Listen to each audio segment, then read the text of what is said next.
Actually, you know what? I'm gonna go get a drink. My throat's dry.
It's an Adrelion!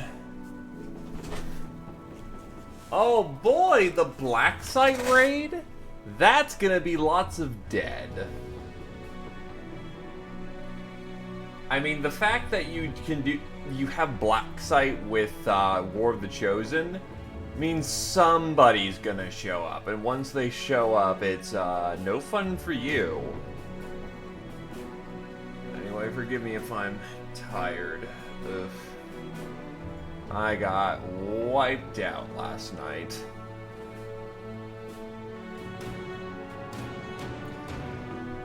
So I'm going to sound a bit more mellow than I think than normal.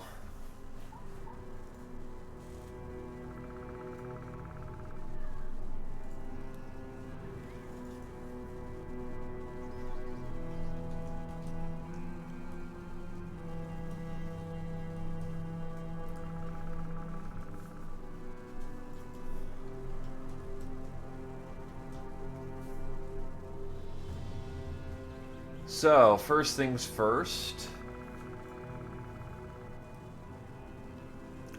We have a bastard, a monk, and a wild man up for the taking. The bastard is a solid armor lad, and looking to be a tank, though he actually doesn't have taunt, so that's a bit of a downside. The wild man has 2-dot resolve, 3-dot melee, 2-dot range defense, so I'm not 100% sure what to do there. And then the monk, who's got health, he's got melee skill, and whatever resolve he can pack on back. Also, hello there's the opposer, how's it going?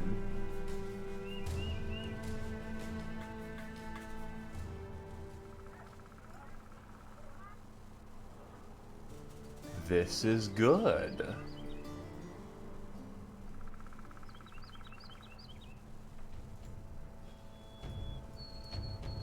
Ready and at the front, good sir.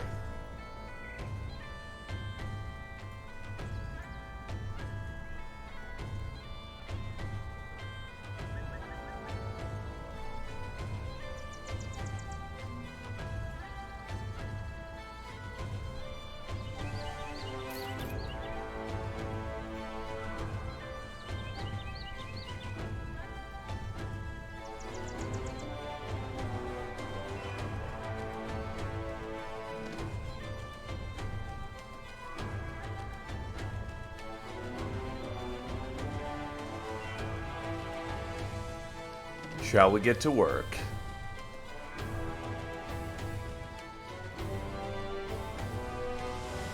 A delivery quest? No thank you. Aldegrim the Burgermeister is looking at your poorly drawn map, then looks at you as though you're the one responsible for making it. Look, mercenary, this may be a strange thing to task you with, but you seem to have a good head on your shoulders. See this dark spot here? Would you be willing to venture that way and try and find the Crypt of the Elder? It's somewhere at or around the region of the Scarlet Hills.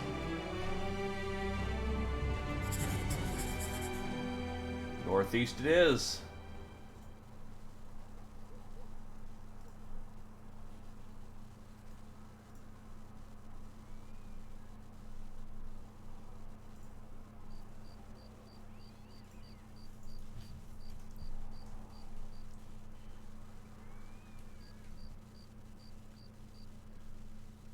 Actually forgot to do something real quick.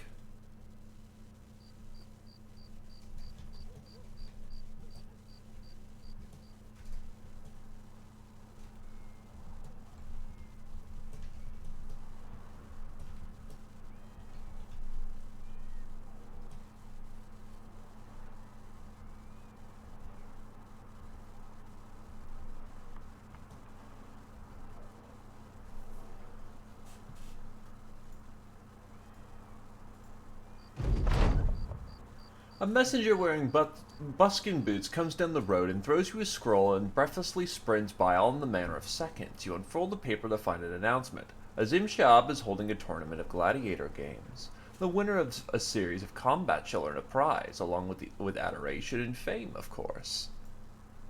Hello there, Krios. How's it going?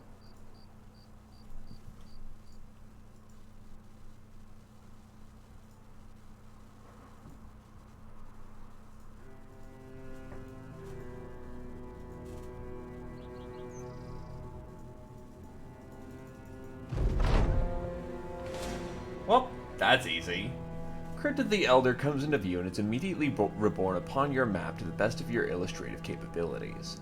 Granatier asks if that's all there is to do. You nod, a rough go or an easy one. Algrim the Burgermeister will be waiting to pay you all the same.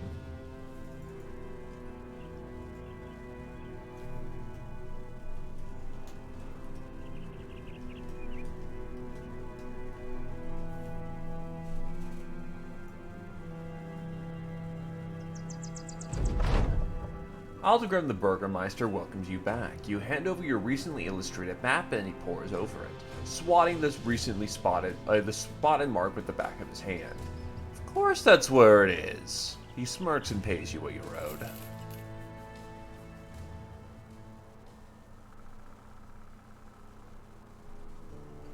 I don't like a guy with the name of Foste the Weak.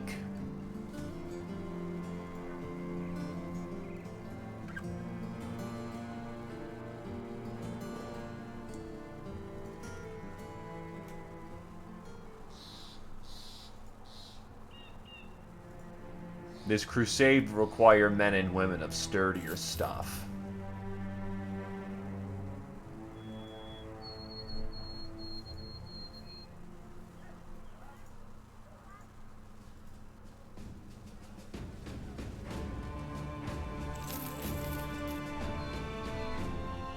Actually, that's pretty cheap for a chain shirt.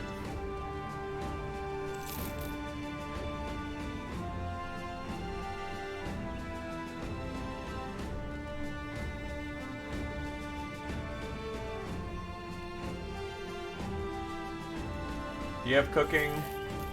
Actually, that's a surprisingly capable, dude.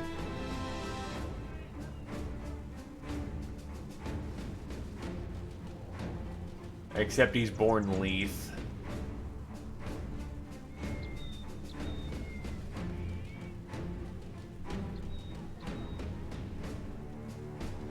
He does have fearsome, so yeah, I could see him working out. So, boom, another butcher to the team.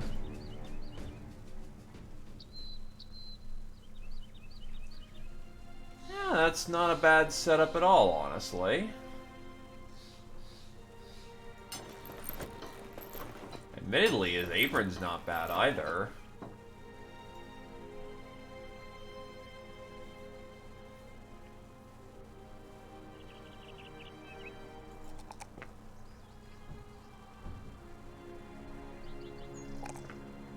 Because nothing leveled well this round. Health, fat, defense.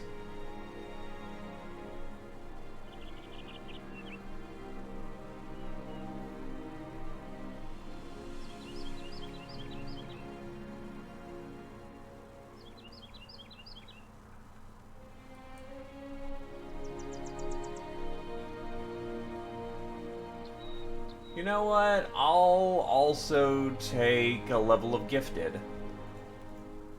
Weapon skill, weapon defense, resolve. Boom! That just gave him some sweet stats.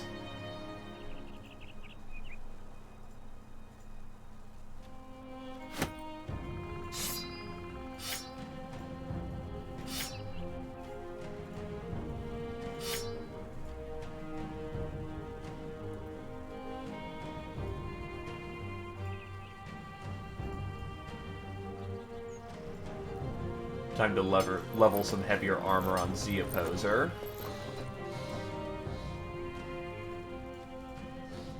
And a Latavio, get him a chain shirt.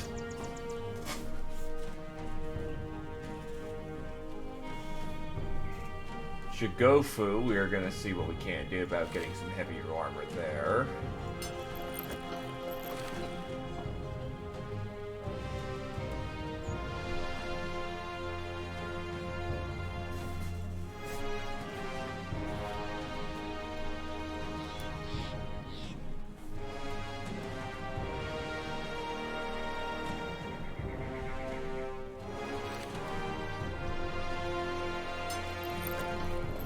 We're all just doing what we can to armor up.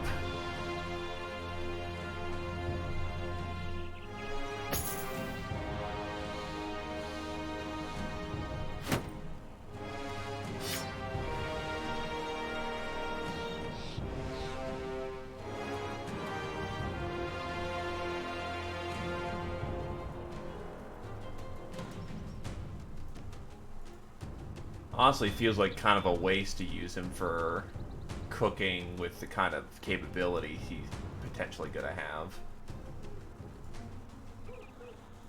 Beast hunting contract with 3 skulls. That's a very good way of ending up dead. That's the noble road down there, so no point going down there if I want jobs.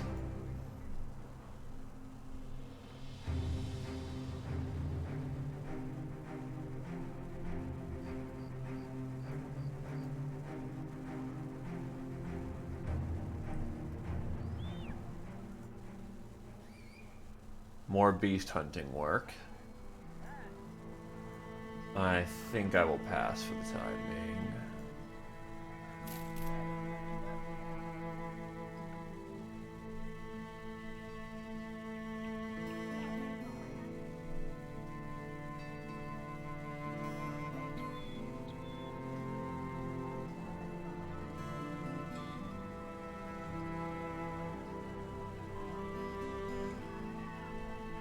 You know what? I'll have the fishmonger instead. The 3-dot melee skill is nice, but nothing else really builds comfortably, and I can use her for meal preparation and such goods. Basically relegated to camp follower status, but that'll give us an actual cooking individual.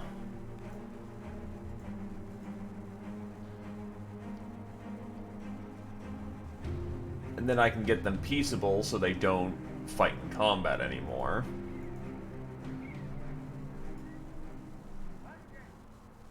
Four-dot Hexen contract. That sounds like... That sounds like ass. God, no. Fuck no.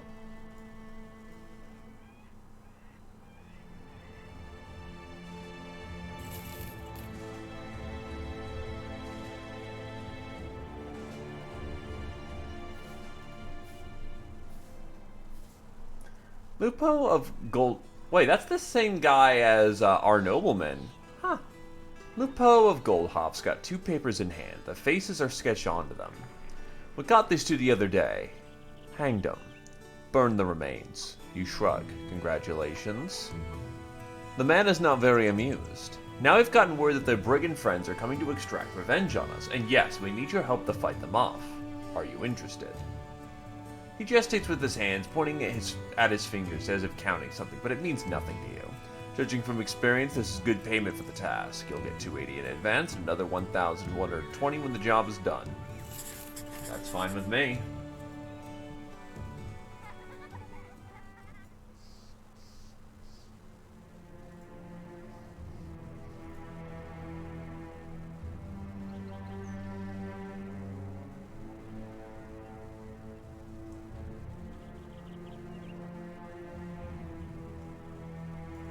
I'll get the noblemen to get training. Well, speaking of Krios, since you are around, would you happen to want a character?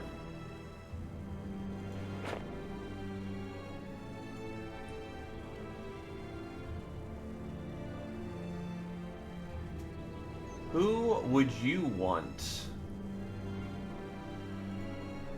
as your tune?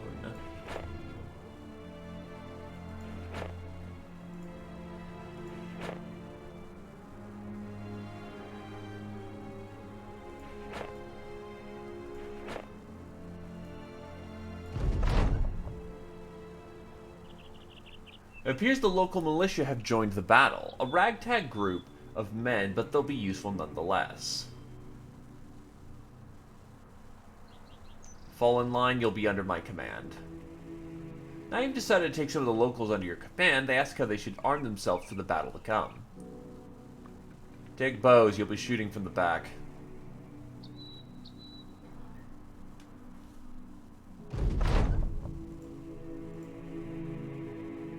Oh, that is unfortunate.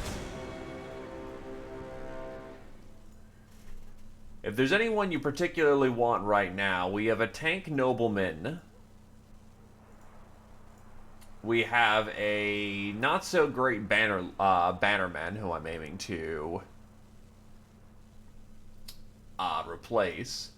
I've got a wildman all about 3-dot melee skill, 2-dot resolve, and 2-dot range defense, despite having no means of actually being able to utilize it.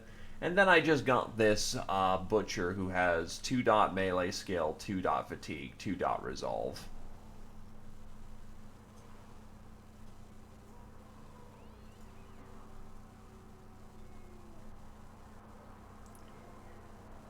Noble it is.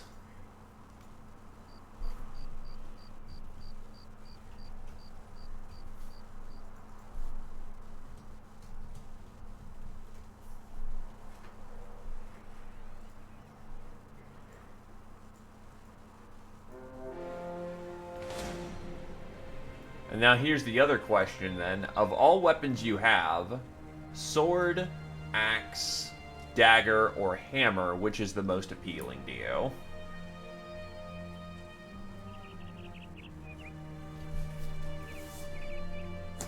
Hammer it is.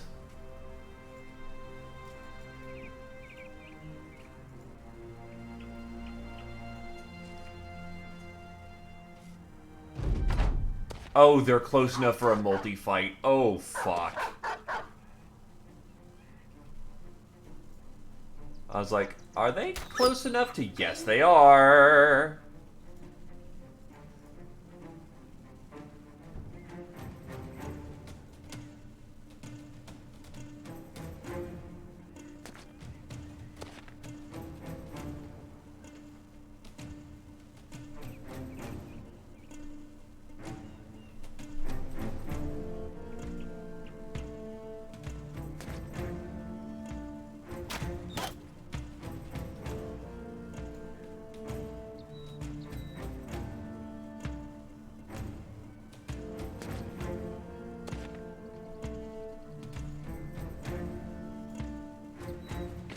And yet, hilariously enough, this is far from being the worst circumstances in the world.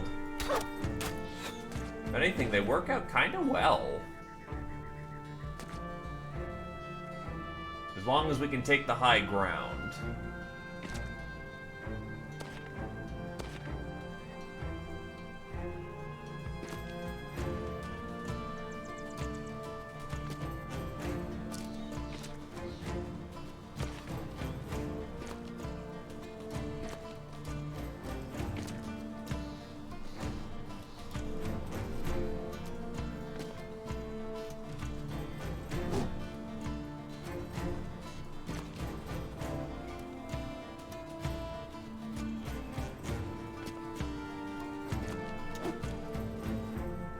That is incredibly unluck.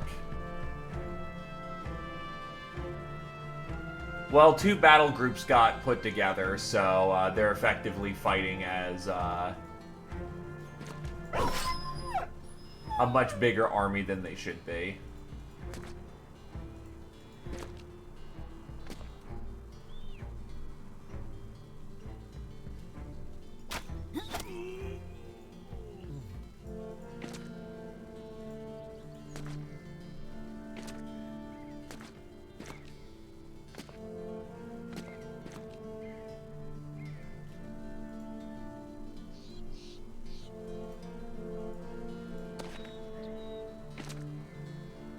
The good news is, because they're much bigger than they should be, that also means a lot more chances for them to fail morale, which is very nice.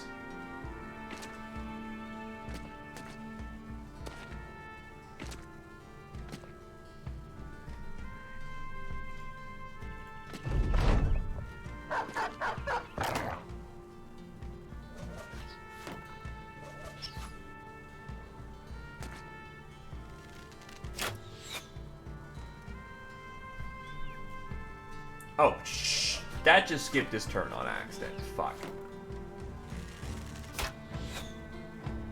I really needed him shooting, but whatever. I'm not the most fussed. Thankfully, Krios, you have a heater shield.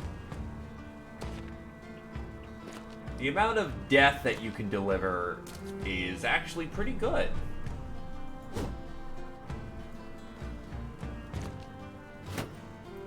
As long as you keep having some range support, you'll be fine.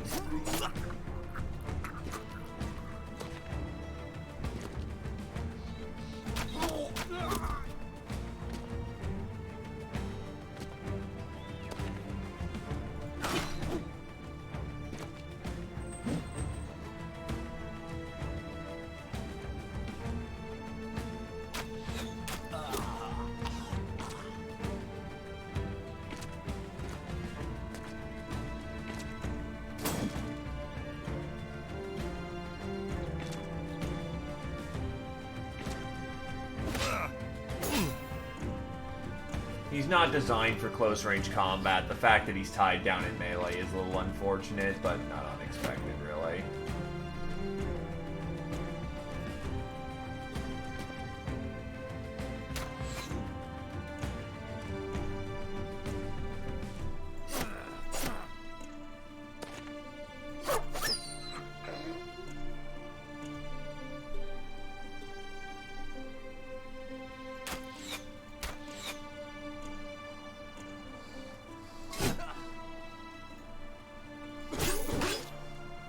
The fight will be won or lost based on morale.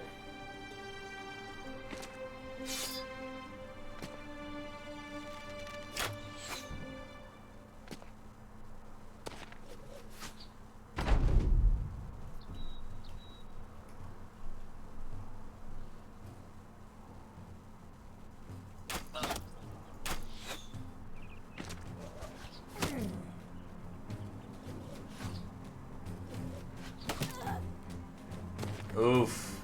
Blocked her good.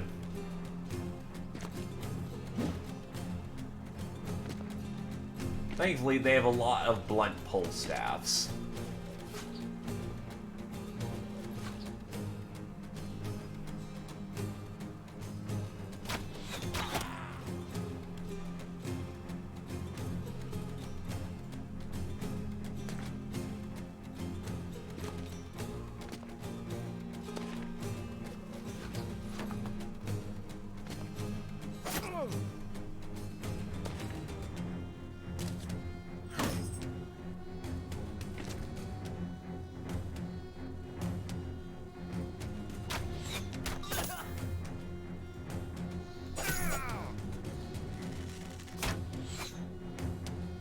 Friendly's under siege.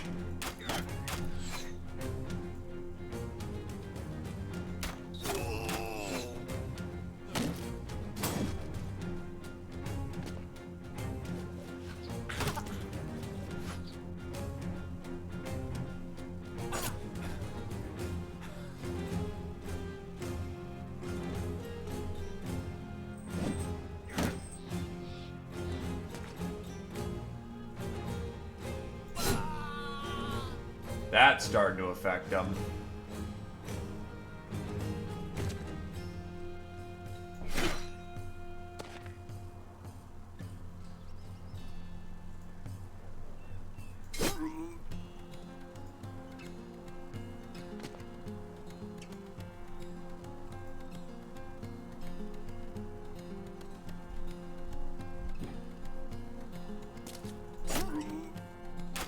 Gotta get their pole arms, even if they are bad pole arms.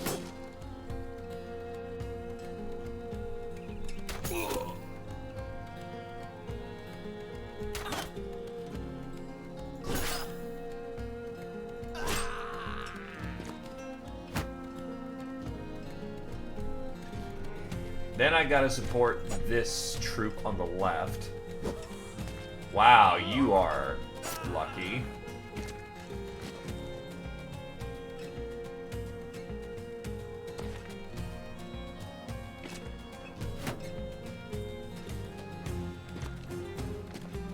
Thankfully, the morale failures are starting to kick in.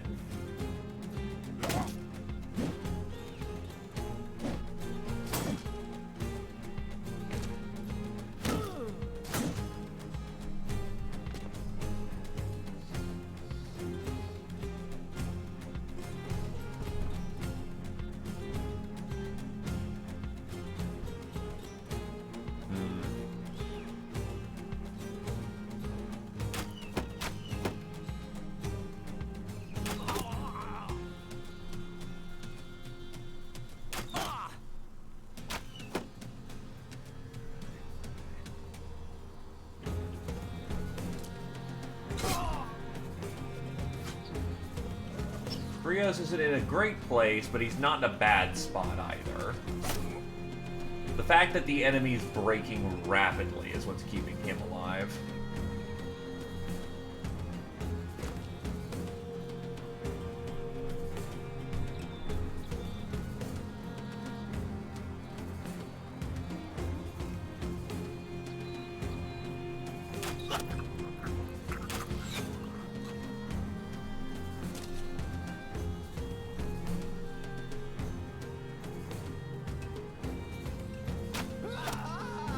Wow, lucky shot, dude. Good one, but lucky.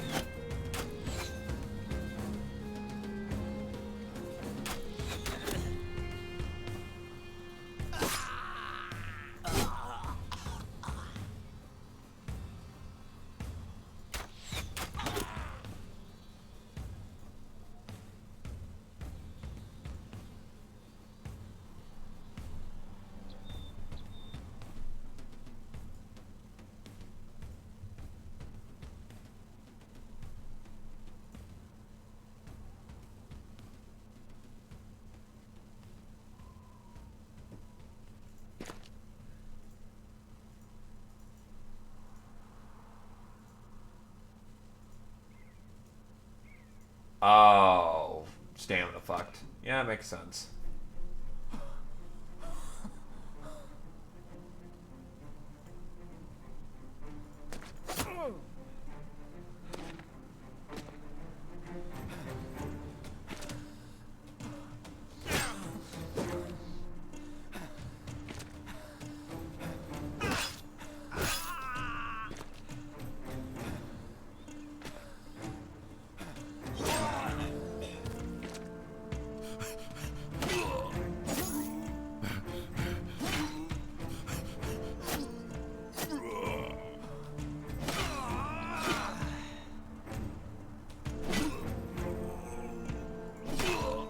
Are you feeling it, Mr. Krabs?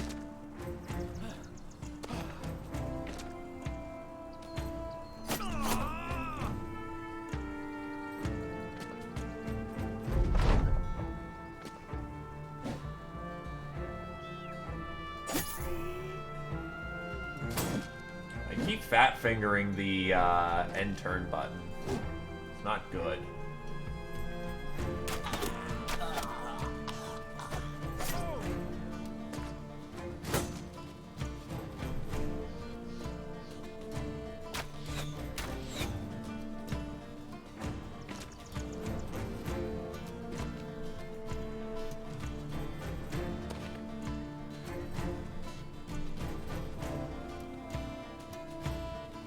Hello, Zoomy Loomer Nigmoomer.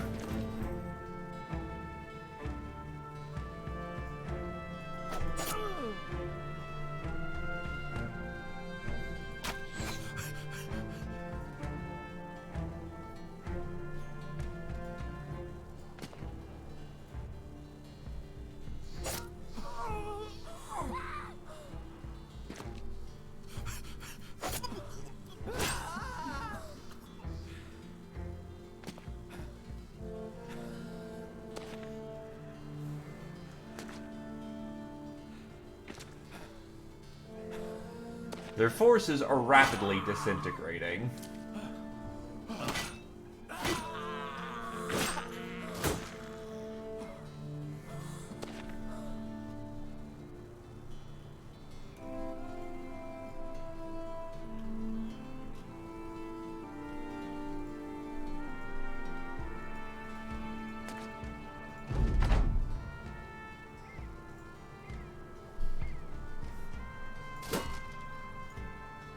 So, this was quite the first fight for some people.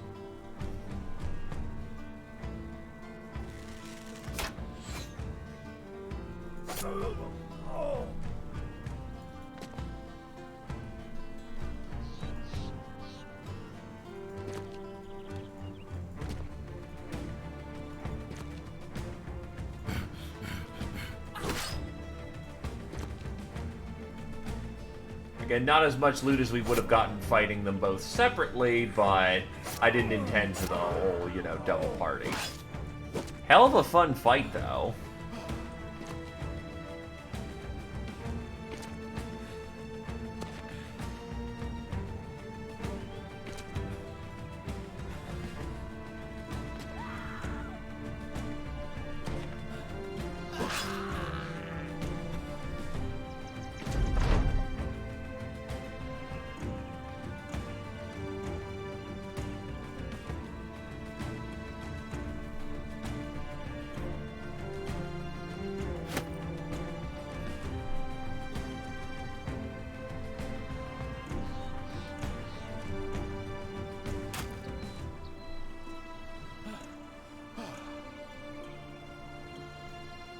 Honestly, you should probably be down to Krios to kill the last one.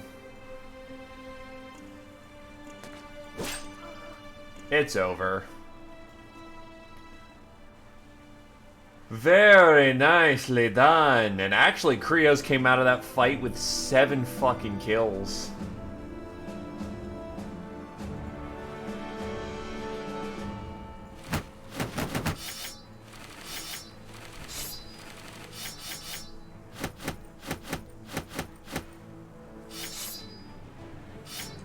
Oh, you're completely right. Not nearly enough.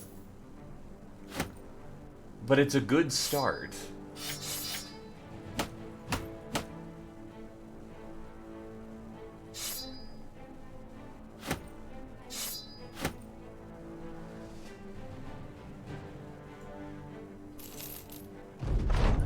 Misshapen men and crooked corpses litter the ground for battle gives the dead no sovereignty over how one comes to a final rest. The bodiless heads look most at peace, for in battle no man or beast has time to truly hack a neck away. It only comes by the quickest and sharpest of blade swings. A part of you hopes to go with this instant finality, but another part of you hopes that you get the chance to take your killer down with you. Wiggled Blood-Eye comes to your eye and asks for orders. You turn away from the field until the Thracian Crusade to get ready to return to Lupo of Goldhoft.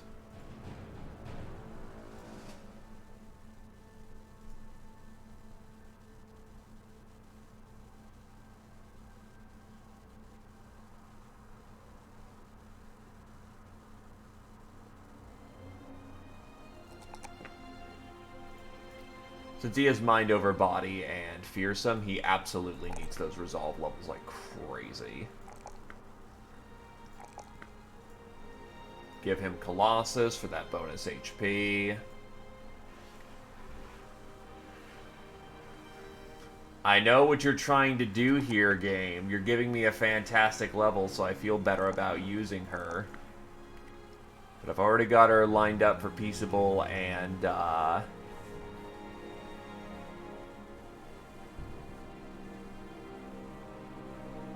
Peaceable and Pacifist. Meal preparation.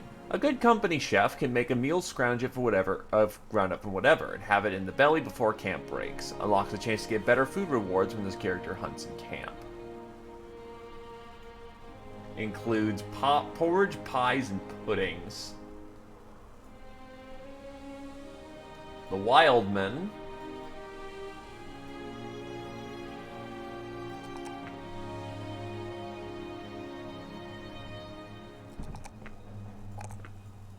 Gets the dodge skill.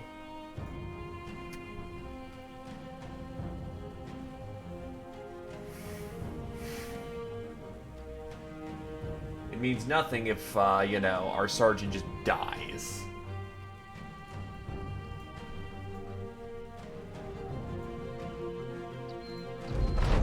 When you return to Lupo of Goldhoff, you find his room has almost been packed up, everything ready to move and go. You raise a bit of a humorous concern. Getting ready to go somewhere. The man settles down into his chair. I had my doubts, Sellsword, can you blame me? For what it's worth, you shouldn't need doubt my ability to pay. He sways his hand across the desk. In the corner is a satchel, lumpy and bulbous with coins. Crowns, as promised. I should get rid of the rated status, shouldn't it?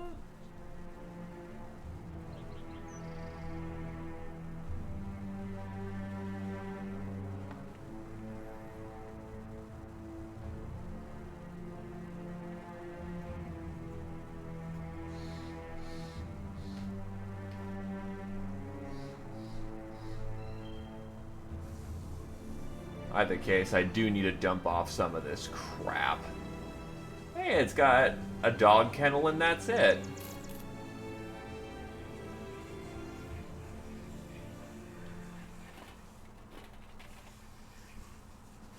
And the prices here are worse than usual.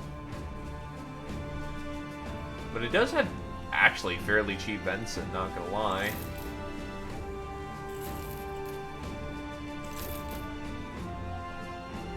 Damn, food supplies here are actually at a quite reasonable price.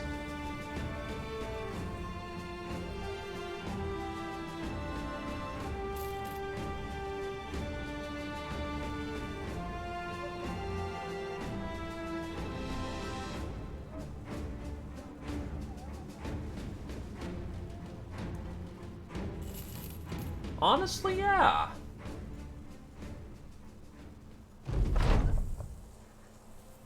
You hear a commotion, go to find Wiggle Bloodeye waving a weapon at his fellow sellswords. I know who you is and know who you ain't, and what you ain't are friends of mine. Britcan of Oxfordshire looks over and shrugs. Never said you was my friend. The paranoid mercenary barks on anyway, demanding everyone keep a good distance away or it'll cut him.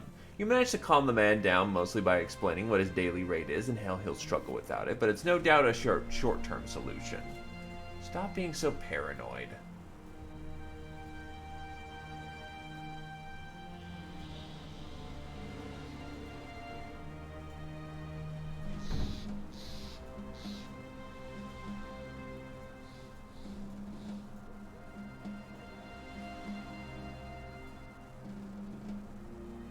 Six days south. Holy shit, no.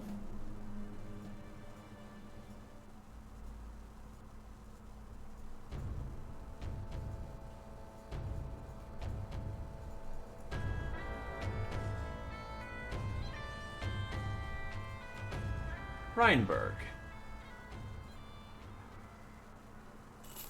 Well, this is about as good as a place as any is to get to sell, so...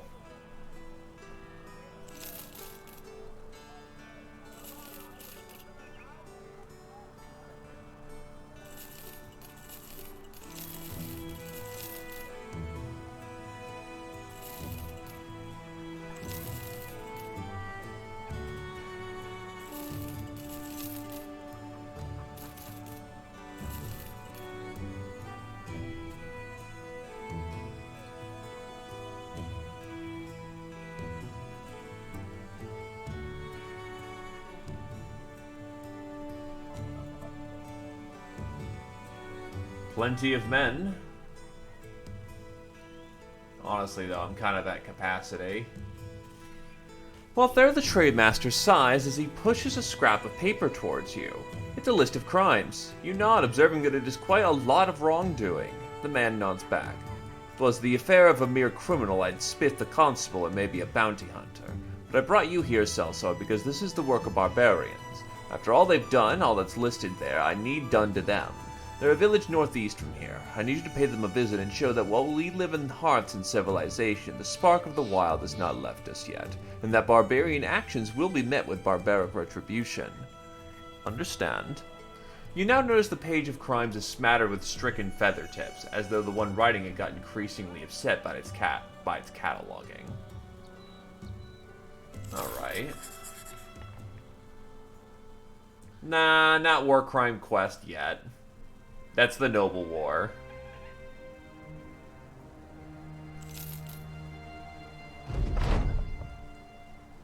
You find the barbarian village. The savages are in the midst of some religious ritual. An elderly man with a tortoiseshell necklace has his fist up a decapitated and shaven head.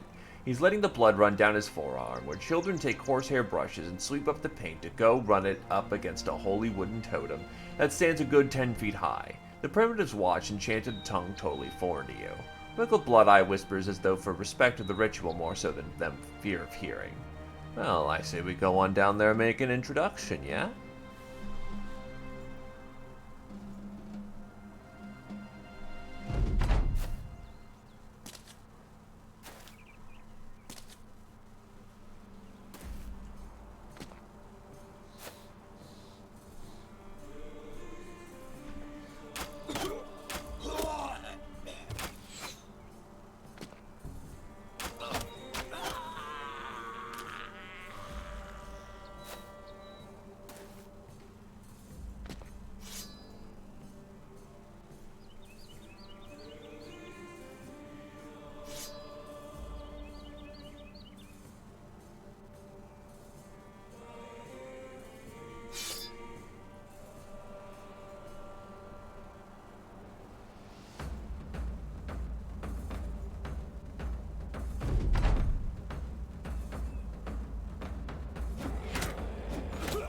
They're smart enough to wait.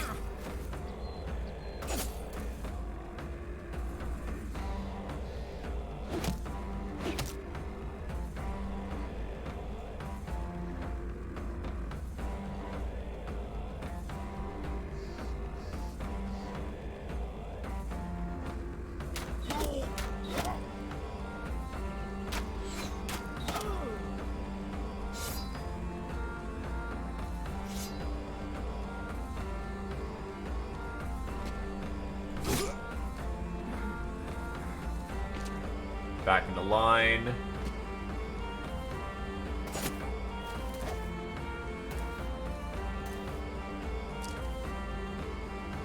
Combat is formally met.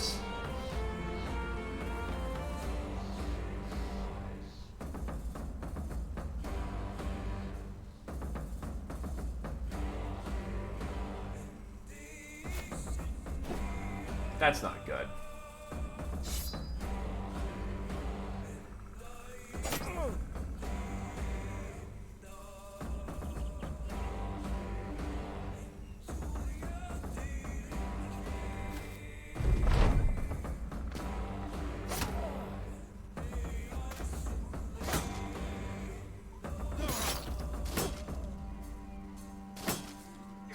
The bad news is that spears are actually particularly accurate, so even with shields... Oh god, Shugofu's getting fucked up.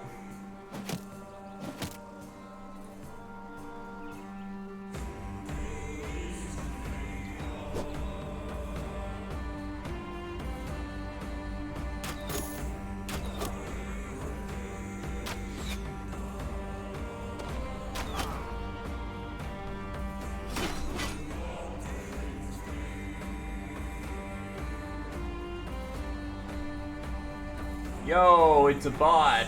We know what we do to bots here, kids.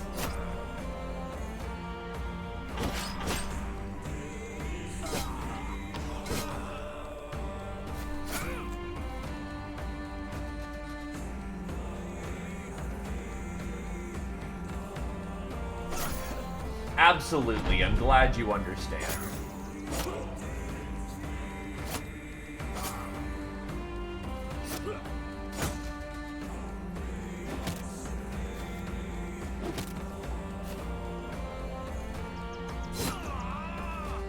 Oh, well, he's dead, because I just realized that I just threw that. I could have actually saved his life there. But no, I just threw that like a fucking idiot.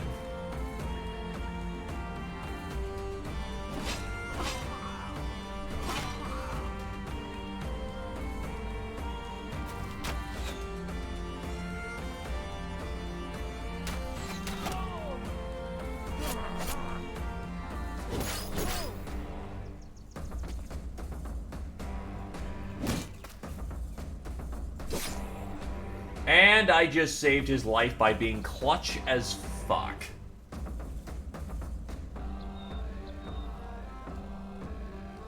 Except he just rallied anyway. That works too.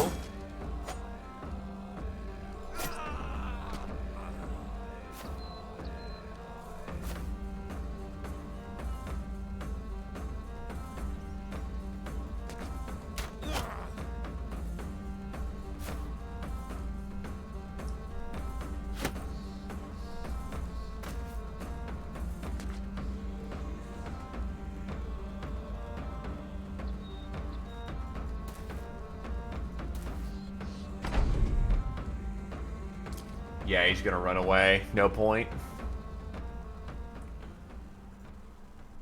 Ooh, silver.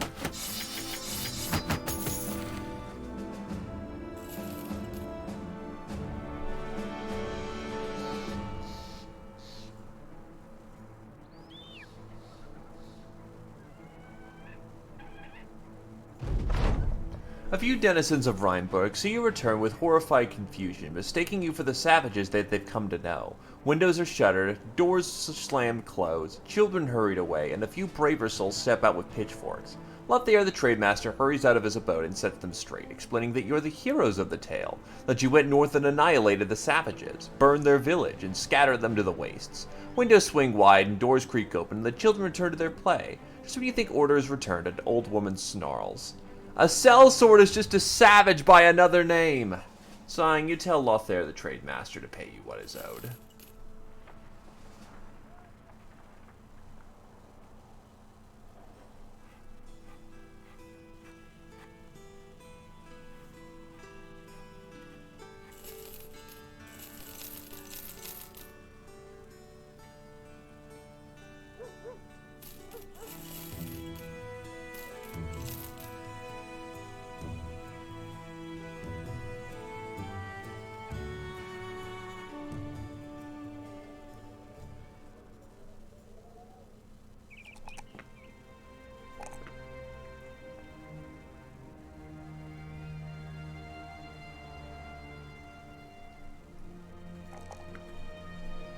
Starting to put away quite a veritable armory of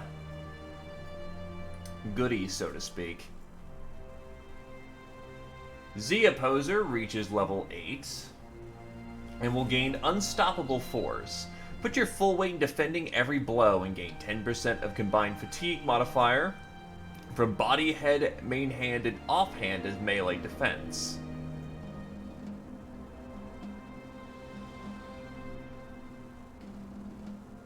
Right now it's not a whole terrible lot, but...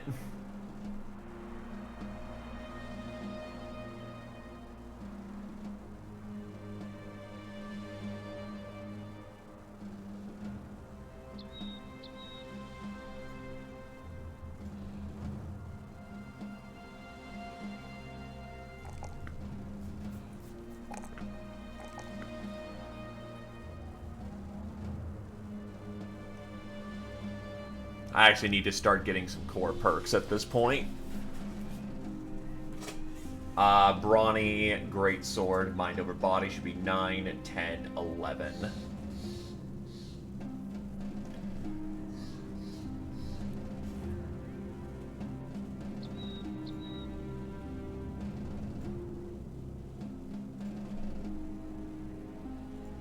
You'll be a hyper-lethal vector here soon.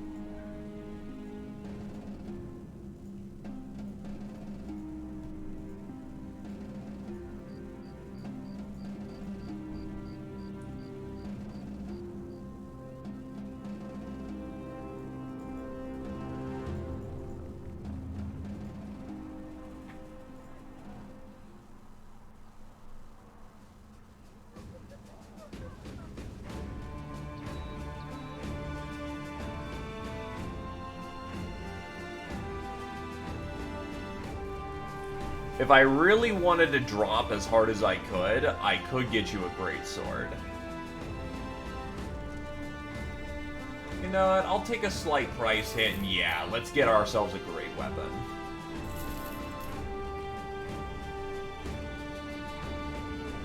It's time.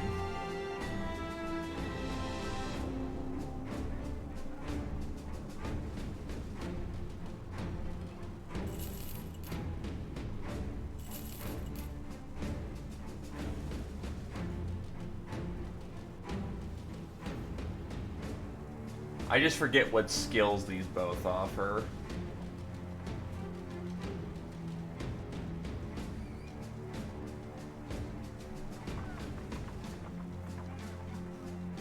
I'll go for the Greatsword.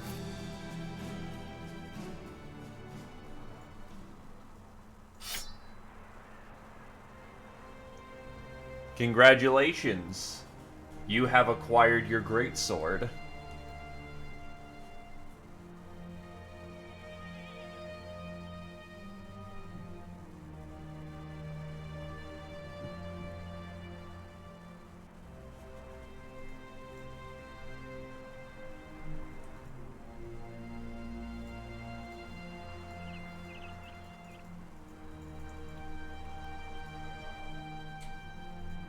Yeah, okay, that... Oh, wait, no.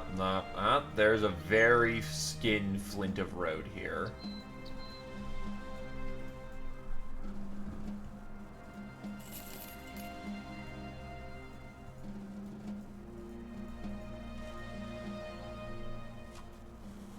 Plenty of work to be found here. I hear you have a nose for finding people's cells, Sword, for solving problems. You nod, it is true, after all. Good, good. I have a task for you. A simple one. Something of great value of me has been stolen. My lockbox. I need you to track it down. Those who stole it, kill them, obviously, and then bring back my item. The other is... Grunstrat. Grunstrat is actually not a terrible walk from here, so you know what? I'll do both.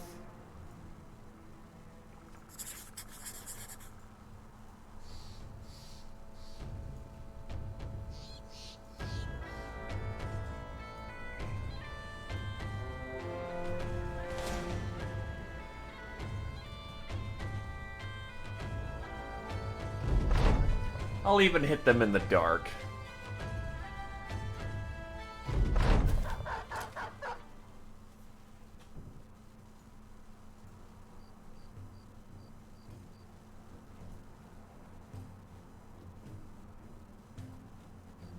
Hello there, Shadow of the Fireborn.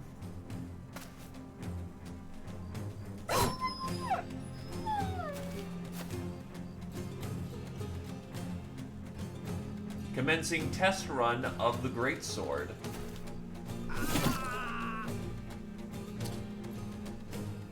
I think you'll be quite happy with your weapons, the Opposer.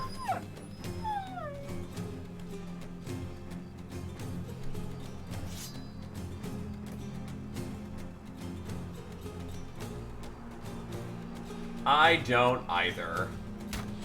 Unfortunately, the enemy can use them in droves, if they so well please.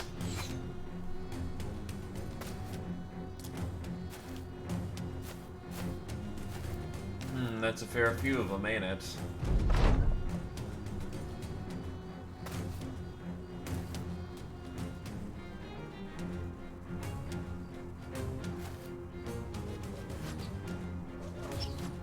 They're falling back.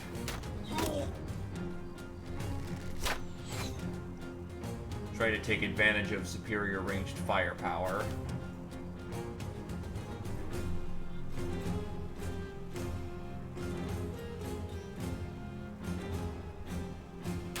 Well, that's kind of the risk you run into by sharing anything.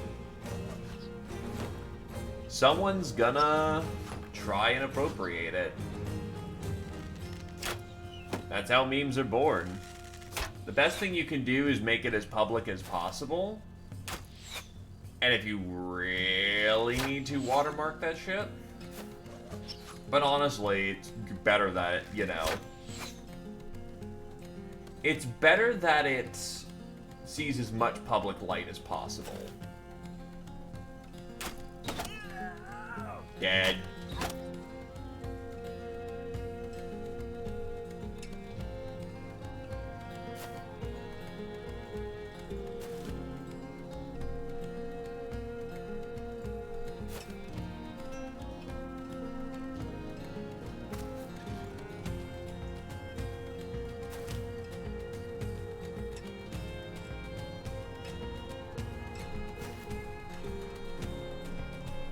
Yeah, go Fu, you go in the back.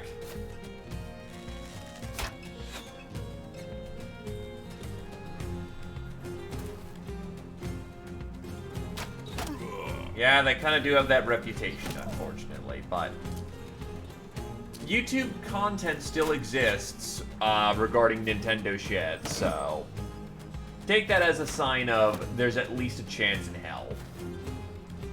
Sometimes that's all you need.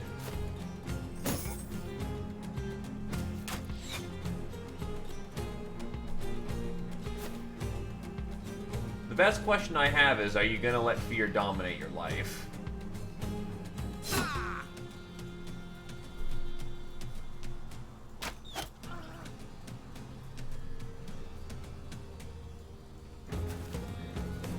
It's either that you do or you don't, really.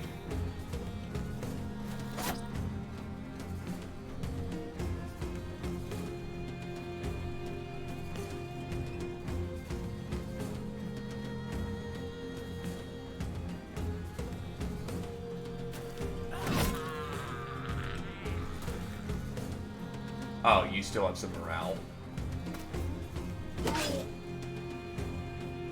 Also, yeah, that's also quite nice. Legal code actually coming to your defense. Ah, that's a stun.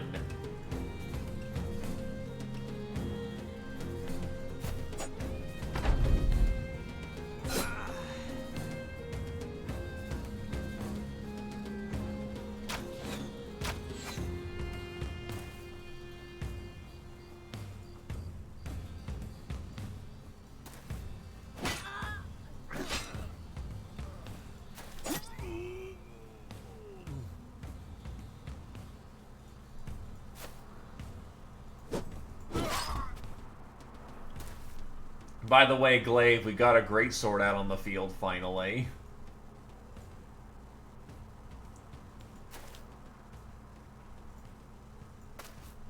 It's as glorious as you think it is. Wow, lucky asshole.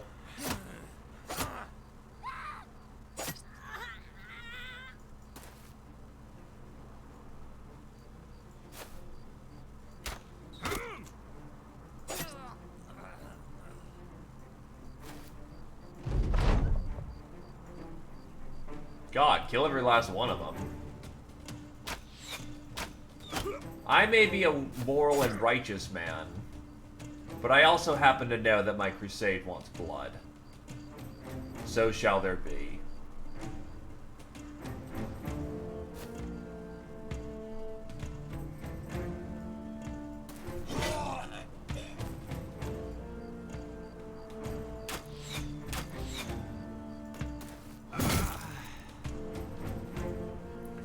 That's a head lopped off for Zio.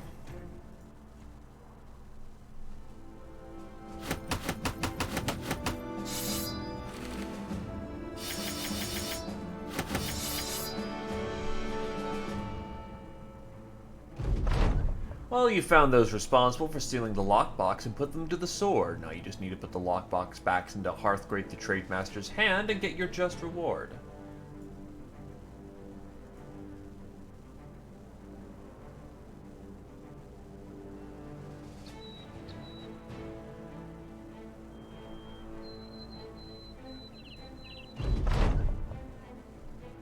Come, come, I've just lost a great deal of crown Celso. Perhaps you've brought something to help ease my pains. You take out the lockbox and hold it in your hand. Rather gingerly, the man takes it. Good, very good. Your pay, of course, is here. He hands over a satchel of crowns before turning around in his chair. He seems too consumed by the artifact to say anything else.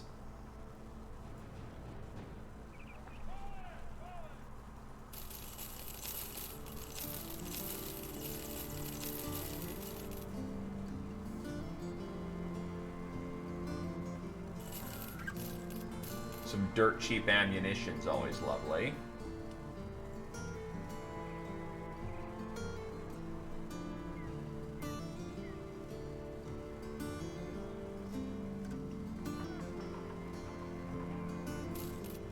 No.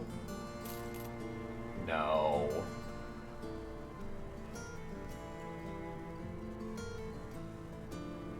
So at worst, I basically just spent a shit ton of crowns for no value. Whatever, this gets me transitioned over to Gunstrad, and that's a fairly profitable town. They've always been good to me. While on the road, a band of well-armed men cross your path. The enemy lieutenant steps forward and pounds his chest with fists clenched.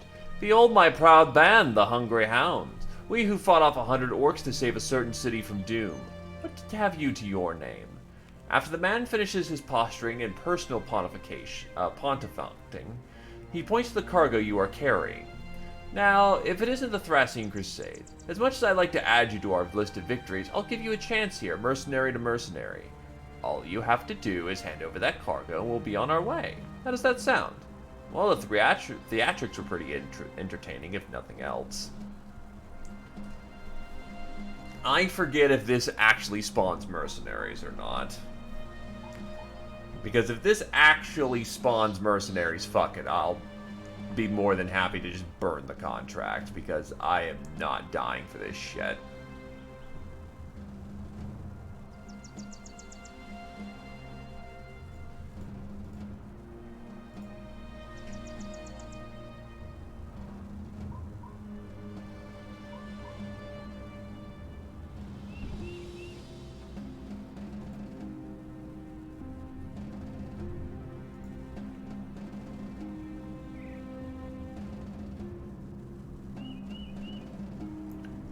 Yeah, you know what? This ain't fucking worth it. It's not worth dying over. Take the damn cargo and be gone. The cargo, whatever it is, isn't worth the lives of your men. You hand over the crate and the mercenaries take it. They laugh at you as you leave.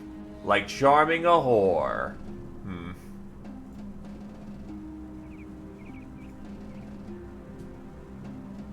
It's unfortunate, but I'm not going to get everybody killed over that.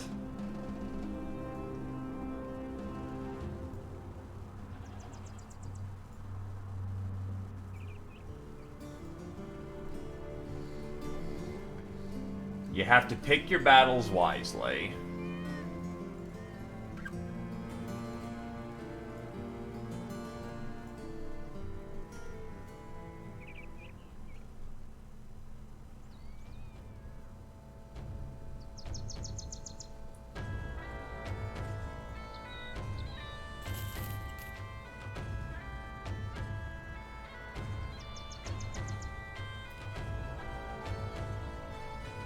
Anyway, she makes it over to camp cooking.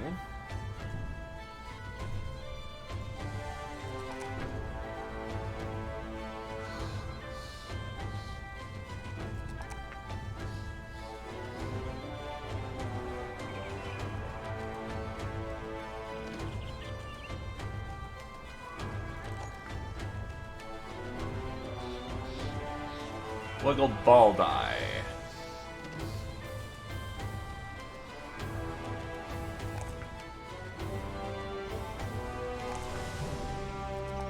He needs Fearsome if he's gonna get anywhere.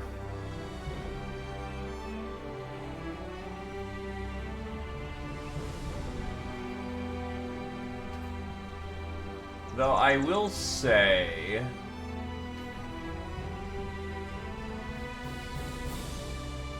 Student would get him going pretty fast. Krios of Berwick! It's another really bad melee level, holy shit.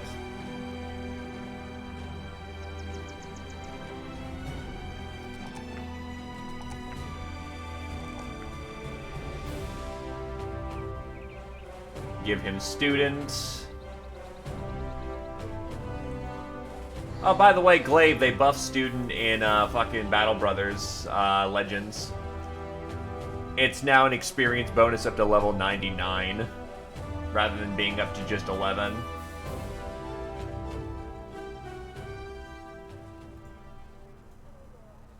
So now it has stupid amounts of value.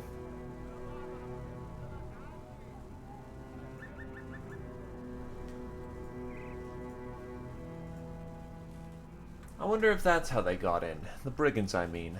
Think they must have snuck out through a window, then right back out. That's how they got out with my rare coin collection. The man slowly rises and stalks around the room. He crouches, ready to pounce on a bird, but the creature scatters before the man as so much can flinch. Damn. He returns to his seat, wiping his hands as if he's worked up a sweat during his attempted avian ambush. My task is simple, Sellsword. Bring my property back to me. Kill the brigands too, if you wouldn't mind. 2,000 crowns for a 3-dot. Stein the Guildmaster, staring at his bookshelf, his back to you. He talks somberly. It'd be a shame if not many can read these. Maybe our issues would just go away if they could, or maybe they'd just get worse. He shakes his head and turns around. We've got a gang of brigands soon to descend upon us. I need you, Sellsword, to stop them. My book sure as hell won't. If the pay is right, which I promise it will be, are you in? That's a lot of good money.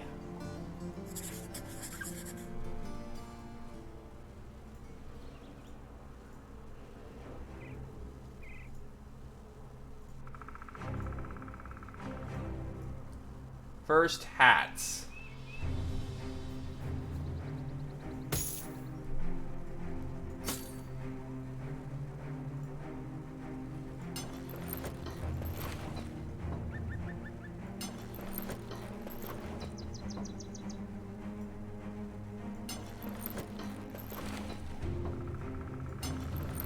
Some properly padded surcoats. If we get this money, we'll be able to armor up the line pretty handily.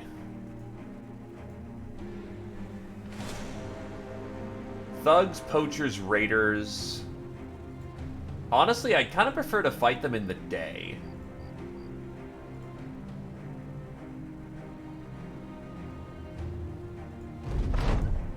Ah, the thieves are quite human, a simple crew of vagabonds and brigands. They arm themselves as you order your men to attack.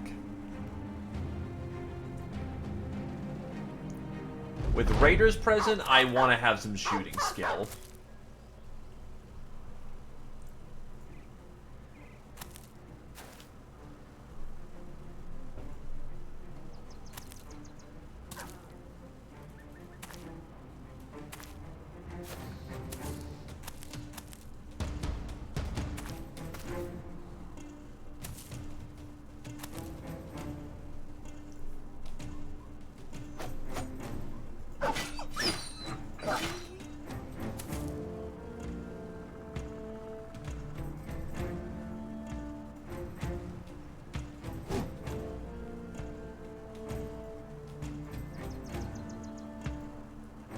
Should be able to hot convert it.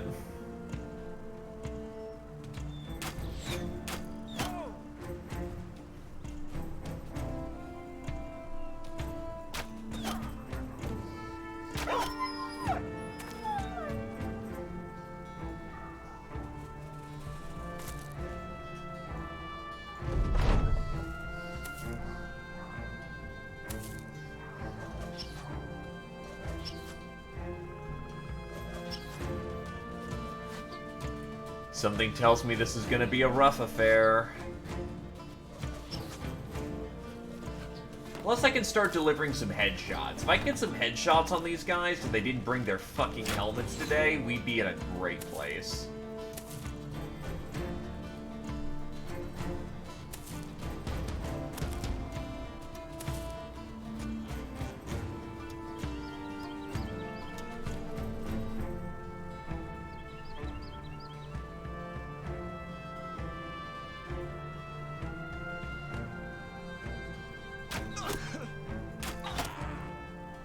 That's a solid hit.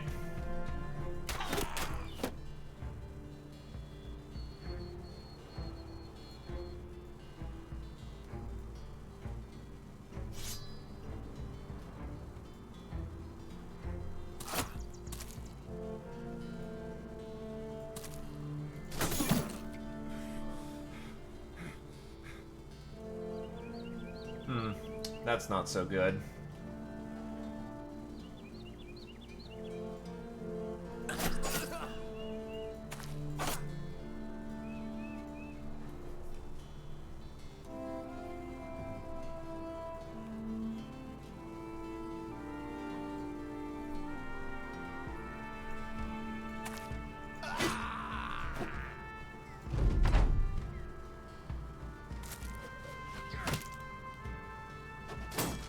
Oh god, throwing weapon.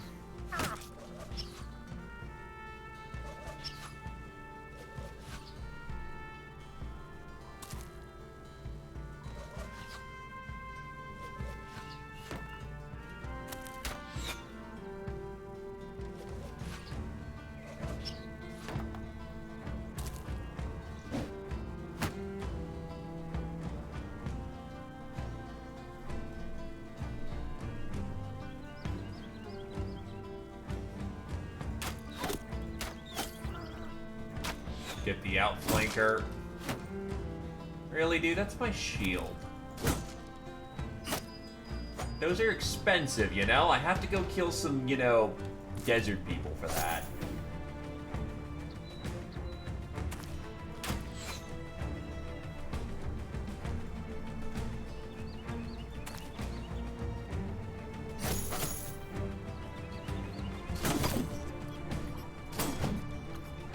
Struggling to break that guard.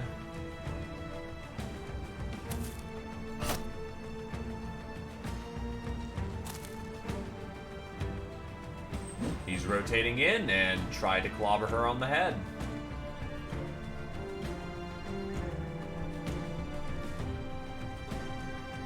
Uh, 33 defense is not the best. Okay, that should give him better odds. Oh yeah, that's right, he was using a throwing weapon, so that just tied him down and not made him unable to range.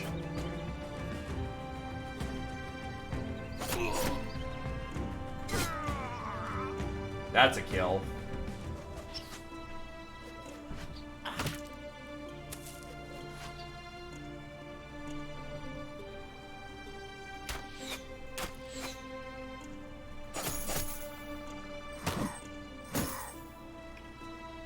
Oh god, she's getting pretty badly mangled.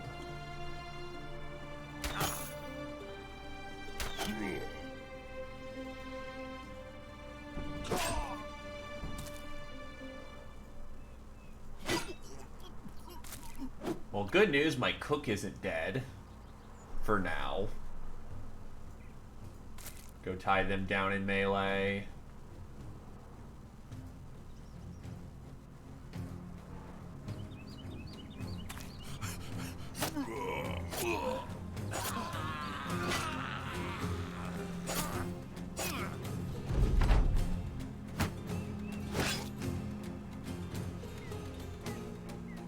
That's what armor is for.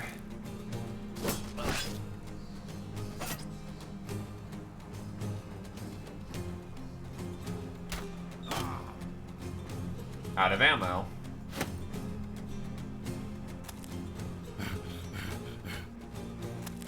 The minstrel decides wisely that it's time to fuck off.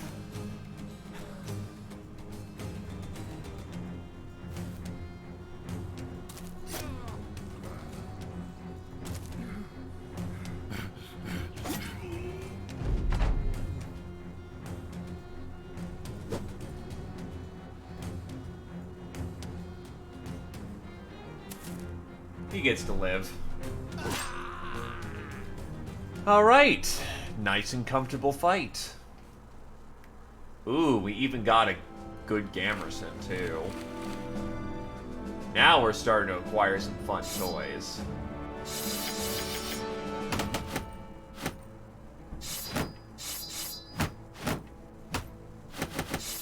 This just significantly added to the wealth of the company.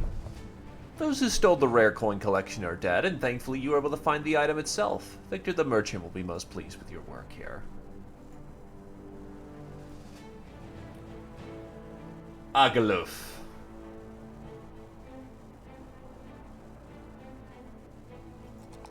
Pretty obvious where he puts his points this level.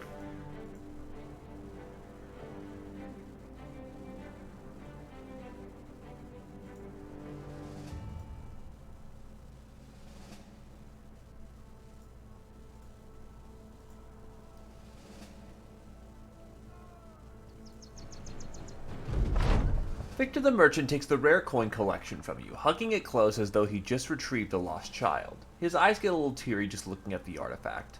Thank you, sellsword. This means a lot to me. I mean, the town. You have our gratitude.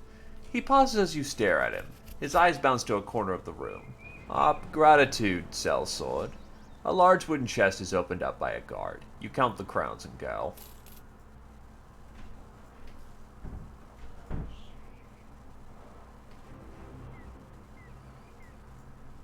Right, retinue. Oh, we also have the guide as well. The cook. A warm meal goes a long way towards healing body and mind. The cook makes sure that no provision goes to waste and provides the men with invigorating meals.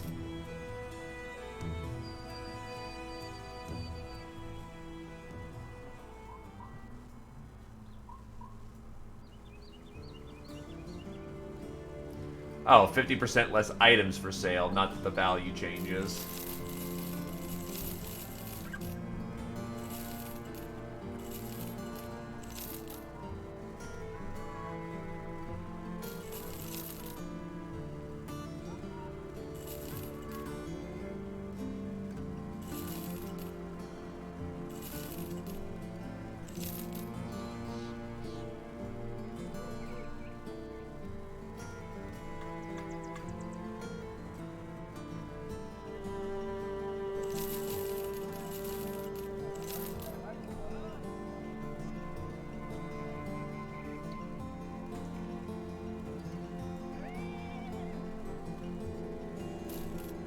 Oof, 1-dot shooting skill. So they're not a fighter. One of the sellswords asks. You shake your head and they scratch their head. But they're hired on anyway. You nod. The sellsword purses their lips for a second, then clarifies. And absolutely no fighting. No fighting. None, so let's fart around doing whatever task here and there. You explained that not every important role in a mercenary band needs to be one of fighting. After you laid out all the jobs the others could help out with around here, the sellsword thinks for a time. Can they take up inventory counting then? Because I'm real tired of that.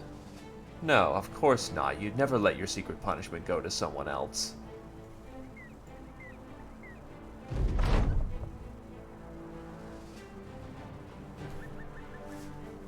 While walking around the streets of Grunfrost, you come upon a crowd standing around a hanged man. He must have been some notoriety. The folks are muscling one another to try and get a turn to cut off a toe or a finger as a sort of hanging heirloom. An old man is quickly elbowed out of the mob. He turns to you, voice raspy, his bony fingers tented like sickly ribs. Sellsword, are you? Of course, I can smell your business, the purchases you've made. Say, would you do a bit of work for me? I need a number of that man's dead man's fingers and toes. It's my work, you'll see. I shall give you 500 crowns in return for it. You ask why he needs that particular man's appendages. The crooning, shoulder-cowed man laughs, a heckle if there ever was one. Aye, good question. The man earned his walk to the hangman's noose with a penchant for violence and an unerring strength to see his desires through. The toes and fingers of a simpleton won't do. I need a man of unclinched cruelty, and the only one I see right now is swinging by that there rope. So what say ye? 500 crowns, remember?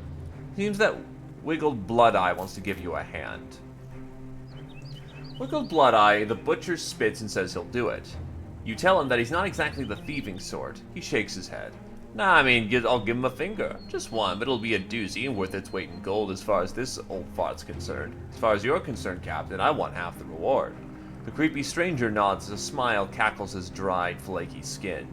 Yes, yes, a man who would do this would certainly fit the profile of the ingredients I need. Do it! Do it!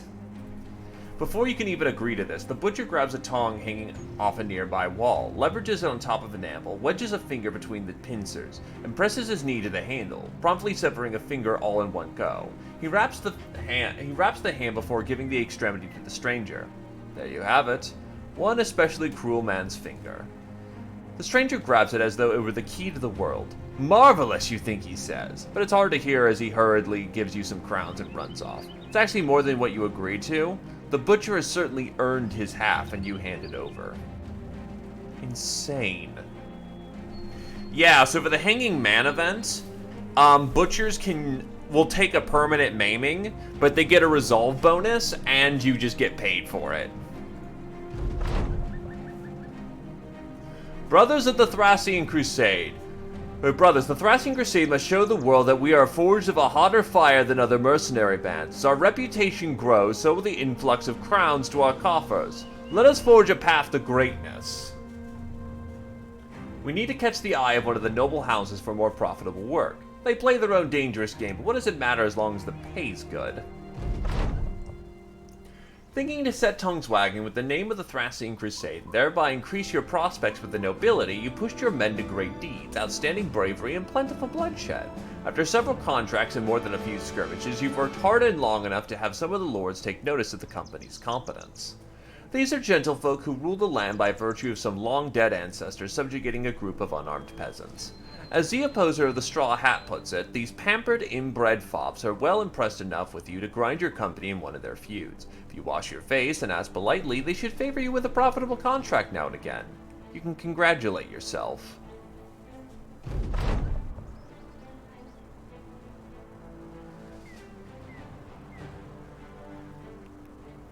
Goblins. All these ambitions suck. I don't mind burning a few days to not have that shit. Unfortunately, it also makes him lose 5% of his weapon skill, which is kind of one of the major things he has going for him, but, you know, we'll make that work somehow. Could always also add a reduced maiming mod again, because that's actually a pretty good mod for this kind of setup.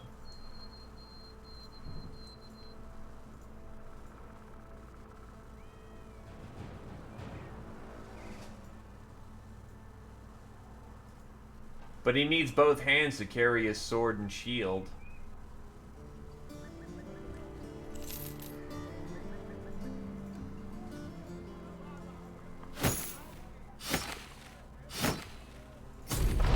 About as much as we can do in the moment. So, the town needs defenders. Then defenders we shall be.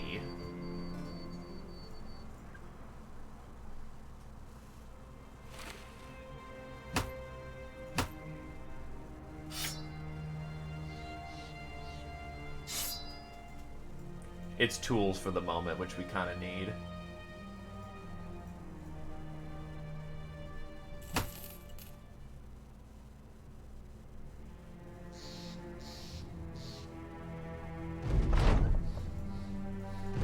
Ah, great, it's a night fight.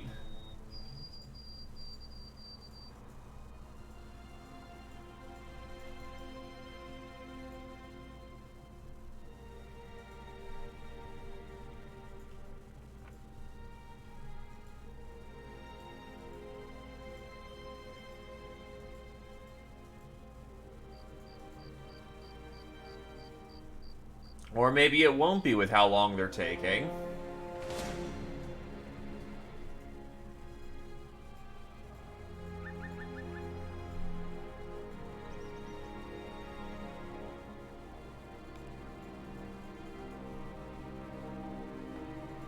Ah, there they are.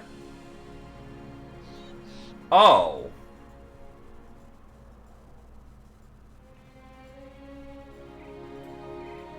That's gonna be a pay cut.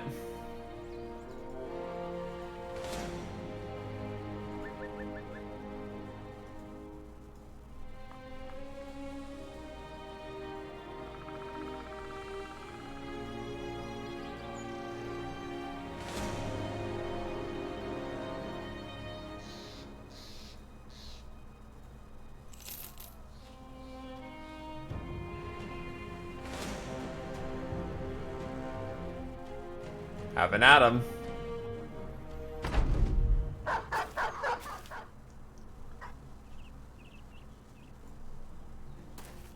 Thankfully, it's all rabble, so they're dead. Like, yeah, there's some thugs.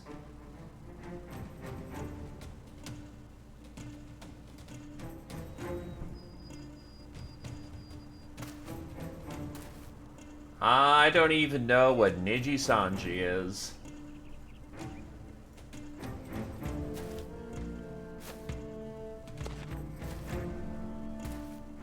They a company that tried to get in on the scene or something?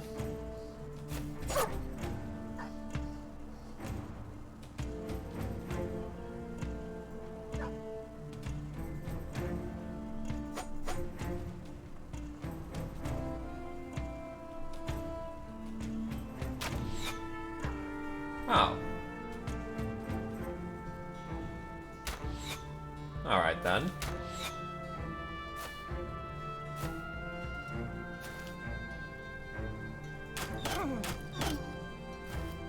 Very lucky.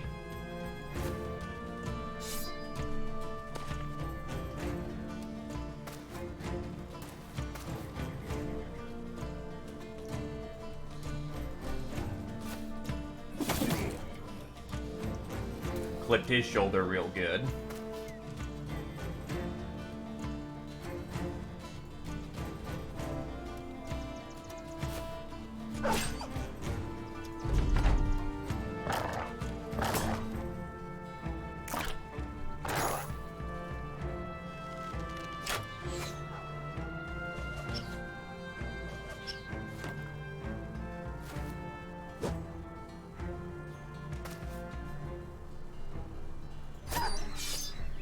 Spears out.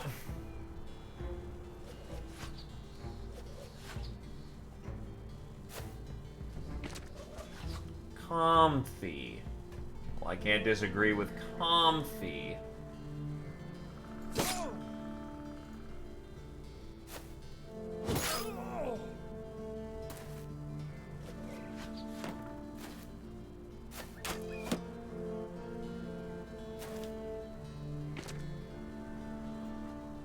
Hold your fire.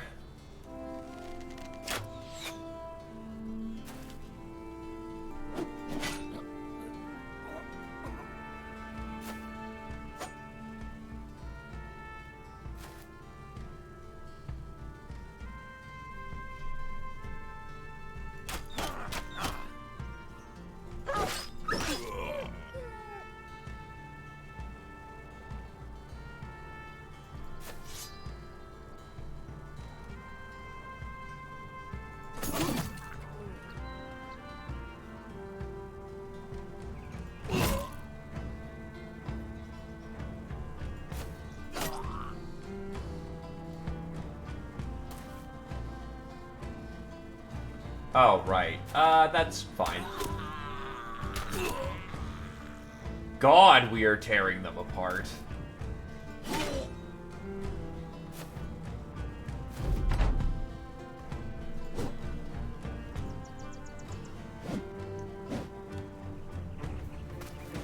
Not going well for the bad guys at all.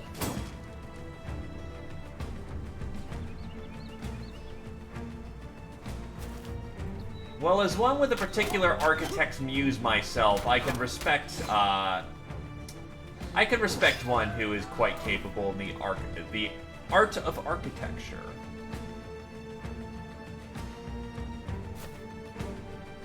Tie him down in melee combat.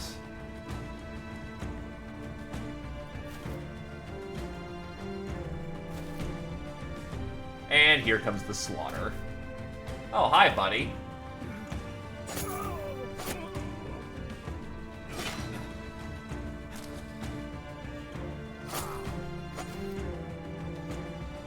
You ran into my line, you fool.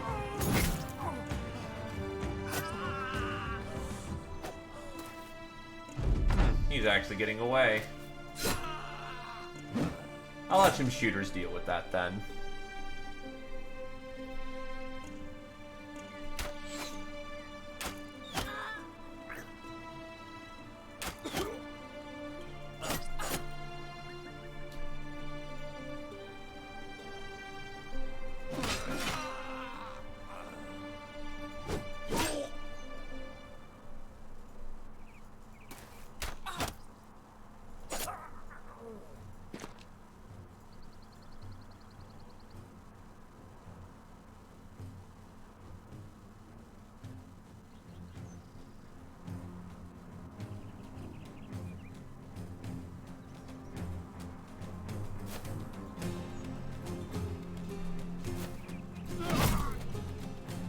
Look, some people just get, you know, that brief touch of oblivion.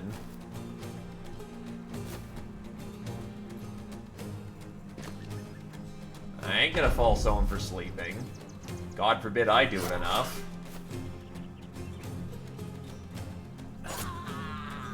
And it's over.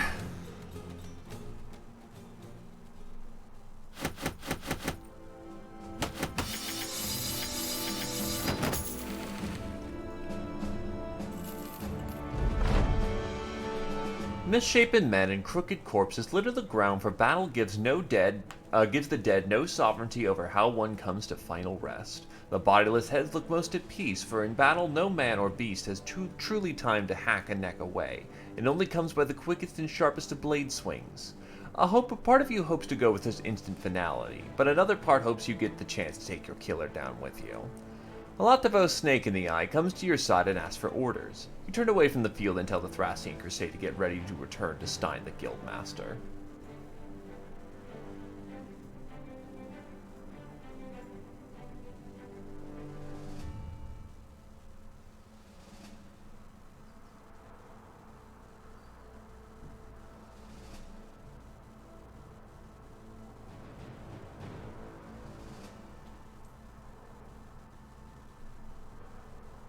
Just because, you know, one has a brief touch of oblivion does not mean that they will eventually be forever dead to the world.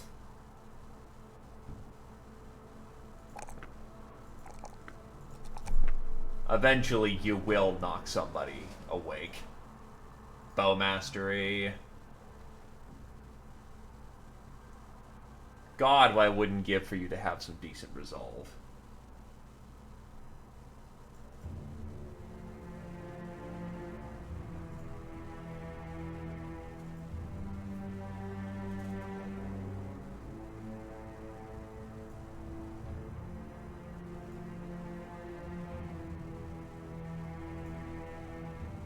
Yeah, hilariously, Grenadier is switch archer as fuck.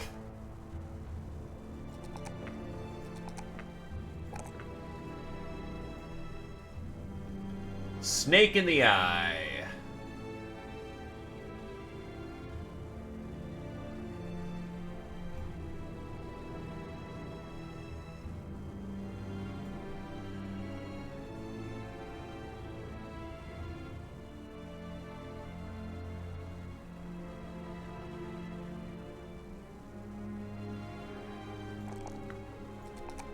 I'll go defensive level this time, honestly.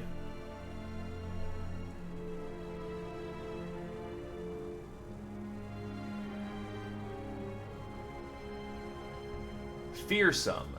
Make them scatter and flee.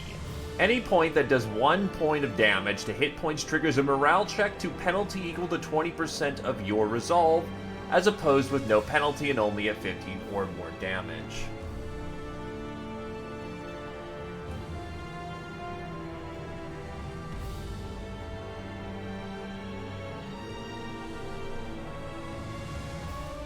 Well, I suppose best of luck to you, good sir.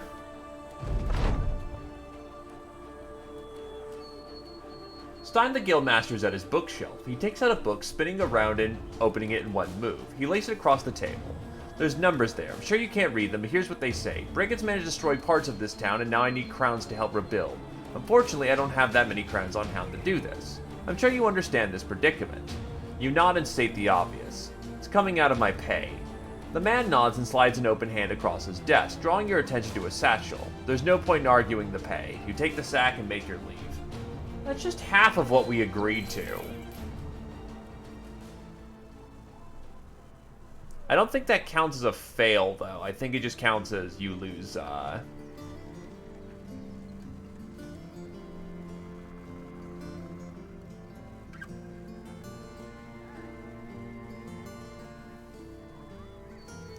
Yeah, I didn't fail the contract, I just lost money, which is the first time that's ever happened.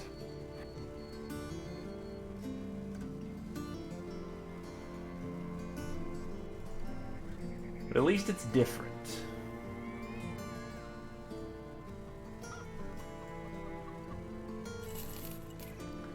Iron Lungs, 3-ish, 2 range skill. Do you have Leaf? Oh, fuck no, you don't.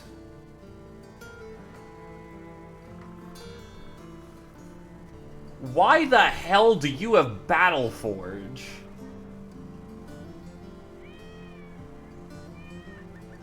Okay, now I see Nimble in there. Not the finest shooter I've ever seen, but he'll do quite nicely. With Swift, Iron Lungs, 3-ish, 2 range skill, that can make him a very deadly force.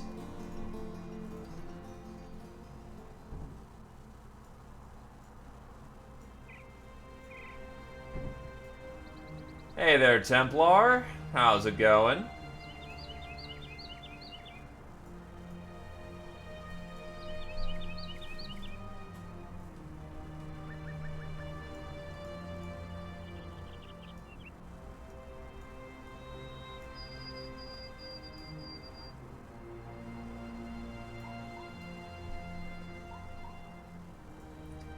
Carpentry work. Respectable profession.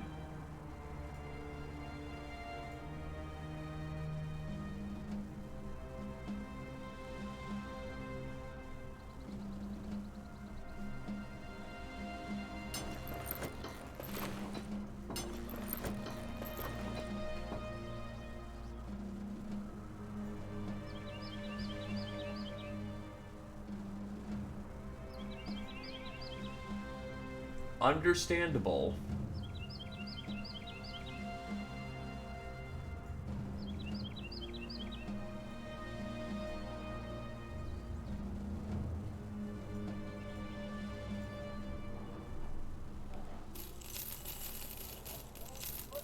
Oh shit, what did I just sell? Don't think anything too important. I'm not seeing anything vital, so okay.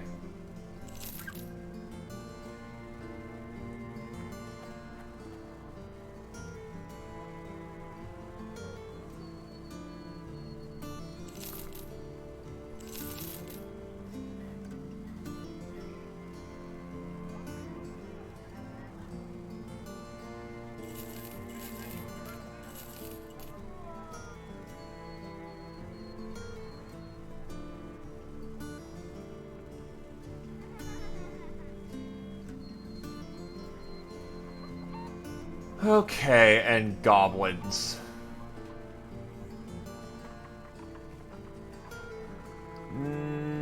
No. Goblins are a good way without, unless you're prepared, they're a good way for a company wipe.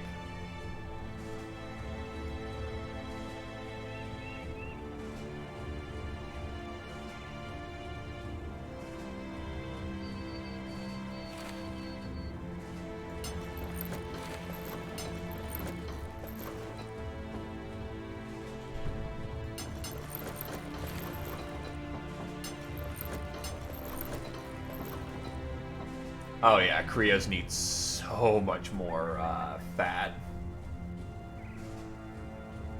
Especially if he wants to use a hammer, but thankfully he's capable of doing that.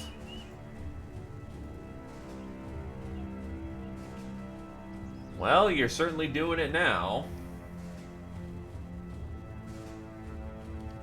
Goblins are only Satan with lighter armored characters. With heavier armor, they literally can't punch through you. Sure, you take enough shots and it eventually happens.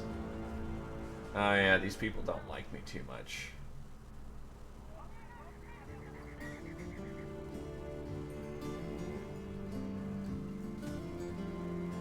Brigands killed Redfall and his whole family. Can you believe that? I know you don't know who they are, but they were a well-liked family in these parts. I'm sure you can already imagine, I want these brigands dealt with. I spent half my men finding their camp, and now I'm ready to spend some crowns for you to go kill them. Are you interested? I suppose that's fair, Satori. So, delivery...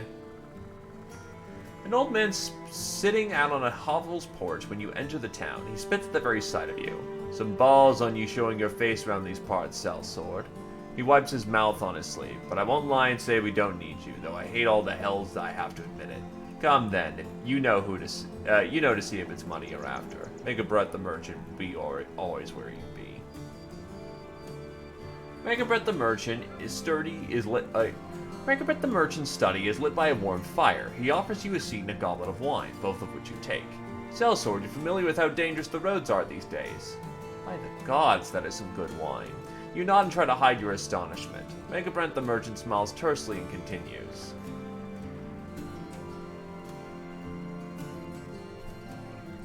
You want to go to Grunfaust.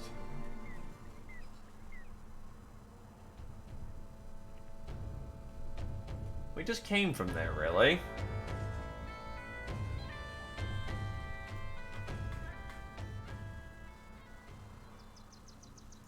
I've been pegged by quite a few shots this campaign on 5%, so, you know, pigs can fly.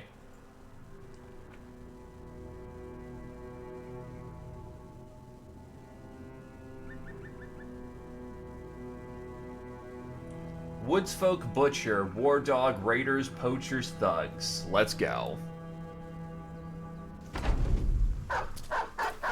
On a mountainside, too, interestingly enough.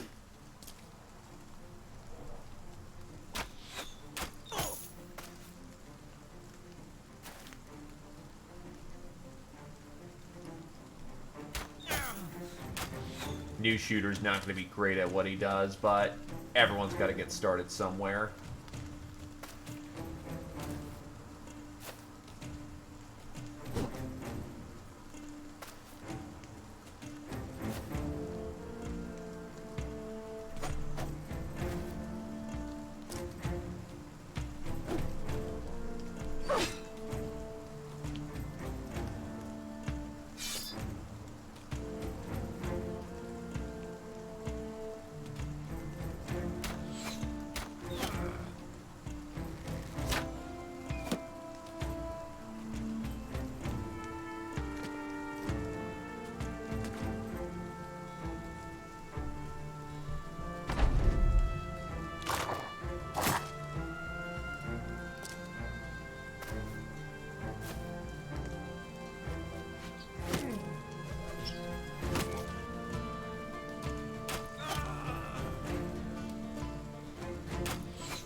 Well, battle is met.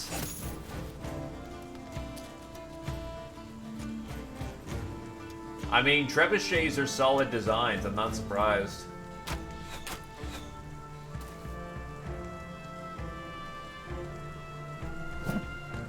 Damn.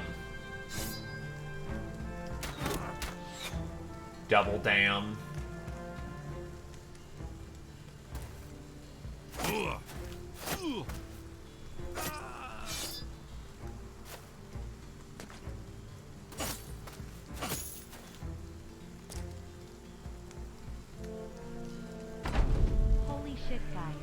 Well, hello there, cat. Thank you kindly for 46 months. 46 months. Holy shit, guys. Yeah, that's, I'm still impressed every time I see it.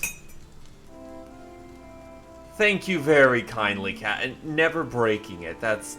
Jesus Christ. You are very much appreciated.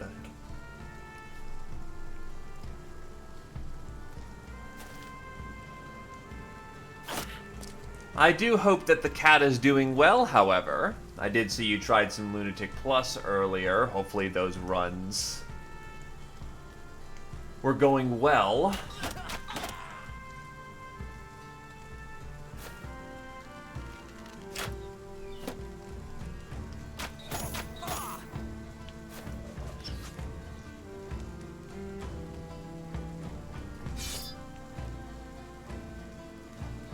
I could see that being some difficulty.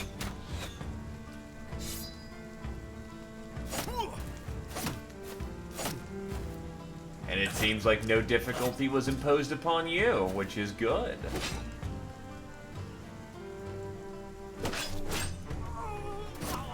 Krios cuts him down with ease.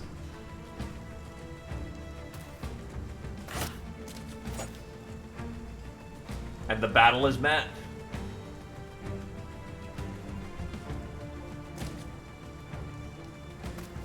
That is 3 fucking honkin' axes right there.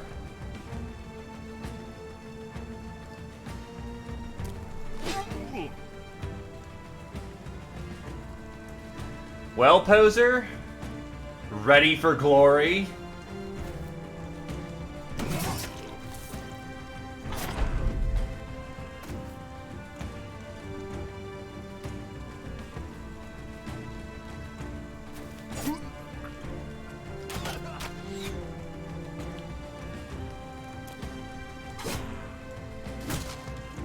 Oh, don't break my heater, you ass.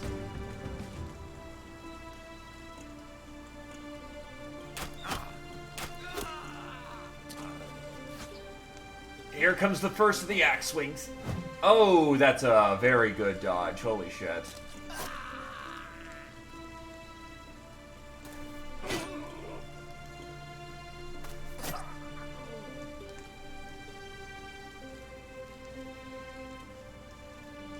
I mean, it's Lunatic Plus. Anything's fair in Lunatic Plus.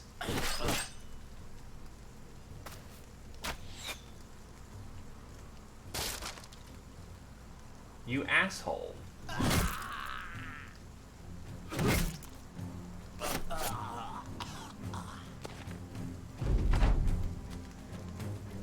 Thankfully, it wasn't my nice shield.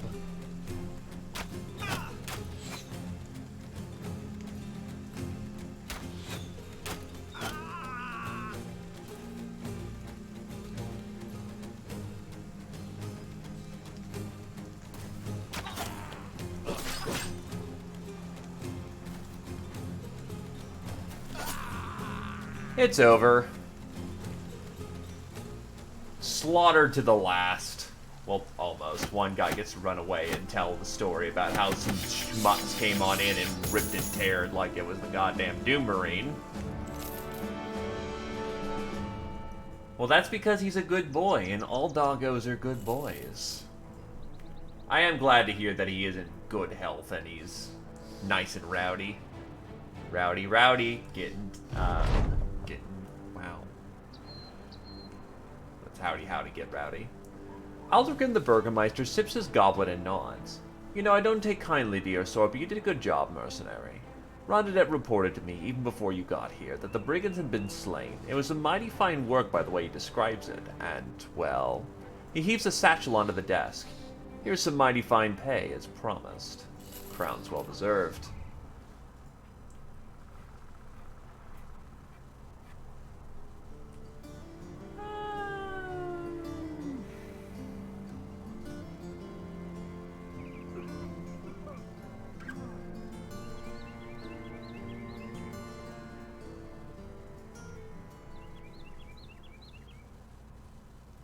Alcohol brewing. Any camp worth its salt will have an alcohol still fashioned out of what can be pulled together.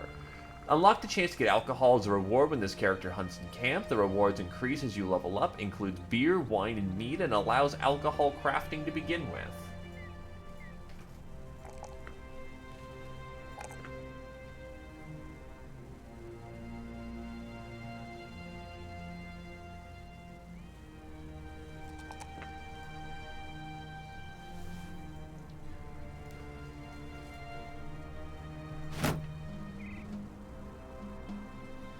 Hey, he's still trucking.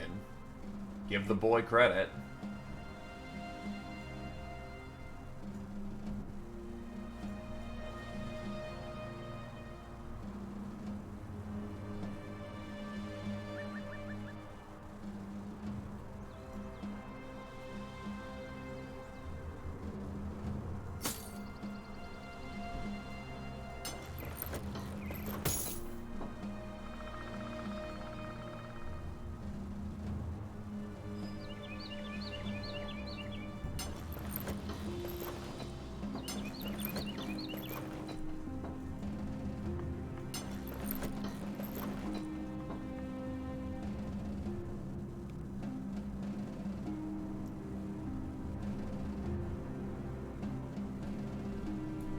Again, it's Lunatic Plus, whatever goes, right?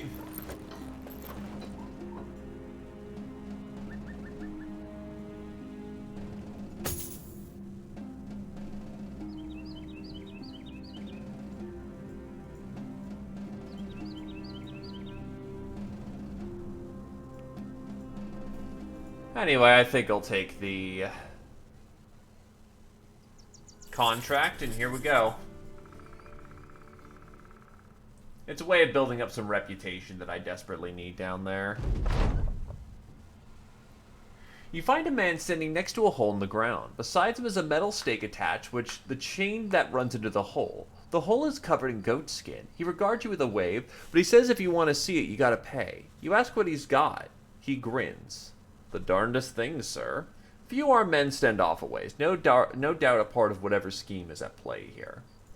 Alright. We'll pay to have a look.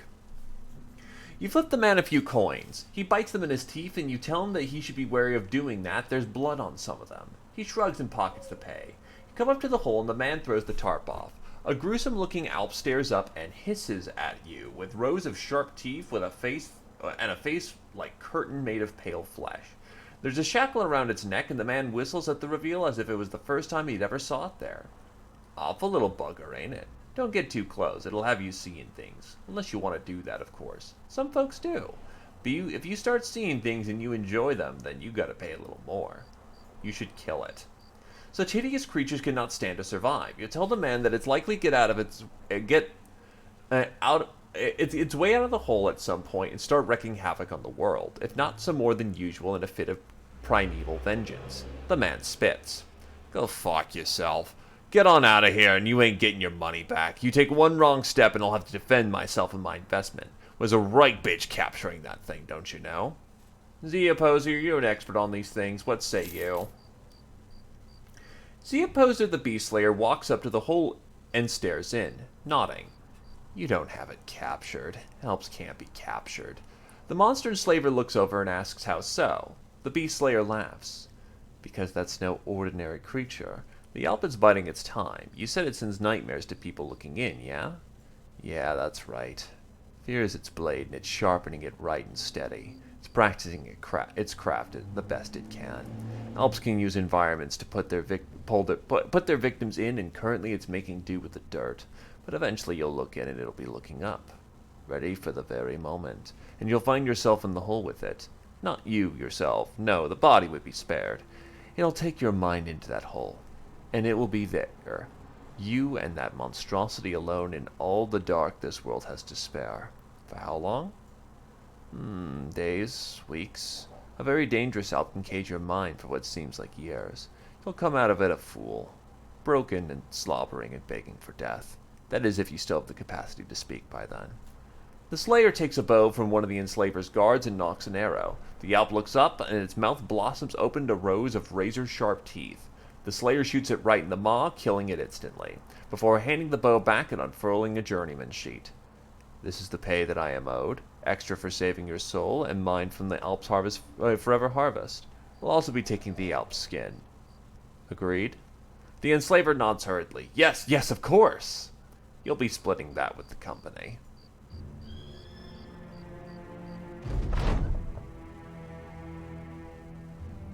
We fight well, but we need to be better organized in case things get dire. I shall name a sergeant to rally you on the battlefield. You were unsure at first about signing Werdrick to this important task, for he is committed to revelry and carousing as any other man. But no, that's not a con, man. That wasn't a con. That was legitimately a monster slayer going, yeah, you're a fucking retard. Let me show you what you're. Let me show you why you're wrong. Here's the pay that I am due. Congratulations, your soul is now mine. I just saved your ass.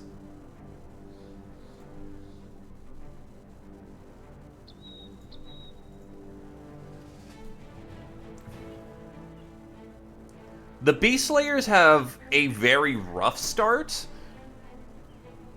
But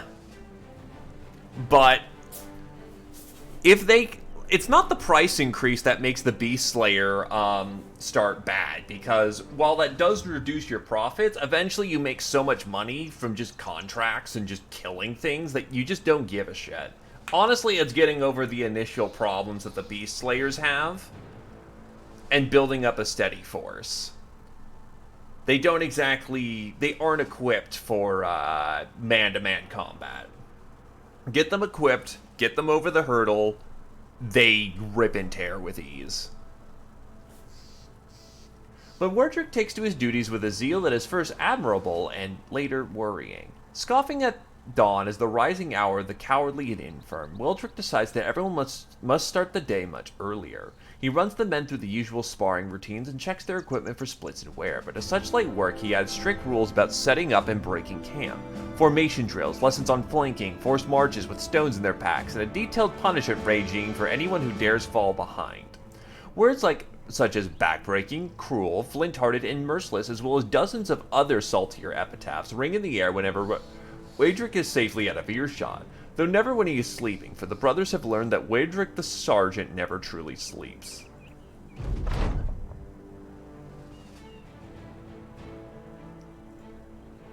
Get up to 12 men? Well, I'm off by 1, so there you go. That'll be an easy renown boost. Reaching Grunfrost, the caravan leader turns to you, a large satchel in hand. Thanks for getting us here, Sellsword.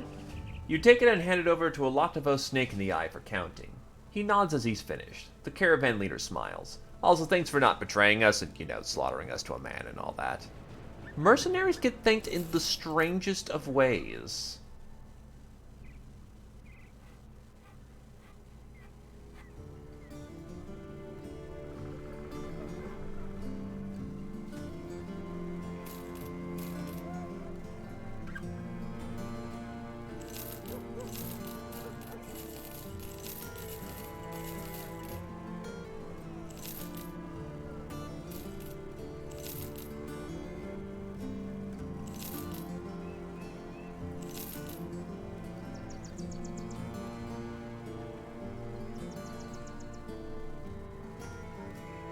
Tools are here for a good price.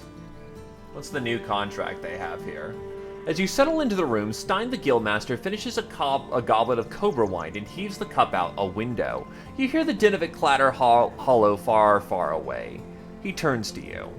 While walking the roads, brigands swarmed my wagon and made off with all my goods. They left me my life, which is fine, but the gall of what they did keeps me up at night. I see their sneering faces, hear their laughter. I believe it was a message to go after me because I refused to pay their tolls. Well, now I'm ready to pay a toll. To you, Sellsword. If you go there and slaughter those vagabonds, I'll pay a tidy toll indeed. What say you? That is a very nice bit of money. Though first, I need to get my sergeant his sergeanting equipment.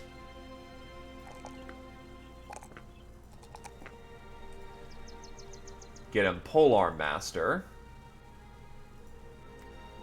And with Clarity, He's getting up there for being quite competent. Hello there, Latvia. How's it going? Berserk has action point economy.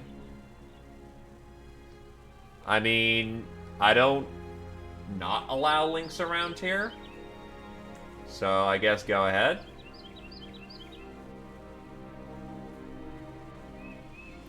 Morale, weapon skill,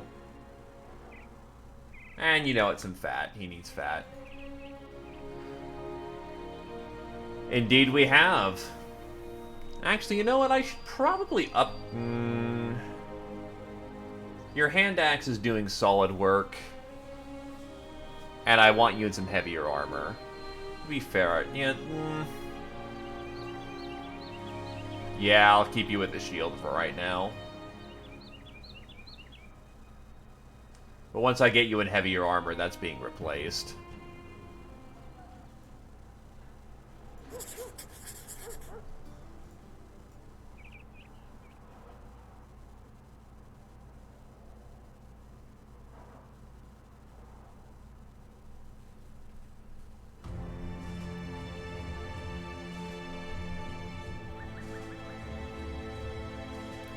Thugs, poachers, many raiders, war dog, minstrel, war woodcutter. Let's go.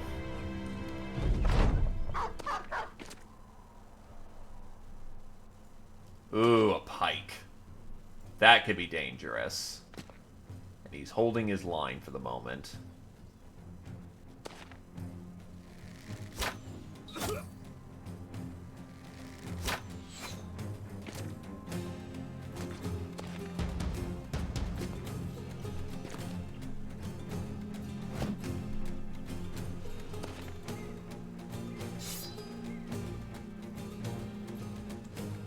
If he wheels around center, I'll punish him.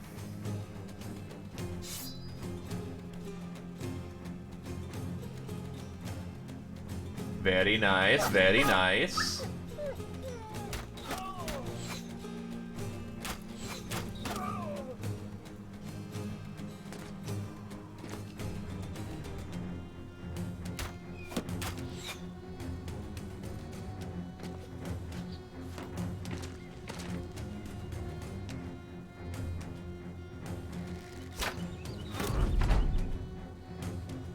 That is fair, and I do appreciate the respect.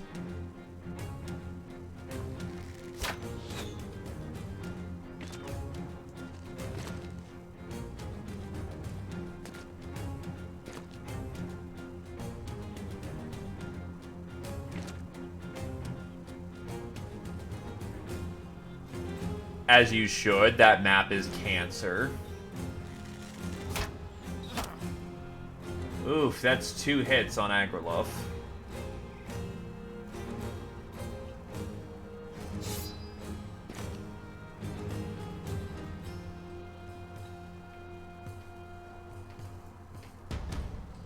I will give you credit. Not having a death on the black site with all the multiplayer shenanigans going on is quite a credit to your guys' capabilities.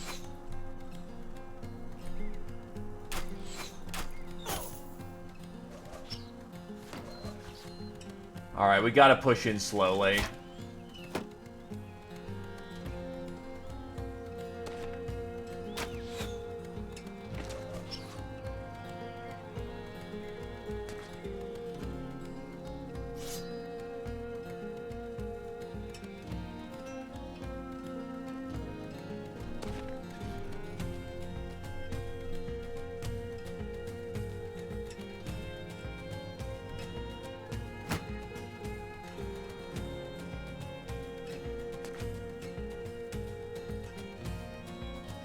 So all in all, much is going well in the land of the cat.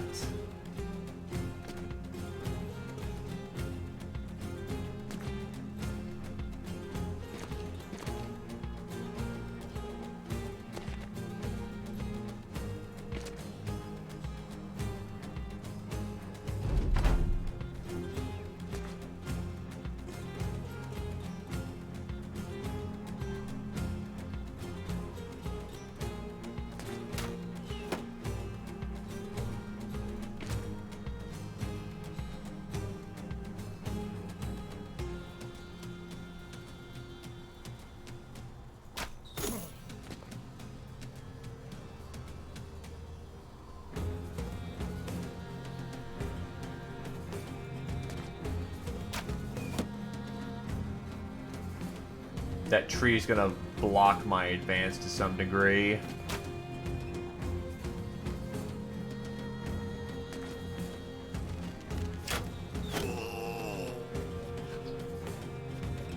They are really relying on their range power right now.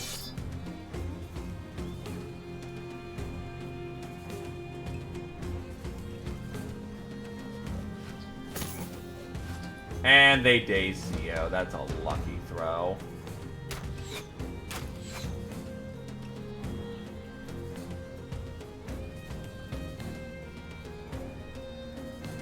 Wait for the push.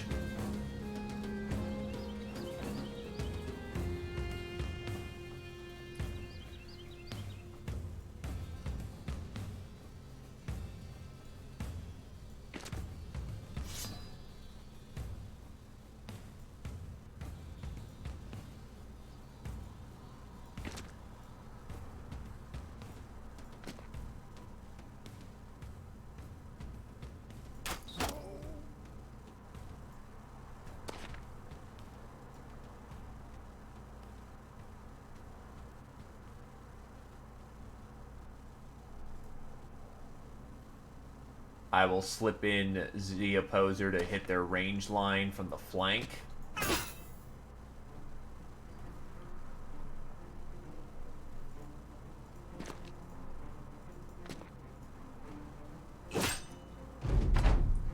Ah, yes. Being allergic to penicillin. I am most familiar with this.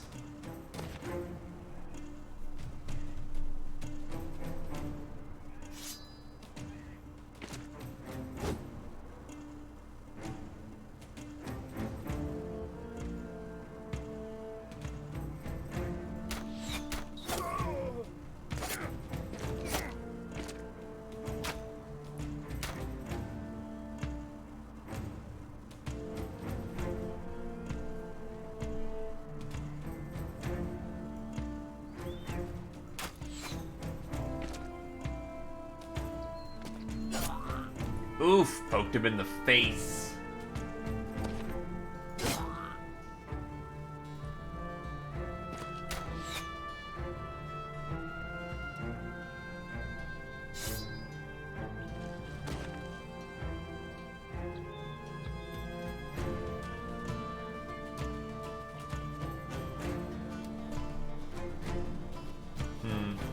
Wait for a target of better opportune.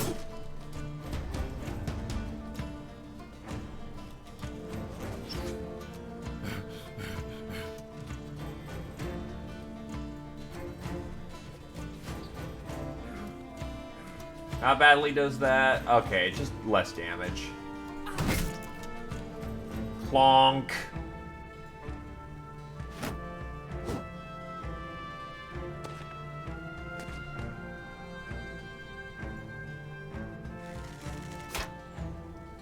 Flail incoming.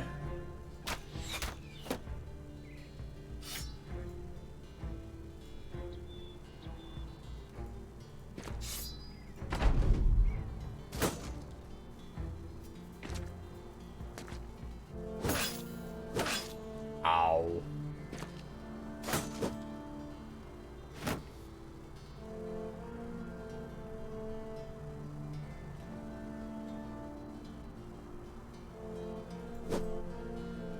Damn.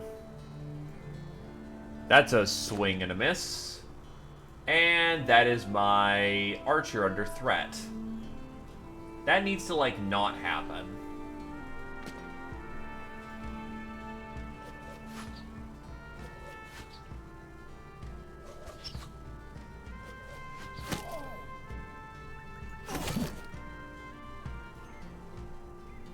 Thankfully, Brickcan is not entirely useless at a melee. So that does help his situation significantly. Shigofu now has Berserk, and the slaughter then begins.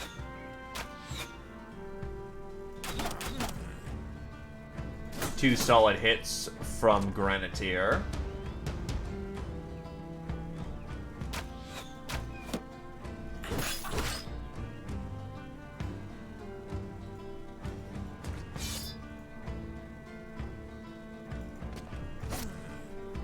He's done.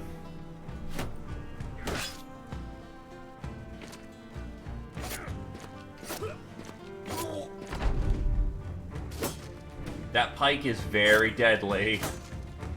Would be better if we were able to get rid of that somehow.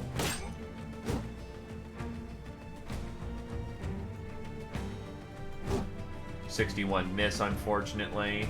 You can pull your bow back out again.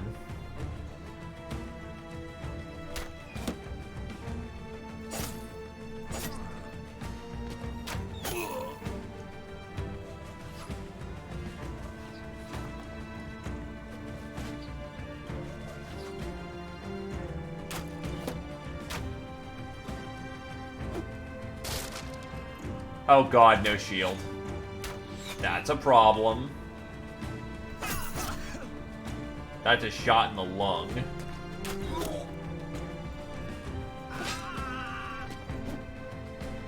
Oh shit. Okay, there goes his shield too, you rudies. And now he's pretty firmly outflanked.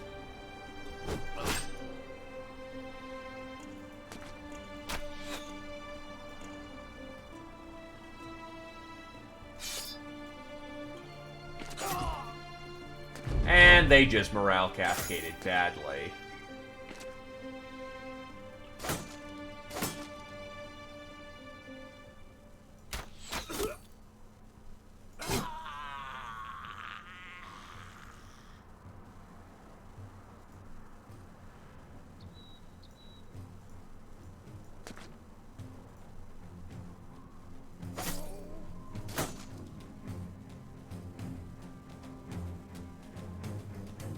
One, two, three, four. Grenadier is out of ammo, so we will hot switch him into some more.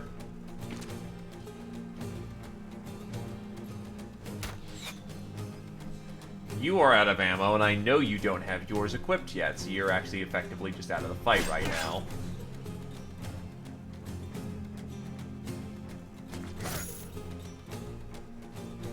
Z Opposer just gets into the back line.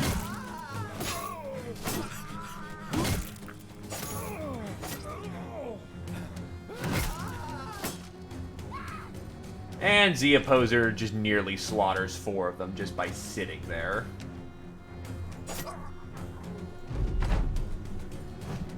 Oof, that was a little spicy, but thankfully the Raider missed.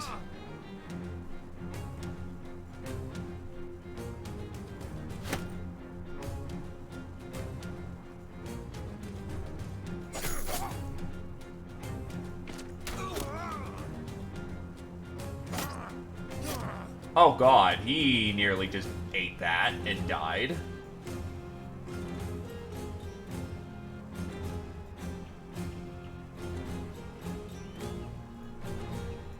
Krios, we're gonna need a save here. That's his arm clipped. And that's over.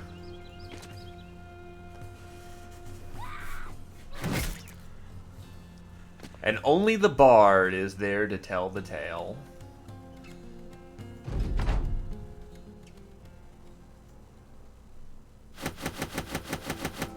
A lot of helmets. That's good stuff.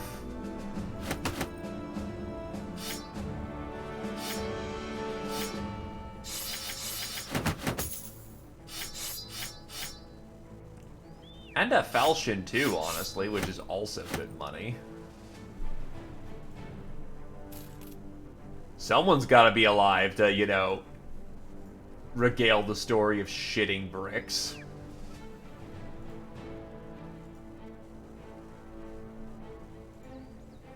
Hello, Heighton. There are indeed free brothers to claim.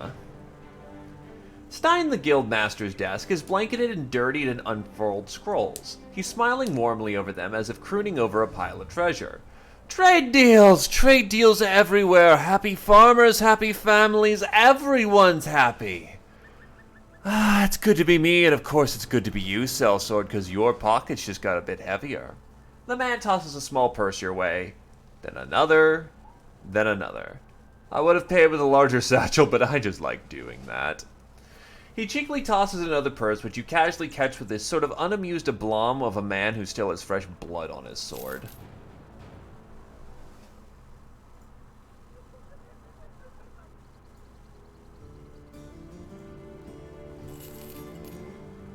Iron Lungs and Iron Jaw. Tough as hell, just no talent whatsoever. Well, here's the brothers we have to claim. First of all, Z Opposer's leveling up, and we'll get two-handed sword mastery.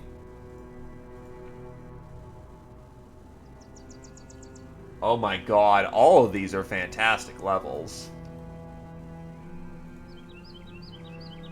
But I think that the resolve is going to be the more important one here. He already can wear fairly respectably heavy armor. 80 natural weapon skill, 20 natural defense. That's a comfortable place to be.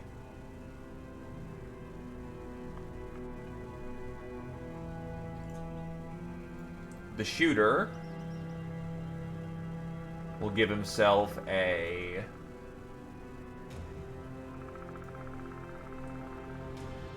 initiative level, range skill level, and he does have Wind Reader, so you know what? Boom, boom.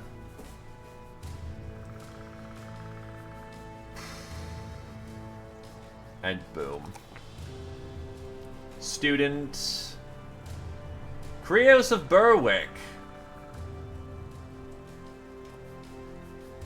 Give him Shield Expert. Well, actually, you know what? Probably... Nah, Shield Expert. Survivability is tantamount. A finally really good, melee level, which he needs. Good fat level. And... honestly, I'll go for the resolve.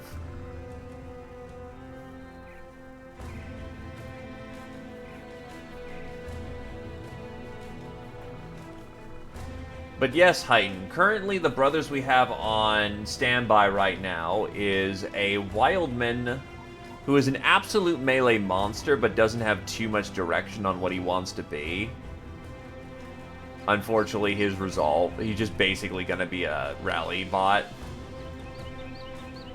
Give you a shield again. Give you a shield again. I've got a new shooter. I've got Wiggled Bloodeye, who is basically predisposed to being a fearmonger cleaver man.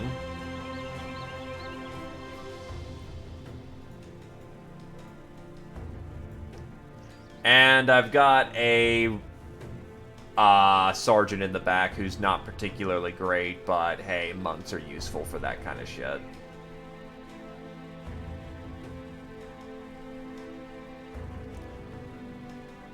We can try to get better brothers if the current roster does not appeal.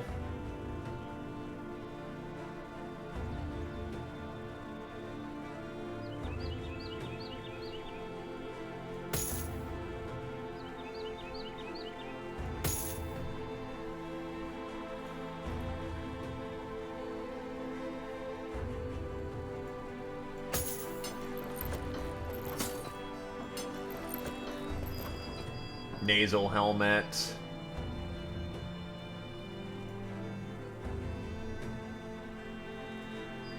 Right, he's gonna be going for nimble, so he can't have too heavy of armor.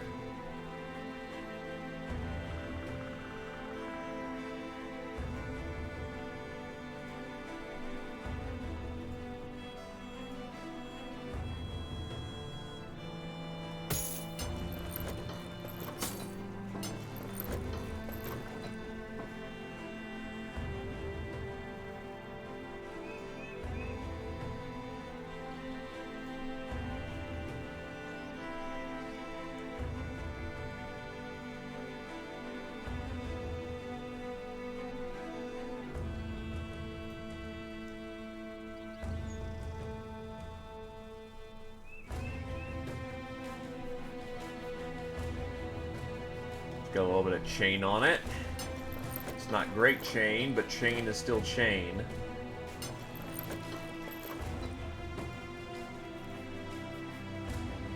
Oh, whoops. Wrong person to receive the chain.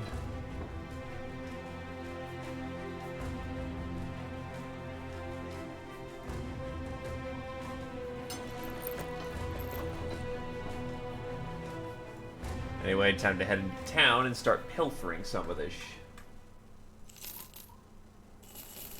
rather hawking. Actually, the prices here are kind of bad. Probably because no, even well supplied. I guess they just don't make a whole lot of money. Lanzenberg would probably have been a better choice. Oh well.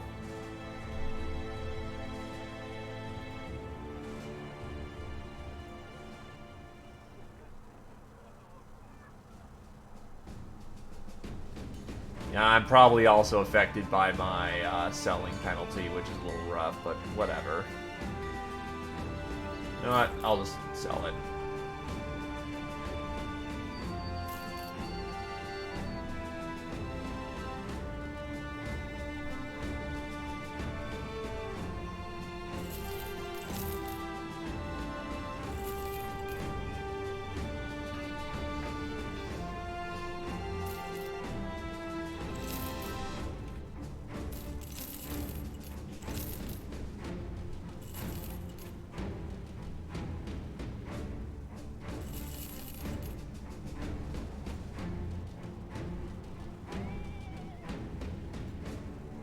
Alright. Bjolnif the Bear? Oh, he's not terribly great. Well, here's another bastard.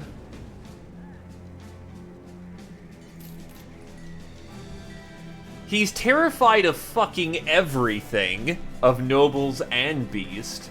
But on the other hand, those stats...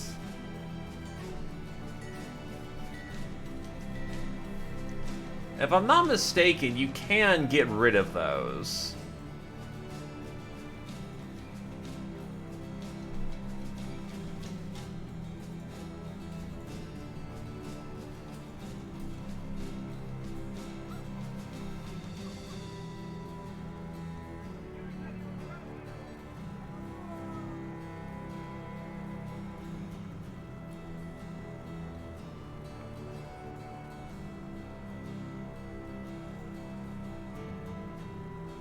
I don't think you can ever lose Fear Nobility, but you can lose everything else.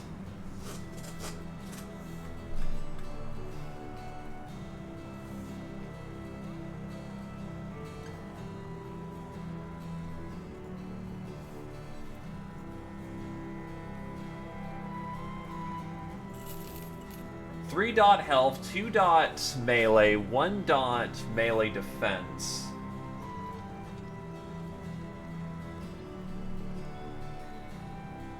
Fear of beasts, but lucky. I could see him being a decent polearm lad. But the problem is that without fat up, he will suffer from just not being able to wear his armor.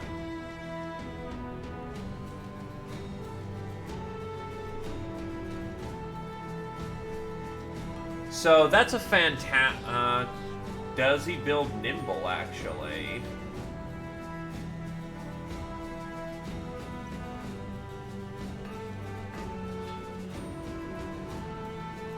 He does not build nimble. So otherwise a fantastic sergeant just can't lift his armor. So that kind of makes him bad.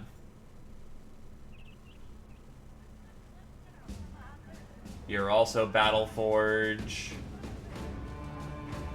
With no good dot. Oh no. You know what? I'll keep my hands on my money. Which sucks because those talent stars are amazing.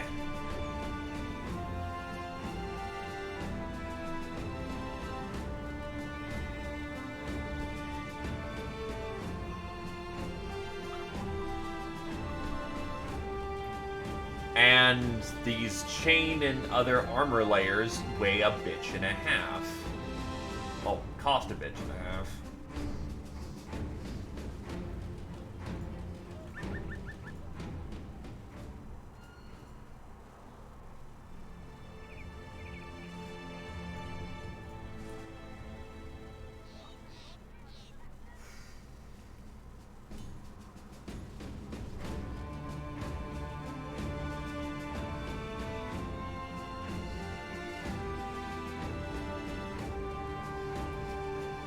problem is I need good, cost-effective ways of increasing my armor.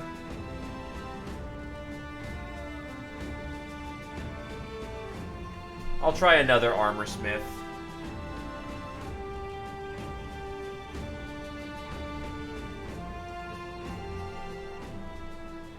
I have the right to shop around pretty comfortably, so I think I will.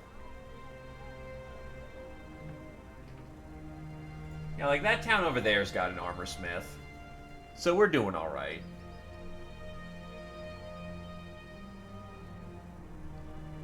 And look, Grenadiers are chained off of of the old heavy from XCOM 1. Clearly you took more to the minigun side of things.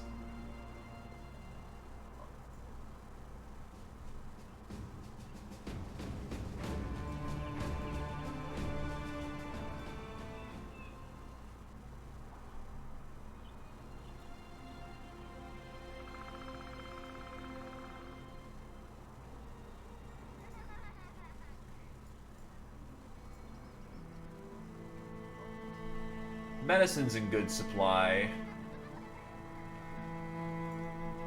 Alright, what's the job? A beast hunting job. Haven't given you one yet because I'm going off of request, not because I'm just gonna slag somebody on yet.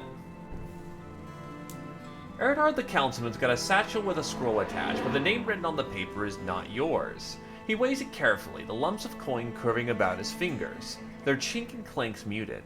He turns to you. You recognize that name? You shake your head. The man continues. A week ago we sent the famed Sir Joffrey of here to go hunt down some foul beasts that have been terrorizing the town and surrounding farmsteads for weeks. Do you know why this satchel has remained in my ownership? You shrug and answer. Because he hasn't returned? Eridard the Councilman nods and sets the satchel down. He sits on the edge of his table. Correct, because he's not returned. Now why do you think that is? I think it's because he's dead, but let's not be so negative. I think it's because the beasts out there require more. I think they require someone like you, Sellsword. Will you be willing to help us now that this nobleman has failed?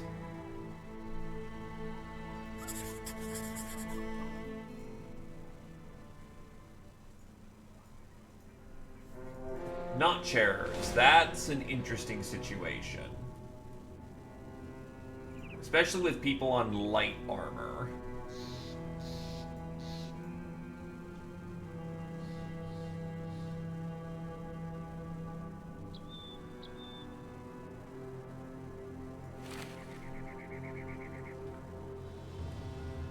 Oh god, his shoulder's clipped. Never mind. Okay.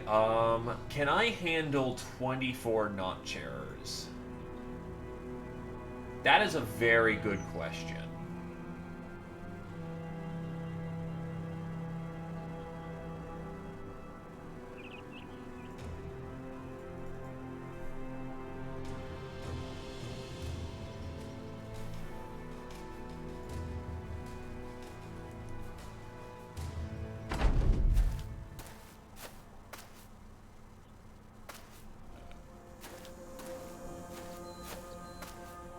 Looks like a lot of small ones.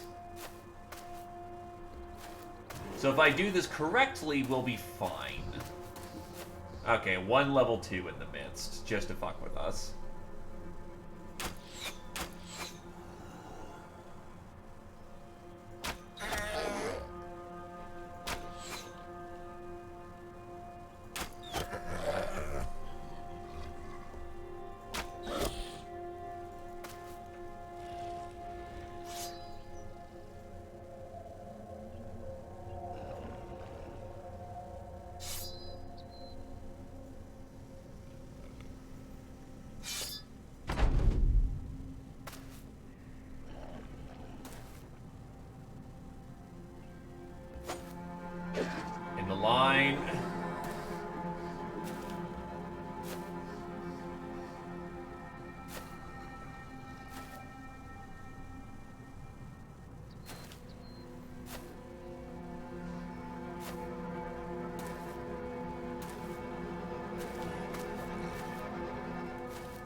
Ah, shit.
Yeah, that's a problem right there.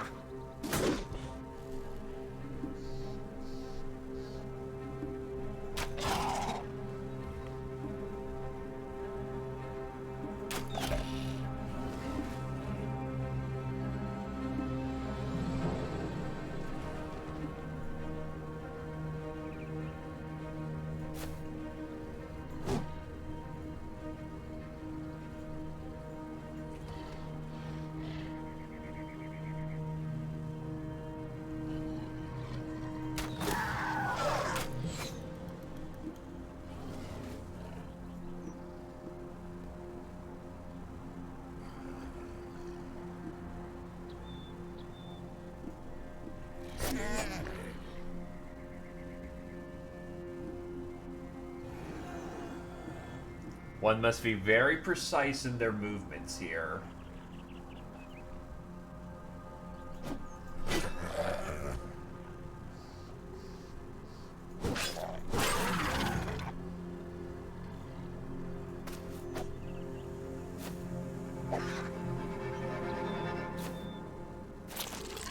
That's not good.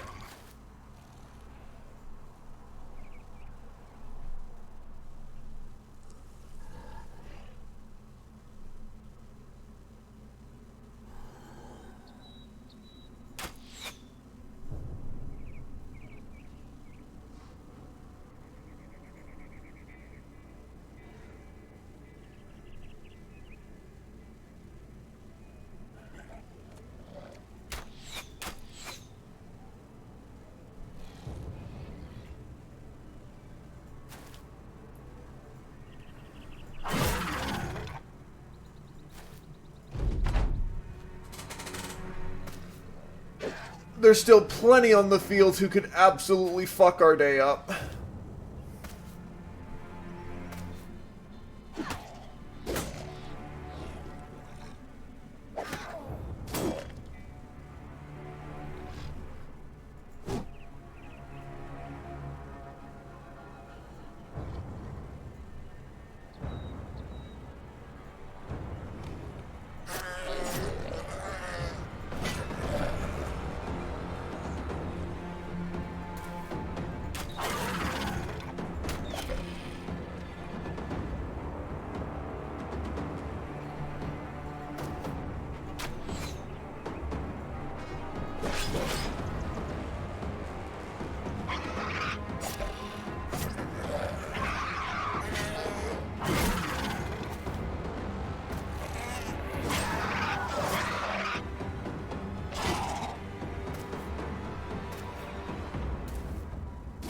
Oh, shit.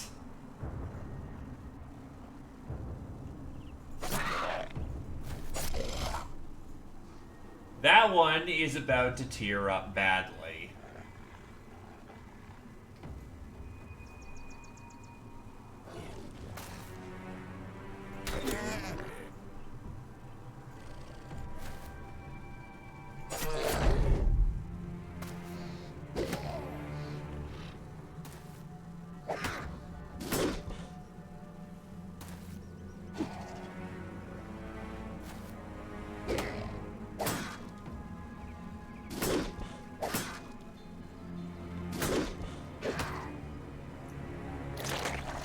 Yeah, that is a problem. That is a grade A fucking problem.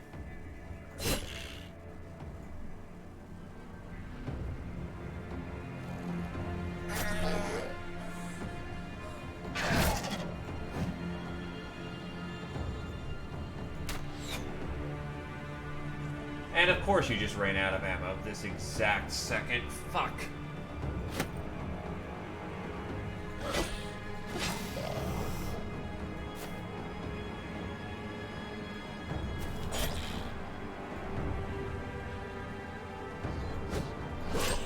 Hello, carrier.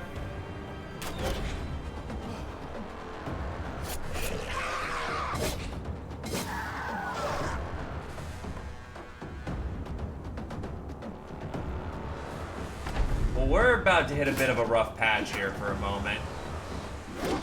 I think this is Shigofu's swan song. Oh, he ran the fuck away. Interesting, okay. Now there's two of these bastards on the field. Well, he's not dead yet, but that's not a whole hell of a lot. Very good track record at the moment.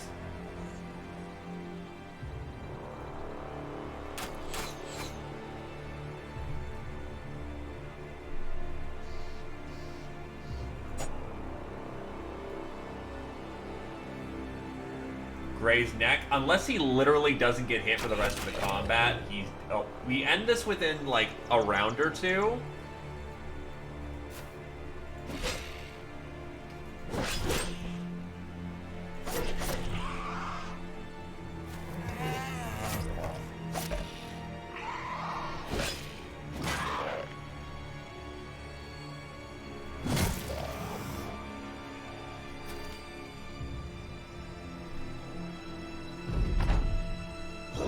Now, Shigofu's gone.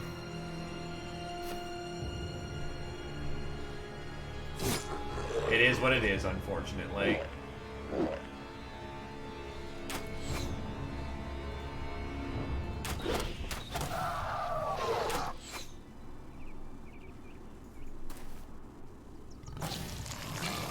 And Krios just got gobbled up. But thankfully, he has his entire team with him.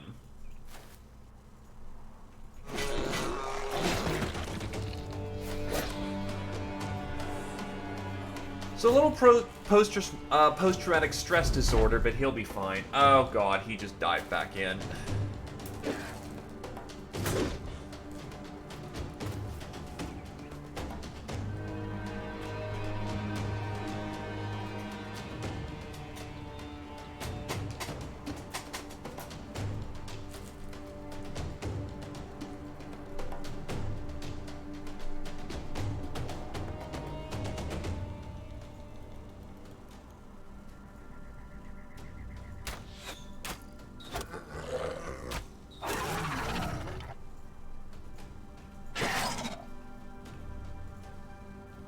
And that's it. They're gone.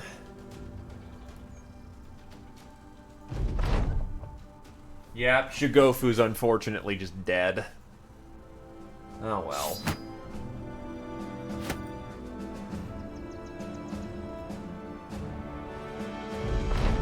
The Notcher's dead body more looks like a rock than beast as it lays flat and unmoving. Flies are already coupling inside its mouth, sowing life on the frothy remains of death. You order Bedolf to take its head, for Earnhardt the Councilman will be expecting proof. The steely-eyed Earnhardt the Councilman leans in to get a good look at the Notcher head you brought in. It's quite the sight, mercenary. I'm happy you brought it to me. He leans back. Leave it on my desk. Maybe I can scare the children with it. The little kids are getting too used to fineries, methinks. He snaps his fingers and a servant comes to give you your crowns. However, we can now make trophy necklaces. These trophy necklaces, oh god, my line is softened pretty badly, because yeah, he was a frontliner. I can now give trophy necklaces to people who don't have bags on them.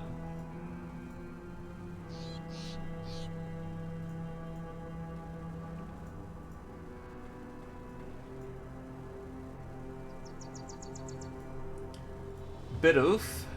Gets +6 dodge. Holy shit.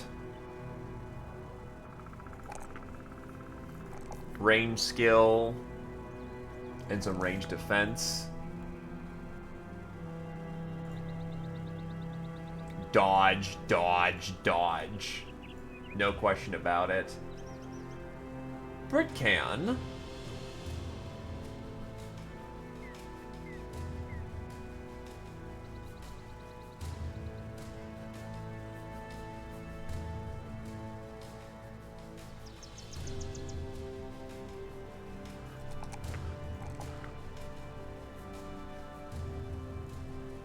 Needs his armor perk.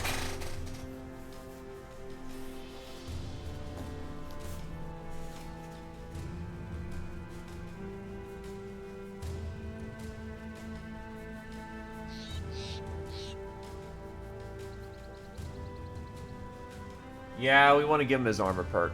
You actually have not died in this run. I know it's a little disorienting with how many false starts we had, but...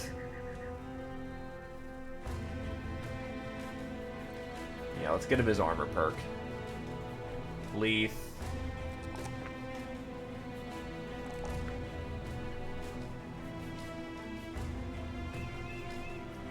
Honestly means he needs a lot more fatigue if he's going to wear any kind of comfortable armor.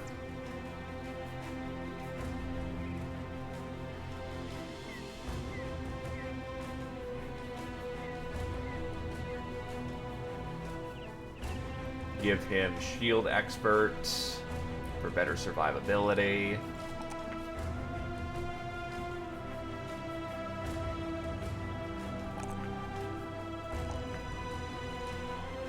We died, we lived, we died, we live again. The cycles are forevermore.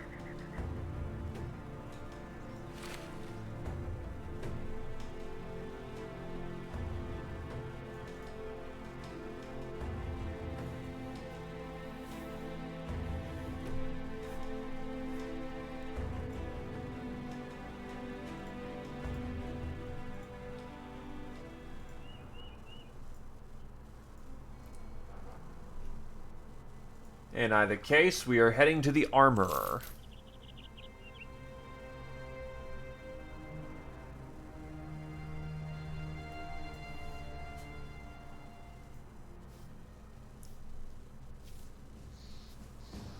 Chain here is also not so good.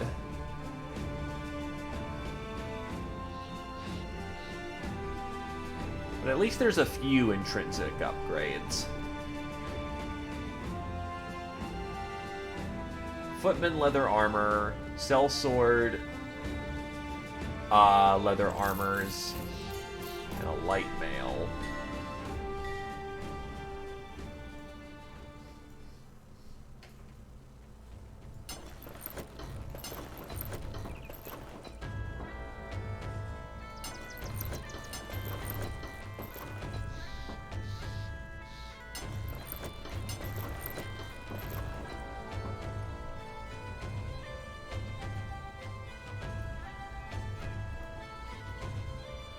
Our boys are starting to armor up nicely.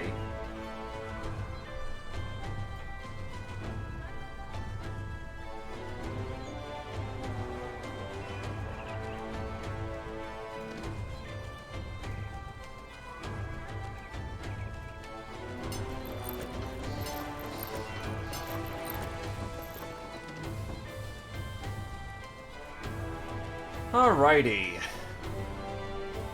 Now we need work.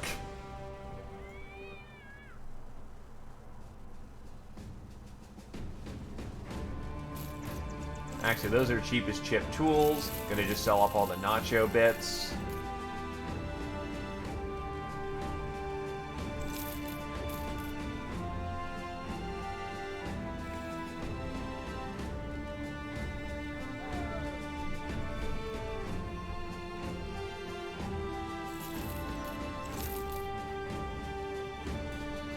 And we're right back where we started on money, such as it is.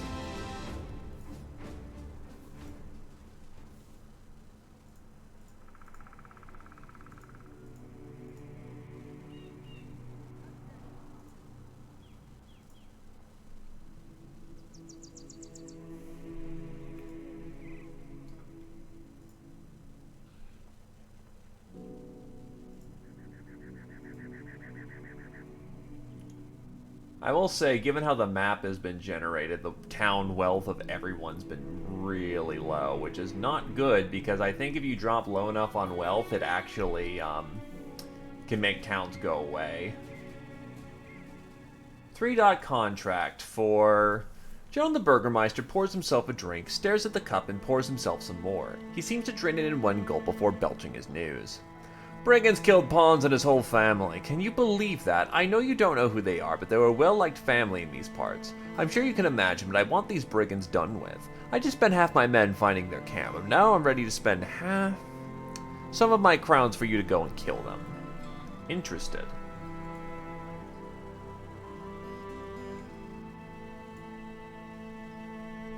Kind of a damn shame I didn't do my selling here, but whatever.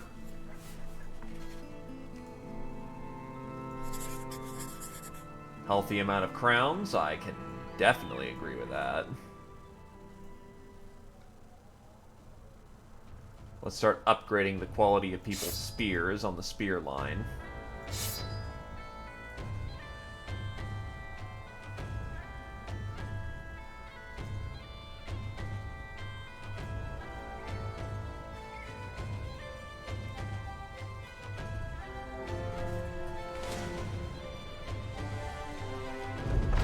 Figured this was gonna be it. Cheating Raymond. It's him, you know it. Eyeing through a spyglass, you can see the silhouette of the infamous robber baron as he moves about the brigand's encampment. He wasn't in your plans nor mentioned in the contract, but there's little doubt that if you bring his head back to town, you'll be getting extra for your troubles. That should not be beyond our ability, but the brigand leader makes this spicy. In the woods, I think we'll be fine. We're just gonna have to style on him hard to make sure that we have the right people for the right job.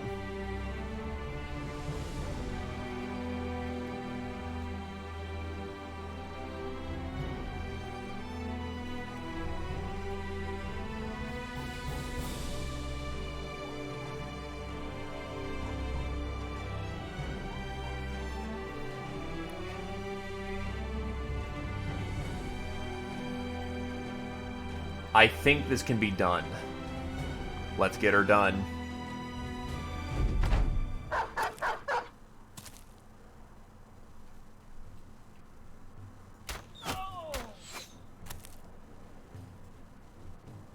Ah, he's got a sword staff. That's, alright.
Oh, wait, I didn't need to do that. Well, that's a lot of fat I just wasted for no good reason.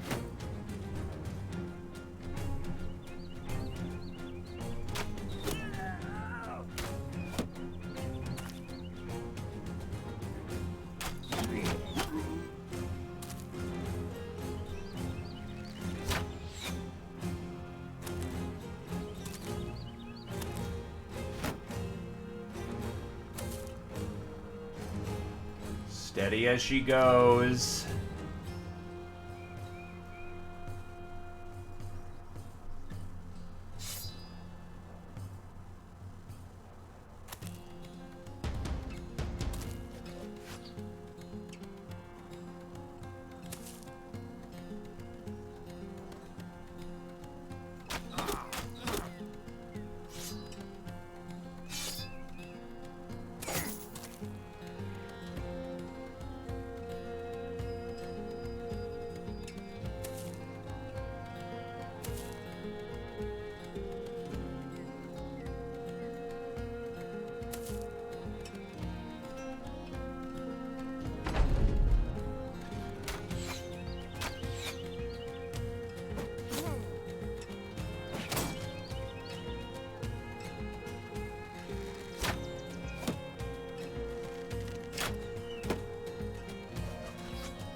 Battle lines have been met.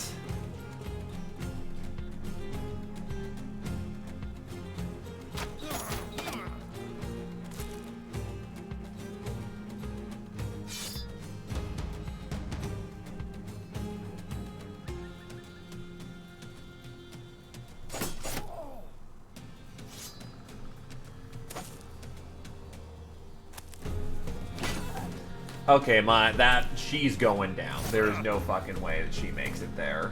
She's got way too much heat on her. Z Opposer, your duel has begun.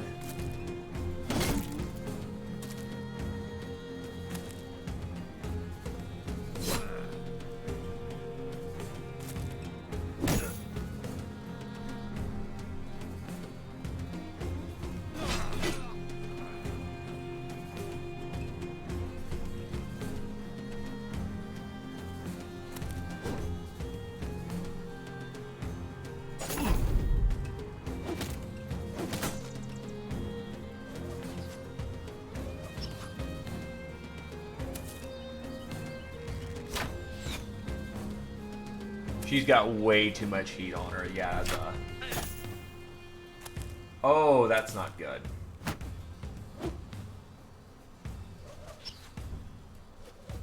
Do you have rotate? Yes, you do. Clipped. Good to go.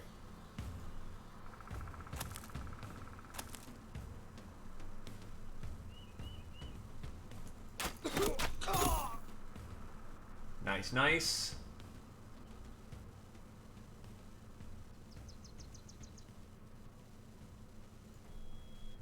You may want to wait and steady your shot.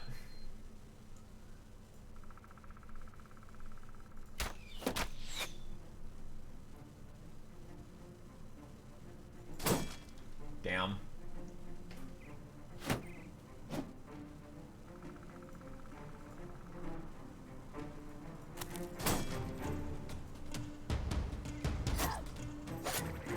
Yeah, I can't say I didn't see that coming.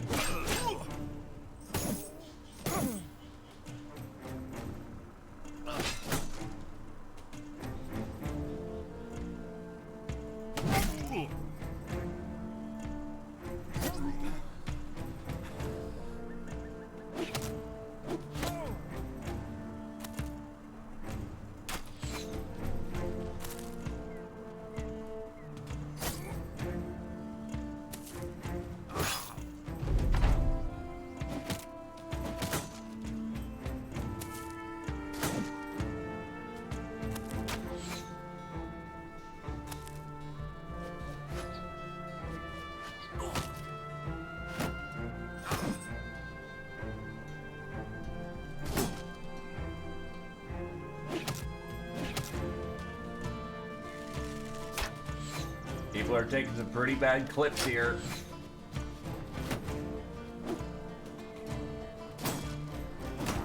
Yeah, Agaleth is super dead at this rate.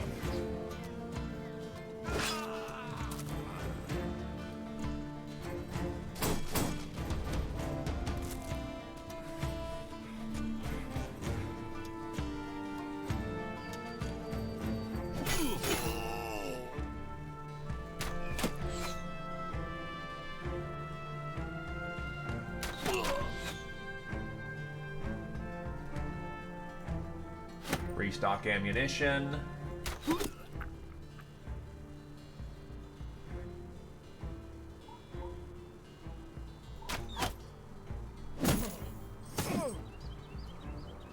And Zio nearly just had his skull cracked.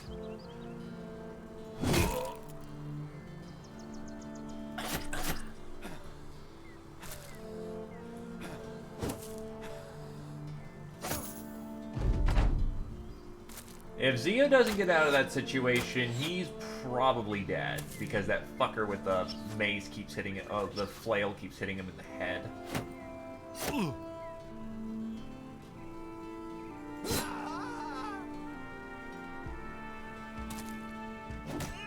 Never mind. Zio's dead.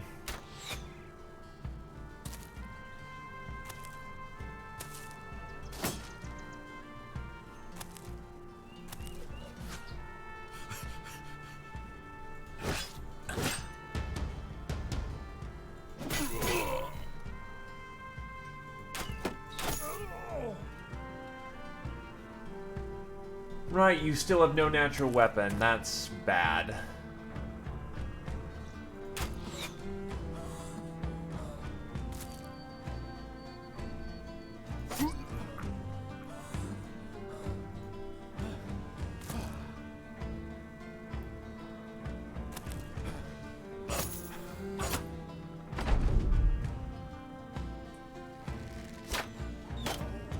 Ow.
Wow, okay.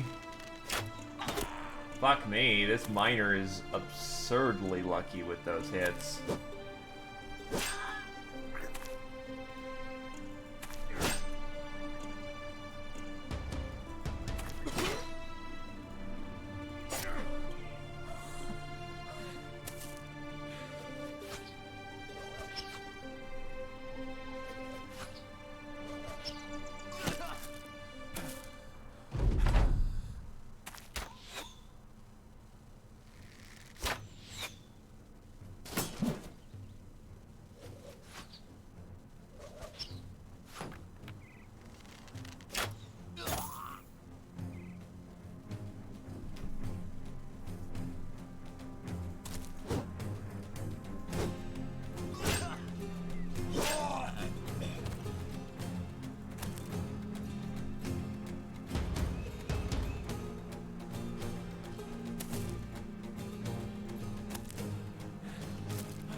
Oof.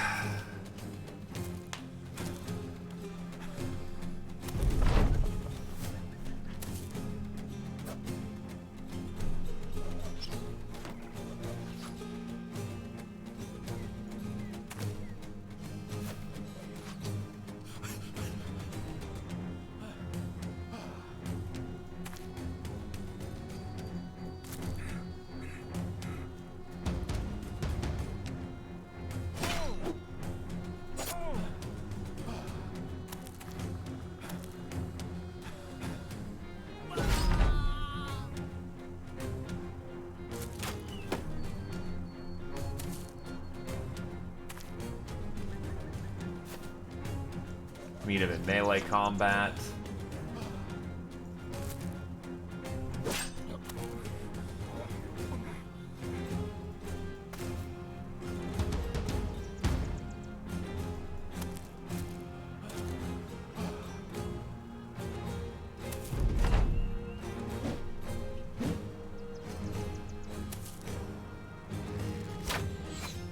Just now basically getting to hand-to-hand combat at this point.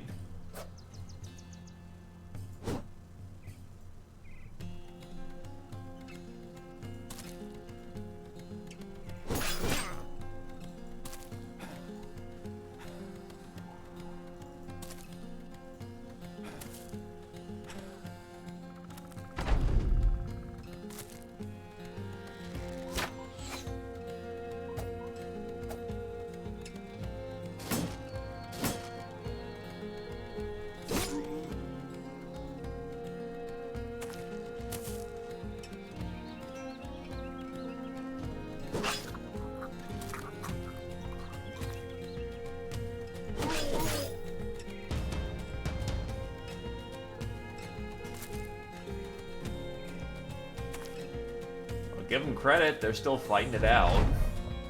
I didn't retreat him yet, that's interesting, I guess. I guess that Allied troops can't retreat unless you specifically give the order, even if they're panicking like crazy.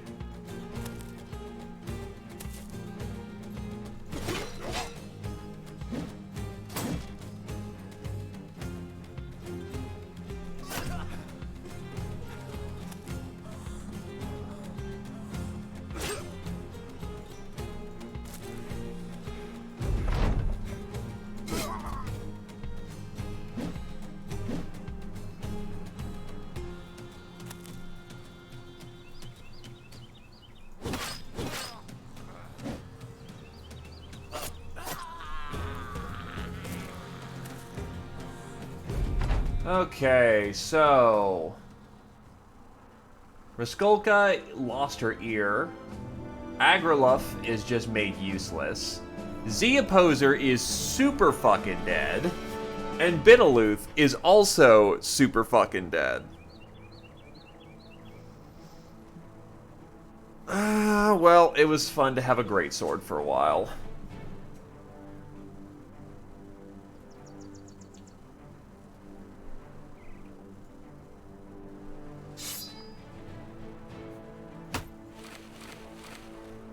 We can still also recover Z-Opposer's armor.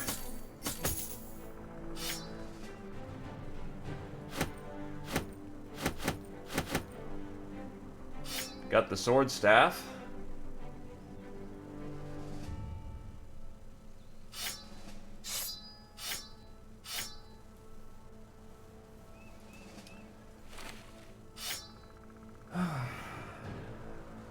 That kind of sucks, honestly.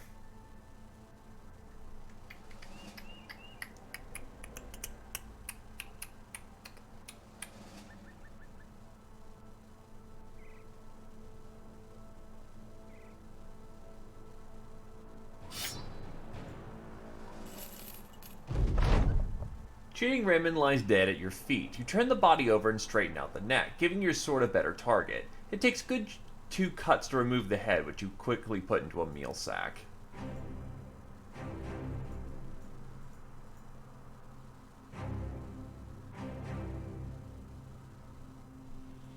Yeah, so you're literally worthless at this point, just meat.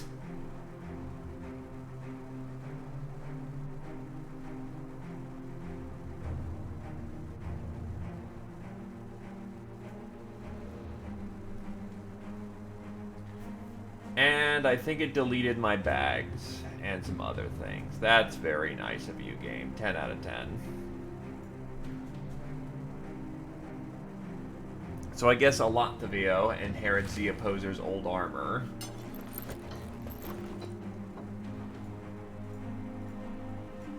Which means that you, Krios, inherit the old armor of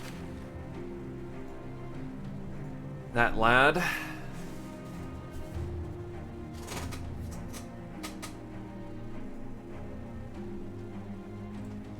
You having a maim is not bad. So we're effectively... Indeed, you have died.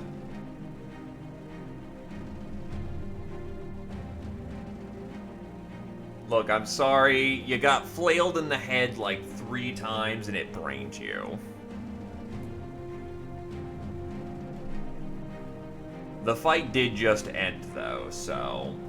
Not too late if you want to save your own ass.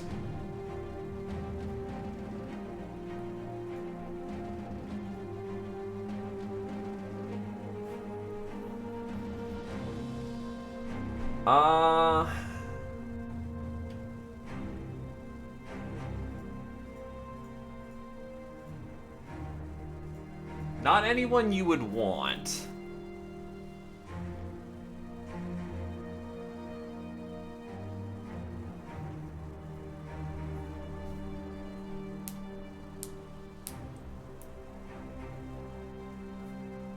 Alrighty.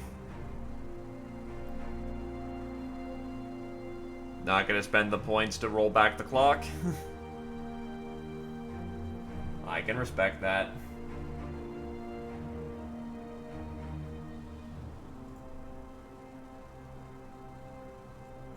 Alright, let's see. What can I do for Kit to try and throw that around? Because that is potentially armor I could throw on somebody else.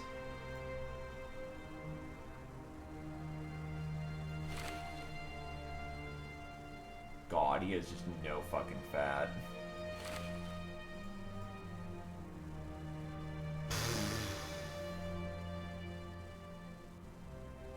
Well, congratulations, Satori.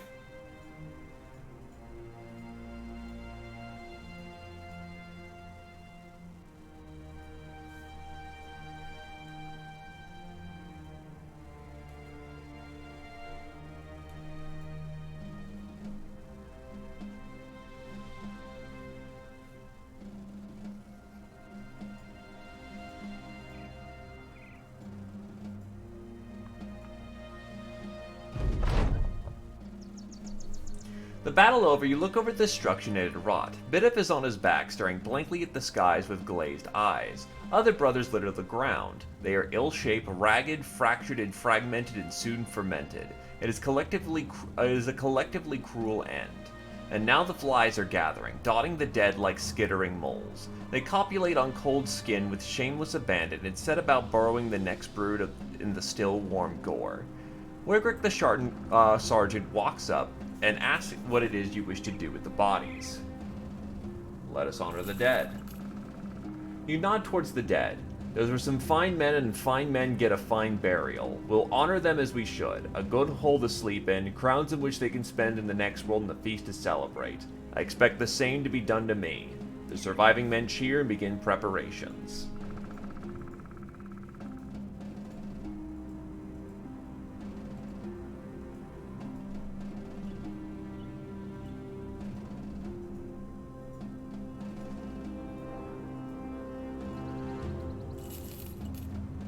Wow, actually... Oh, go fuck yourself. A sharp whistle draws the attention of you and your men. You turn to the side of the road and see a group of men emerging from some bushes. Everyone draws their weapons, but the strangers don't move a foot further. Their ringleader steps forward. He's got a bandolier of ears going from across his chest, a summation of his handiwork. Hello, fellows. We here are bounty hunters, if you couldn't tell, and I do believe you have one of our bounties. You lift the head of Cheating Raymond. You mean this? The ringleader smiles warmly. Of course, now if you could please hand it over, that'd sit pretty well with me and my friends. Tapping the hilt of his sword, the man grins. It's only a matter of business, I'm sure you understand. Take the damn head and leave. So, we do not get the payment for, we do not get the payment for that bounty, and unfortunately that means that Z Opposer and our hunter died for no reason. Damn it. As you finish your report, John the Burgermeister wipes his forehead with a handkerchief. Really, they're all dead then. Boy, you have no idea how much you've lifted off my shoulder, Sellsword. No idea at all. Your crown's as promised. He sets the satchel on the desk and you quickly take it. All is there, as promised.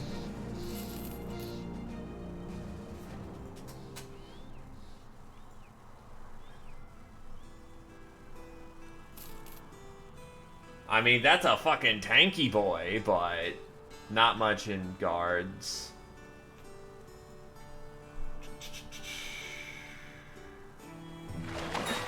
Hop, skip, and a jump over here.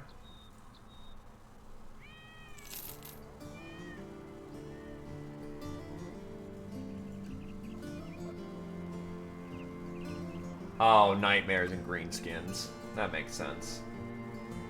Donald the Trademaster sits at his desk. He sighs heavily. Damn peasants are going on about off-workers this, off-workers that. Seems the mountain of shit on my shoulders these days, or even a mountain range, even. The man takes a seat and pours himself a mug of ale. He downs it quickly. Dream Eaters this, Stalkers of the Night that, bah, absolute rubbish. Well, the fools put together a chest of coin and are willing to give it out for some protection. I want you to stick around for a night or two to see if these supposed spirits are real or we just have some tricksters on our hands. Are you interested? Let's talk pay. Alright, and the other job is banditry.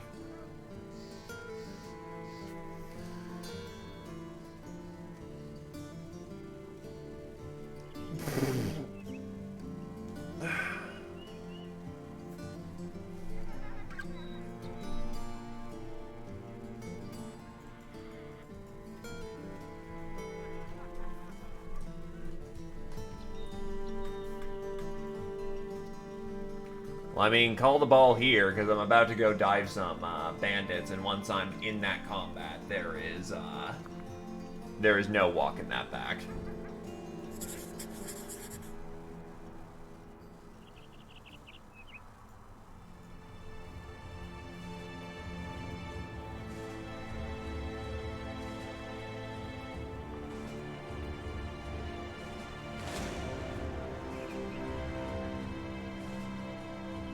Alrighty.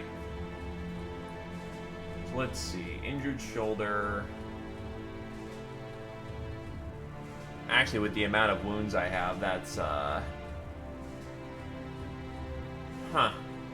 That's actually a problem. I actually need to retool my entire line because most everyone here is pretty fucked up. Looking over my numbers, I actually only have 5 battle-ready brothers.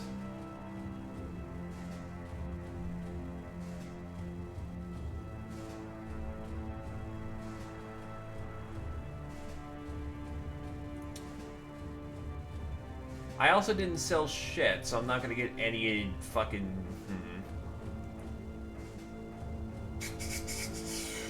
I'll just have to dump some shit. What the fuck? Is there seriously a double brigand group right there? Okay. Oh my god.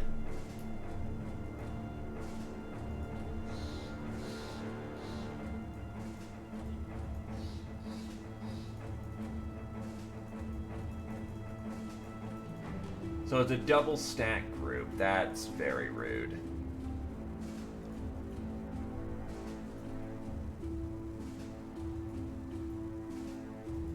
Well, I mean, either call it or don't call it.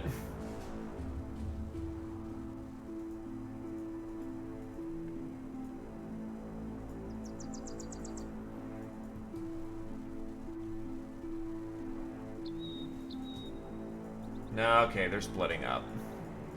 Kind of.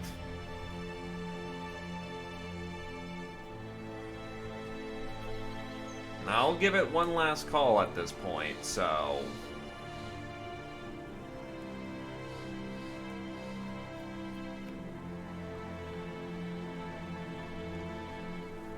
Okay, so just to double check then, on that one, Heighten.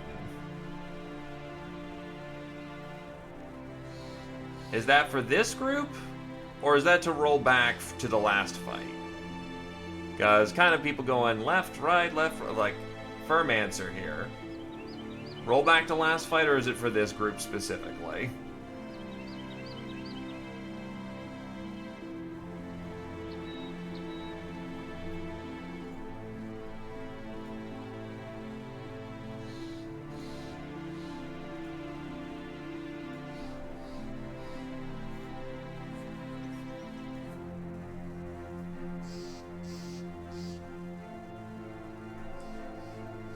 Well, I see the point, and rules is written. That's a rollback.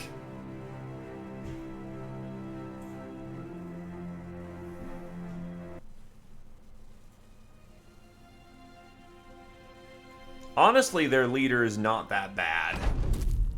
Oh god, what the fuck is this?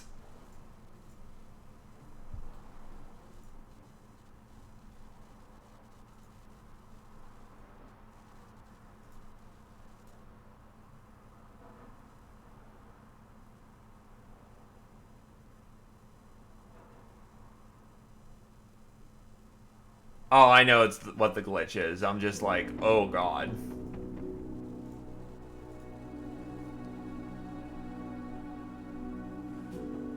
It really is.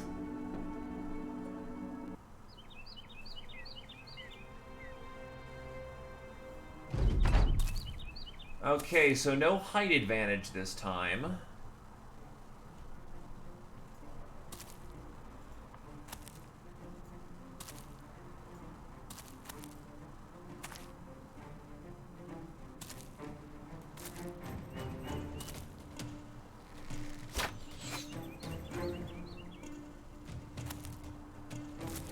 There was indeed brothers battling.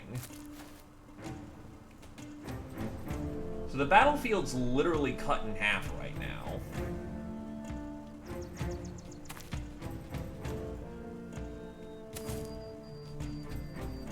gonna pull back the line a bit and retool how it looks.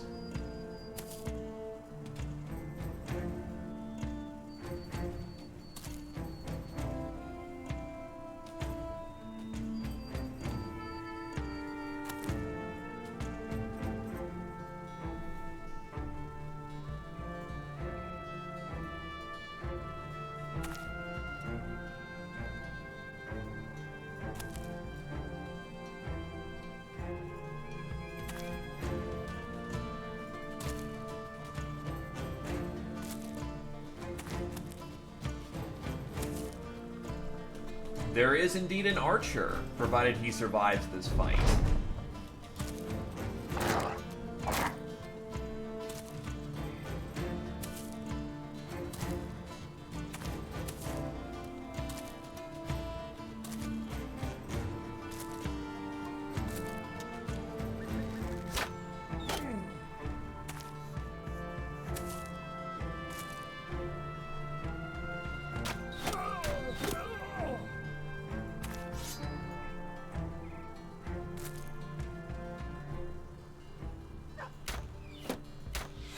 Wow, he actually did get it on the shield. Props to him.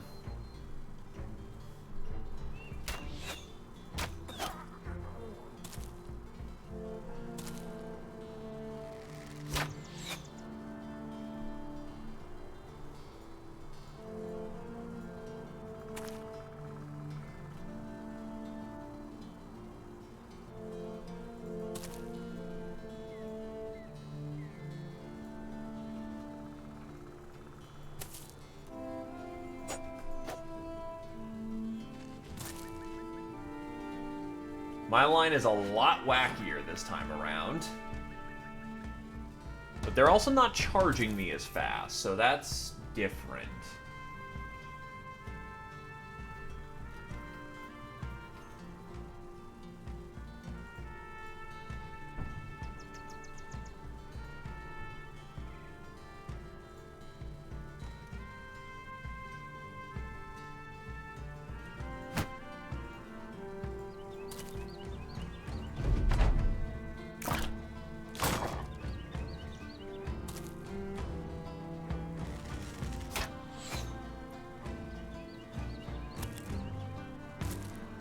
I think the enemy can't leverage the majority of its forces, so it's concerned about pushing in. Ooh, headshot. That's not so good for him. That's a headshot for that guy, too. Oof, okay, that's an interesting maneuver, but...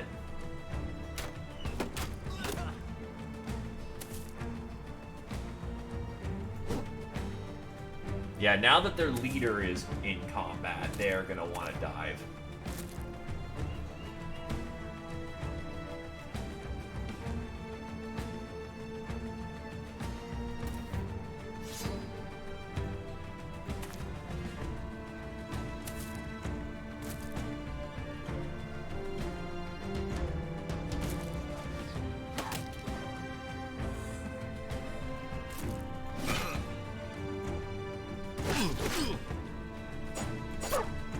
Wow, his dog getting stabbed made him break.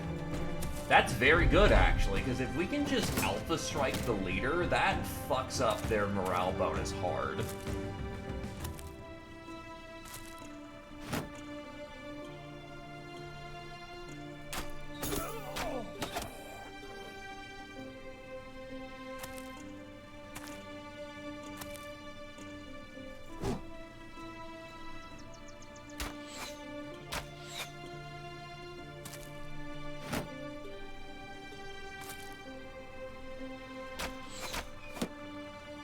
Grenadier's in a bad spot, though.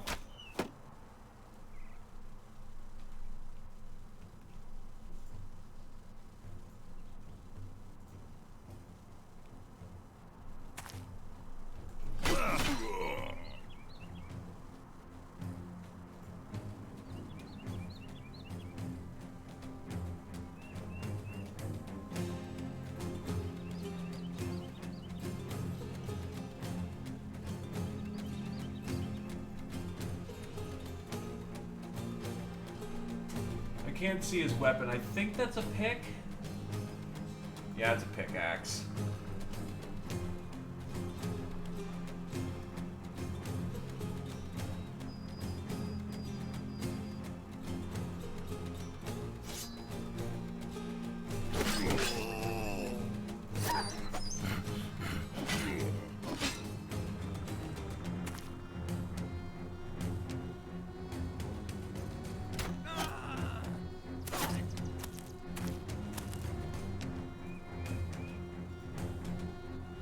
Give Grenadier an escape if he needs it.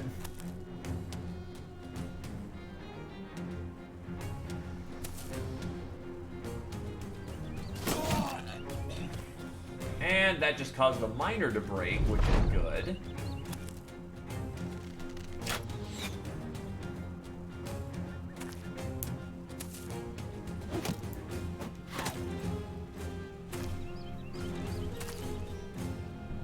He's trying to have some help to get away, but that's not gonna do it for him.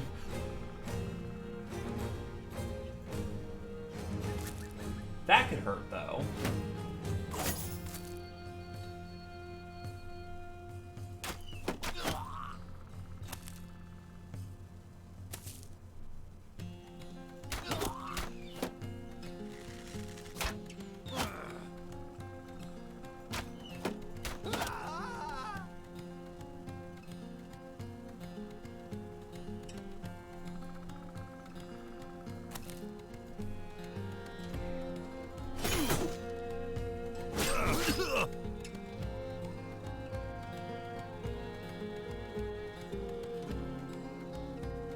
Hello, Raider Man. Dead. Well, not dead, but hurt.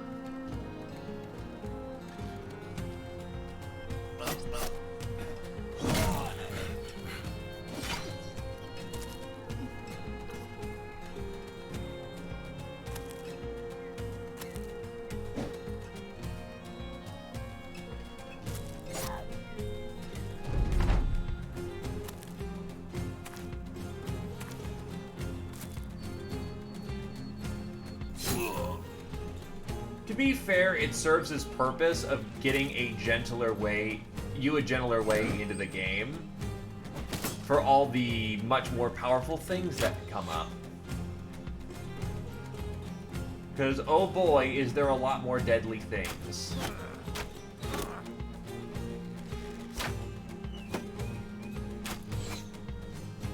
Out of ammo.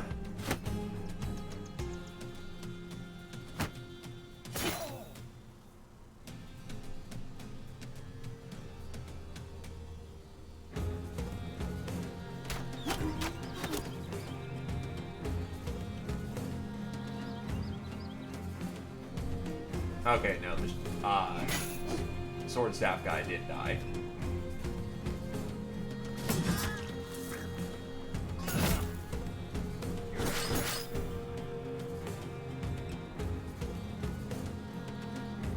Should probably pull you back at this point. You're too wounded to keep up a good fight.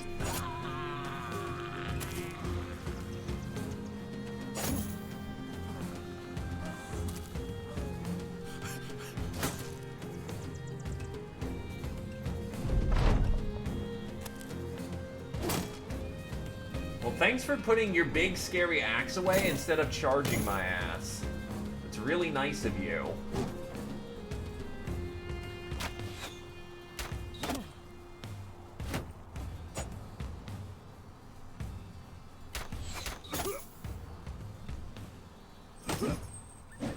Ooh. Cleaver Man nearly just got gacked. Right, you need additional ammo. Keep forgetting to do that.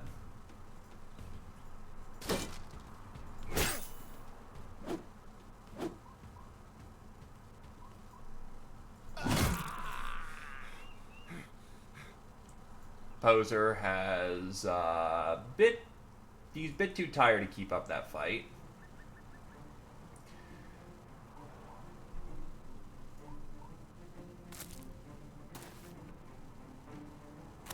They're rallying.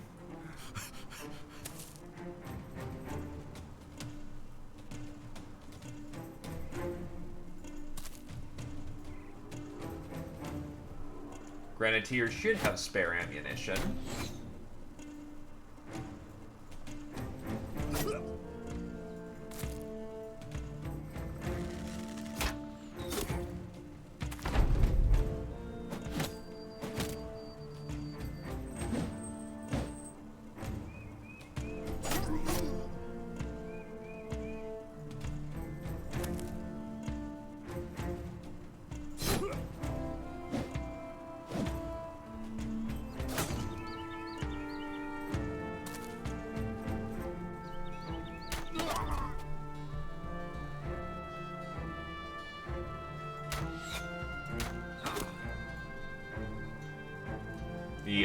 My black archers, unfortunately, not exactly of any use of the circumstance. A nice recovery meme.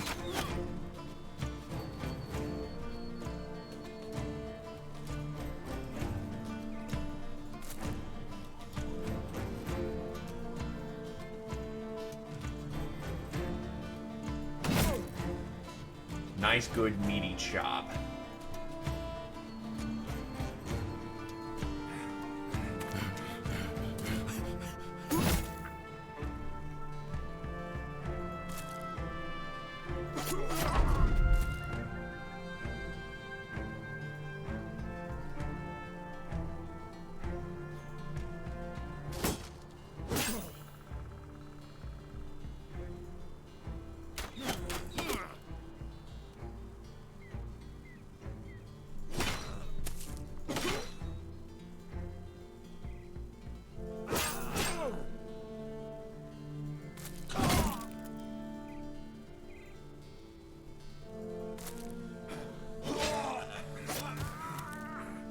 Much better this time around. Not a single casualty.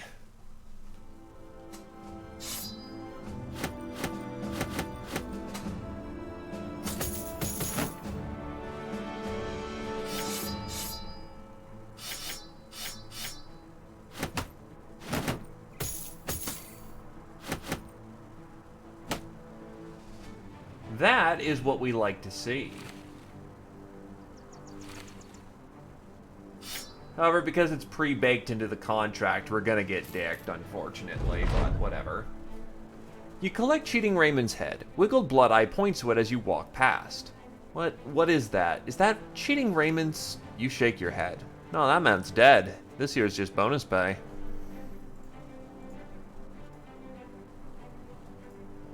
Anyway, give me a title, Ravion.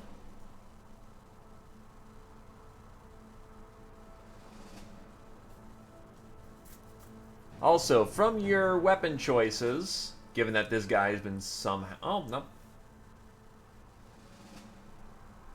As in, do you want to be known by something?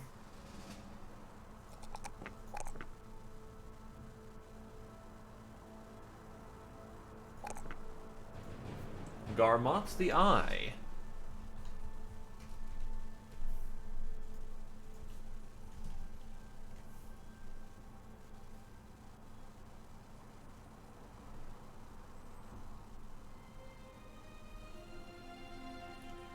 And assuming bows, but you also have option of having a backup sword, cleaver, or mace down the road, potentially.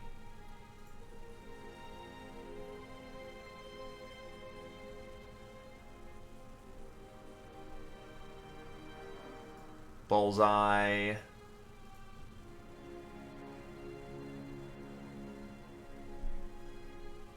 Unfortunately, what's Soga King?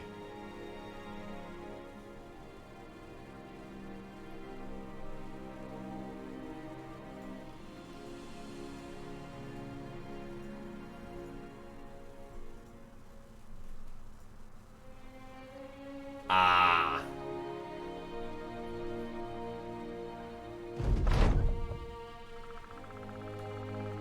Well, again, mercenaries are more than enough to just put us in the dead book for the time being, so take the damned head then and leave.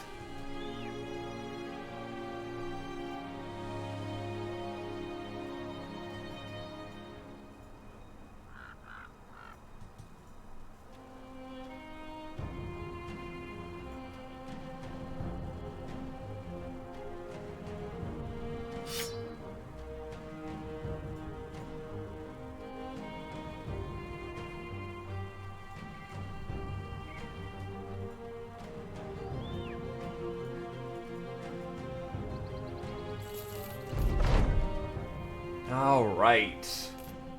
We actually got paid and there's not a huge fucking body count.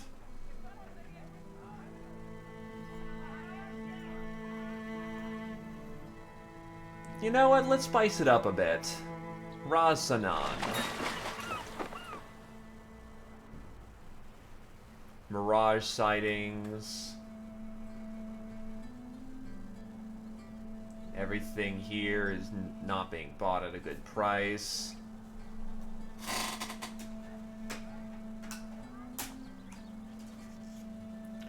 All in all, not a particularly great buying situation.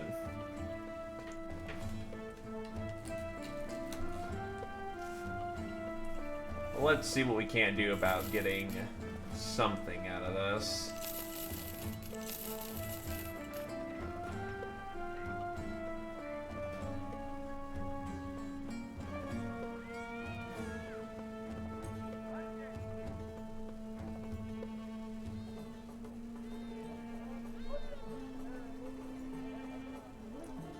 The jobs are...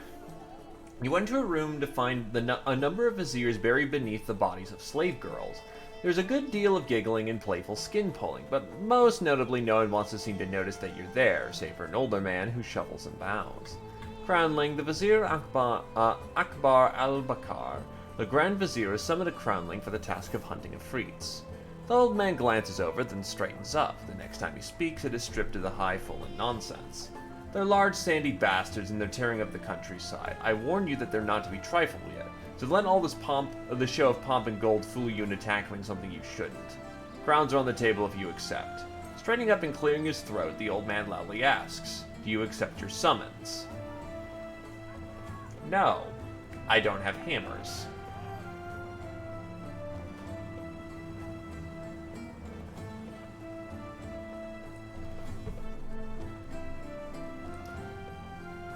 Khalil al-Dani, the high priest, sits at a newly furnished table of gold and Acadia. Every facet is intricately hand-carved and detailed. The corners are inlet with gold and small jewels. On the surface, however, is far more contradictory.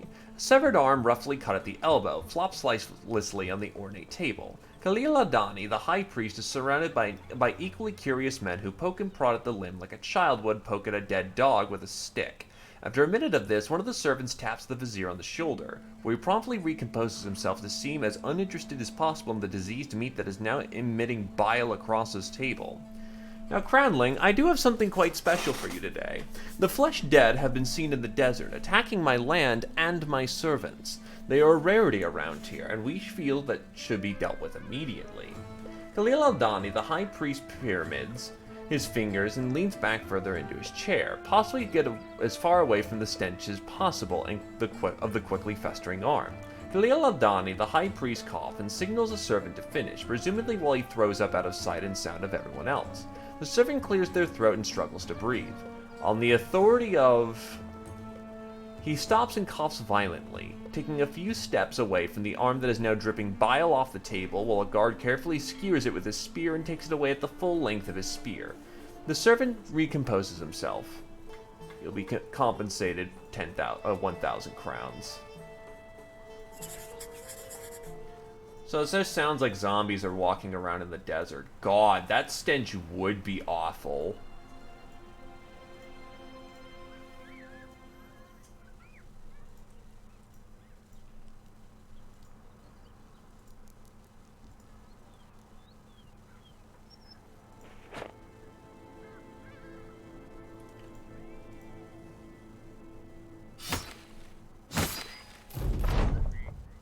Walking about Raz Sanan with a few sellswords, you turn a corner to find an opulent man surrounded by thieves and bandits. They look over their shoulders and widen their eyes. One nicks the merchant on the cheek. "Alright, we'll get you next time, you bastard." The scoundrels quickly make their leave. A moment later, the merchant's heavily armed guards appear. Nursing his wound, he starts yelling at them. "What am I paying you for, you sorry bastards? The second I get into trouble and you're nowhere to be seen. Look at this man here, that's who I should be paying. Hey, take this for your trouble, stranger." The merchant throws you a satchel of crowns for your trouble, although all you did was turn a corner right into a coincidence. Well, okay.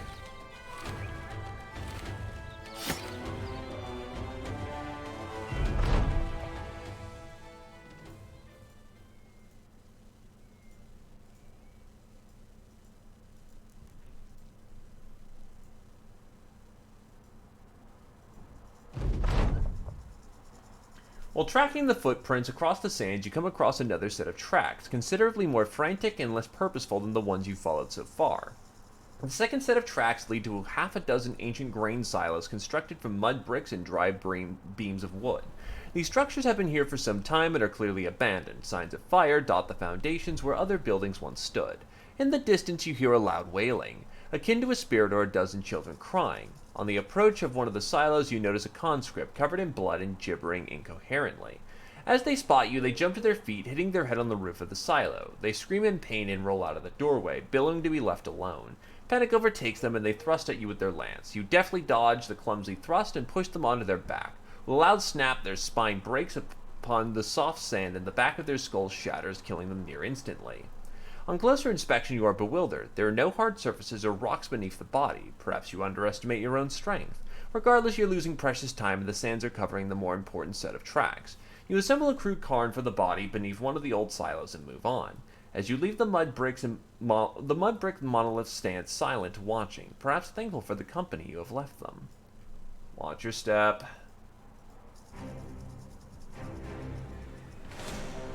There they... mummies?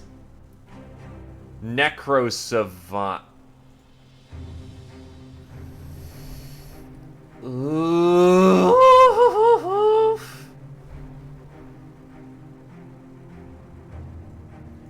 You cheeky motherfucker.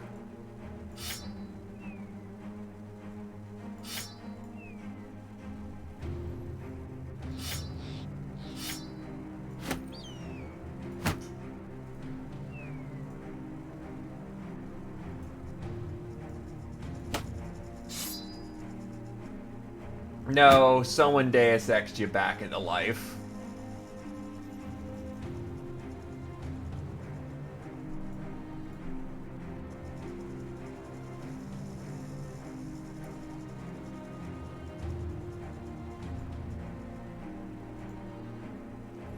The fight, as a circumstance, went considerably better. By the way, thank Heighten for that. I am not a fan of fucking Necrosavants, though. I fully expect some bad things.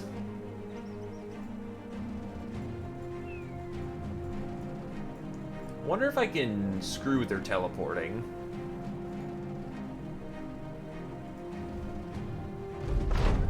After a long journey, you finally arrive at the group of undead you have been tracking. Curiously, only 4 undead roam the sands, far fewer than the tracks would lead you to believe. The dead swim around in circles at the base of a dune, clearly distracted by something nearby or have lost their intended target a few hours ago. You rush down the dune to take the head cleanly off one of the walking corpses. One undead carries on in circles, staring at the sun and attempting to pluck it from the sky. The other 2 notice you, but you trip over one another in a greedy attempt to attack you. You bring down your foot hard on their skulls, smashing them both with ease. It is too late by the time you notice that the 4th is already on top of you. They lurch with the maw of broken teeth towards your head, but are yanked back violently by another force. You step back. The undead were all chained to one spot, the chains wrapped around a large boulder in the sand. The 4th dead woman tries to grab you, but the rock and chain holds them back. A hand grabs your leg and attempts to pull you down. You throw yourself backwards and scramble to a safe distance. You see more claw-like appendages rising from the sands, pulling themselves up onto the surface just a few feet away from you. They are decorated well in gold, and cloth strips line their bodies and faces. One lets out a mournful howl, stifled by the stream of running sand from its eye sockets and mouth. There's no doubt about it, you have fallen into a trap.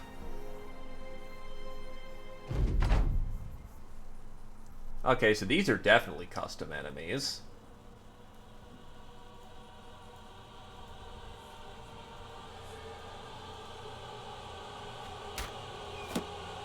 And they have ranged capabilities.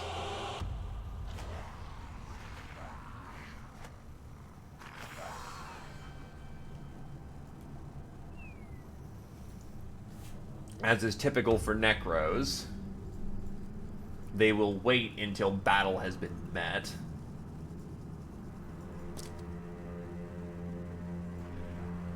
Yeah, these are now the embalmed rather than what you're used to.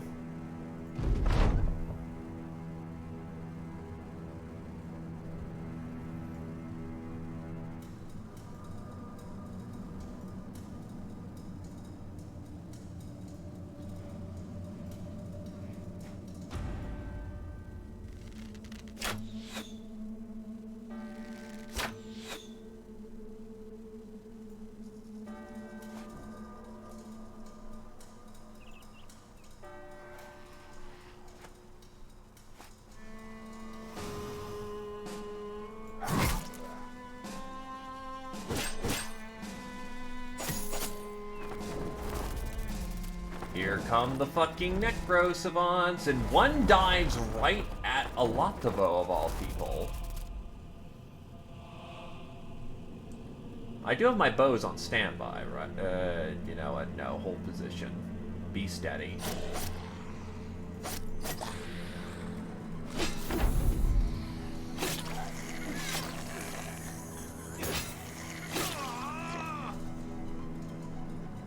Holy shit, Necro Savants.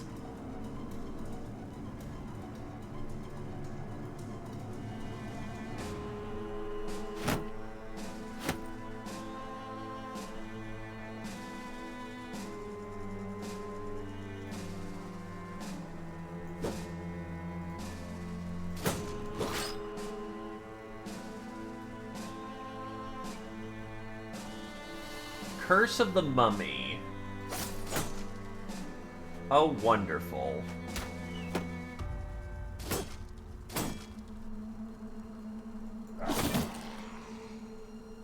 I succinctly do not like how that sounds. Curse of the Mummy. Takes 25% extra damage from every source. Oh, that's fucking fun.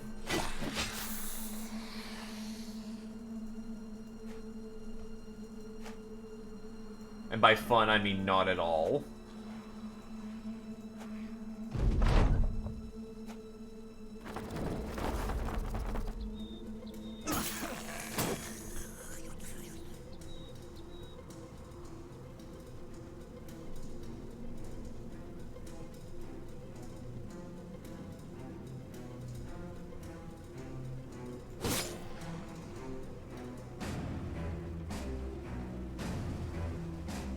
So basically, kill the Entombed, you get penalties.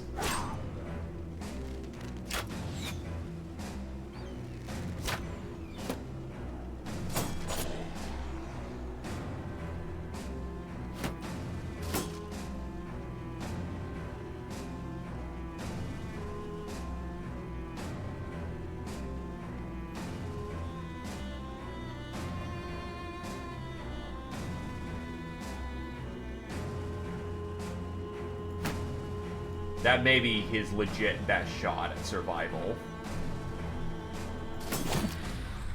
Right, Necrosavants also have fucking, 9 lives, because that shit's fun.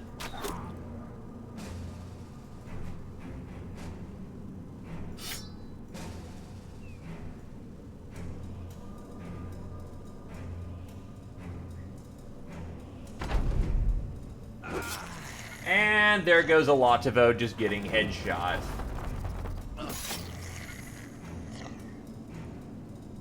Wait, hold on. He had full head armor and that still took him out in one hit? What the fuck? Wow, okay.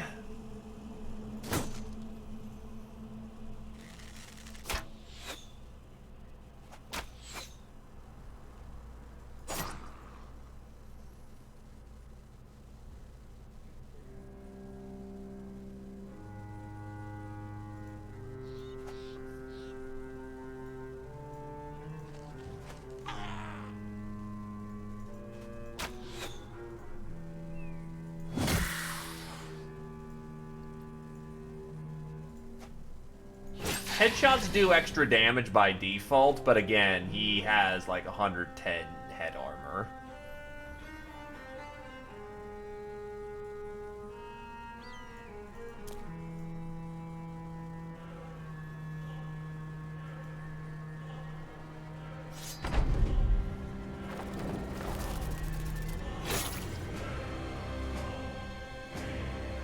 Oh, holy shit, I do not like fucking Necros.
Finally, a good sturdy hit.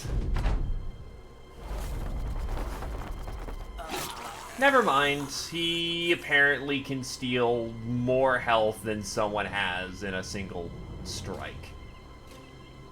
Son of a bitch.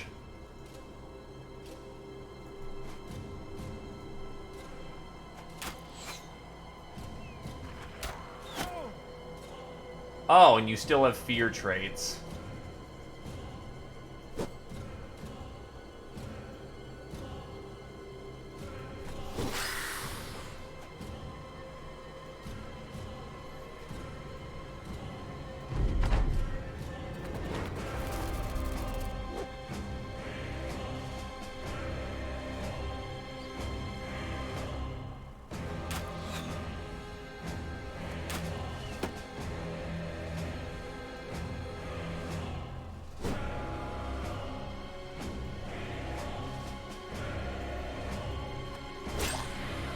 Well, that's a 9 lives proc.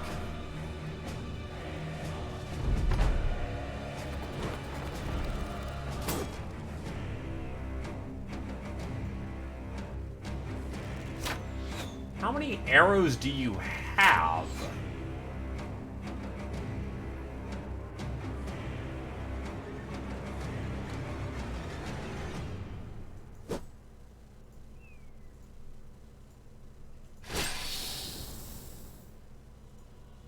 Well, we can at least go take out these archers now.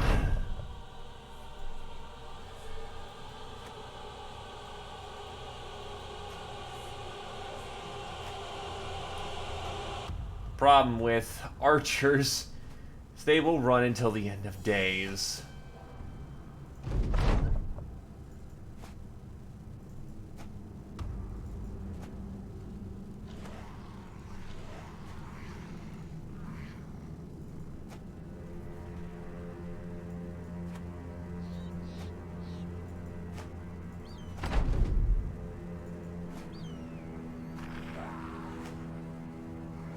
Okay, they actually are just hard retreating at this point.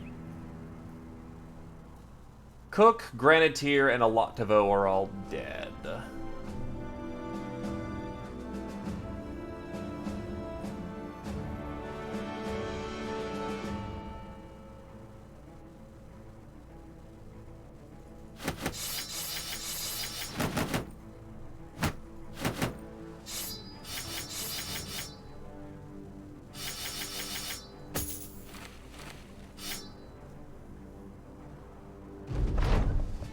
As the last of the gilded dead are slain, their jewelry jingles and chimes as they fall into the soft sand. A nauseating feeling comes over you, as if you've not slept for days or had water for months. Your skin feels softer than normal and your bones creak and pull away at each other. After a few moments flat on your back and trying to regain your strength, you feel the effect begin to pass and your strength return. Your concern now shifts to the dozen or so corpses littering the field. Firstly, the dead woman tied to the rock is disrupting your focus. You dispatch her quickly as to not lose more time out in this heat. Second, how do you prove to the Vizier you completed your contract without sounding insane? An arm is too admissible. A head may work, but is heavy. After some deliberation, you'd settle on taking a head of one of the more well-adorned gilded and strap it to your pack before setting back towards civilization. Yeah, as is standard policy around here... Oh, wait. Oh, wait, no, I can't do that, can I? Because... that was an ambush Necro-Savant crew, if I wasn't mistaken. Which means I just threw myself back into that fight. Shit. First, let me fix my thing. Yeah, but I fucking hate Necro-Savants. Not sure why I dove that. I guess I was kind of curious about the Entombed. 3 was good to get out with as is. So, the fact I just threw that was... oh god, this is gonna get worse before it gets better.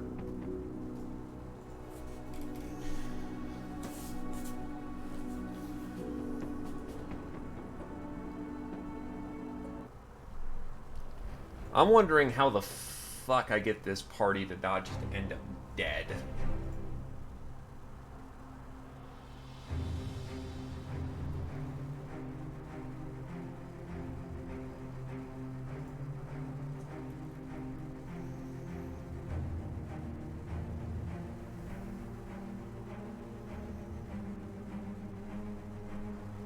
Because there is still a very distinctly good chance of that.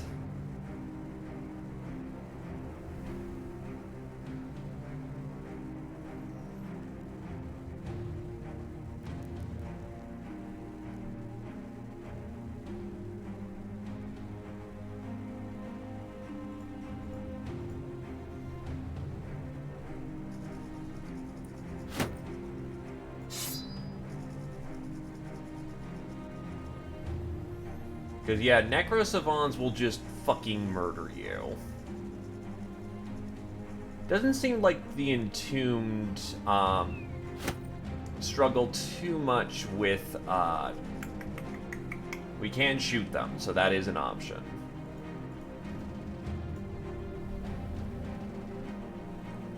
So, how the hell do I get people not dead?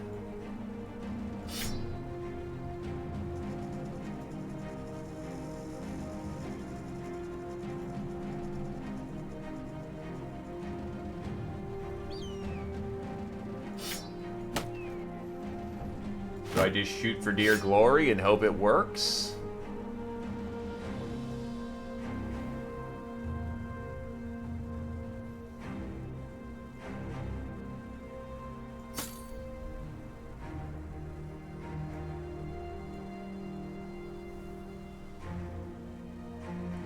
Do I just bulk up as hard as I can on people and hope again that they live?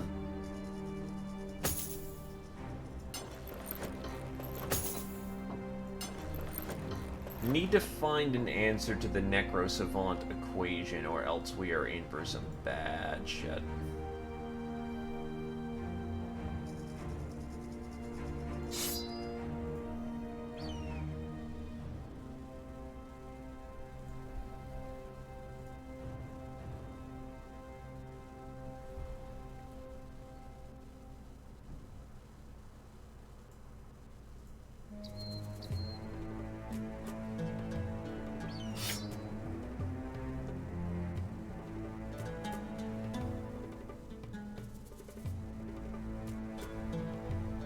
The pike would be a good weapon to use here. Question is, who to use the pike?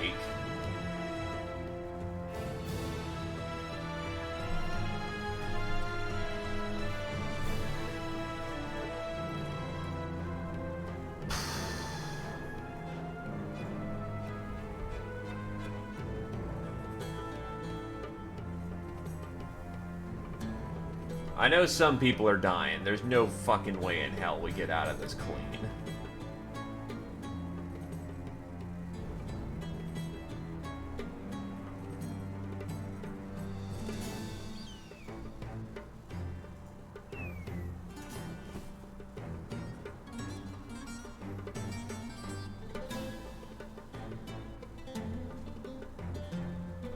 Actually, would an axe technically do good work against a Necrosavant? Because it... no, like a fucking head splitter.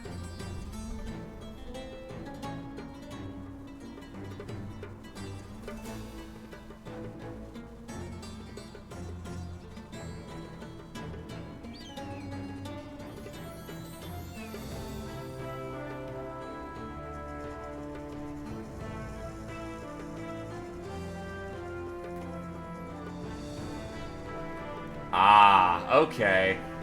That's a working solution.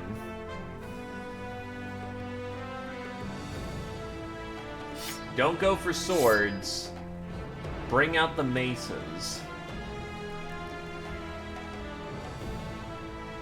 So apparently these fuckers can be stunned, and if they can be stunned... Do I have any more maces? No, I don't.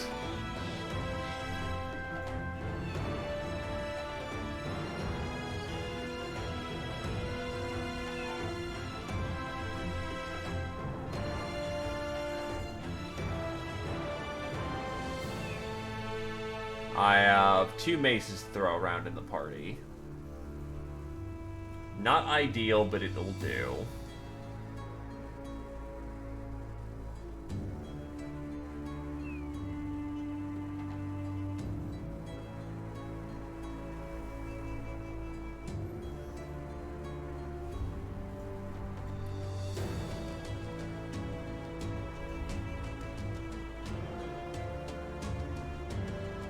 I unfortunately don't have bleeding weapons.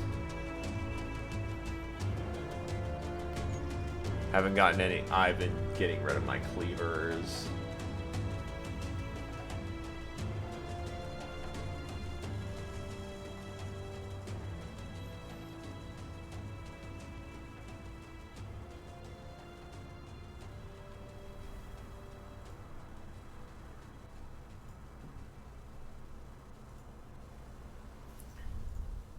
Okay, let's give this a second shot. Or rather, try to unfuck this mistake I just made.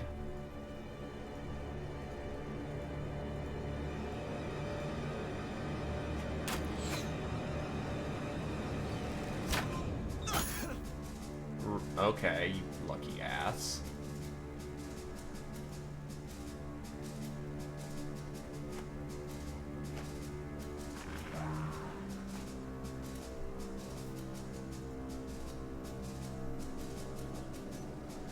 Oh shit, right, you should be having your bow out. Alright, whatever, it works. Never mind, they do have standard resistance to ranged weapons.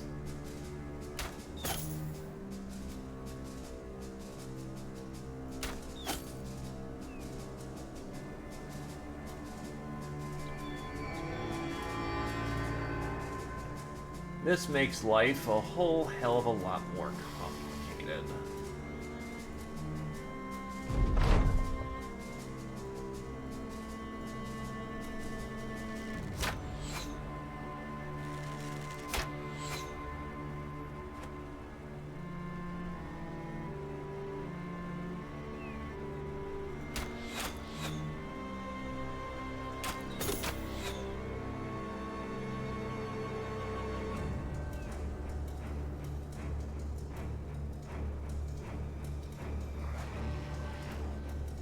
Thankfully, they don't seem to believe in things like formations.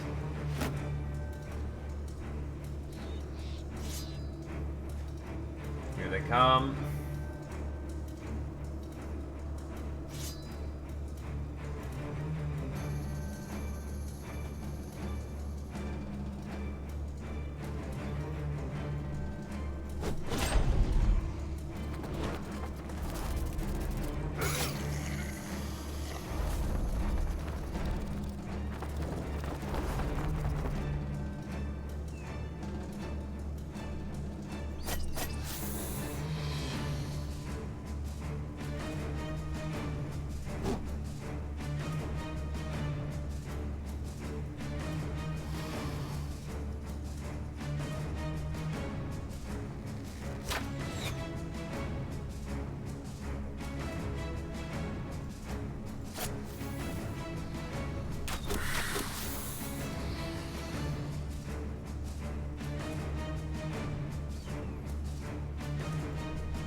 Fucking Curse of the Mummy.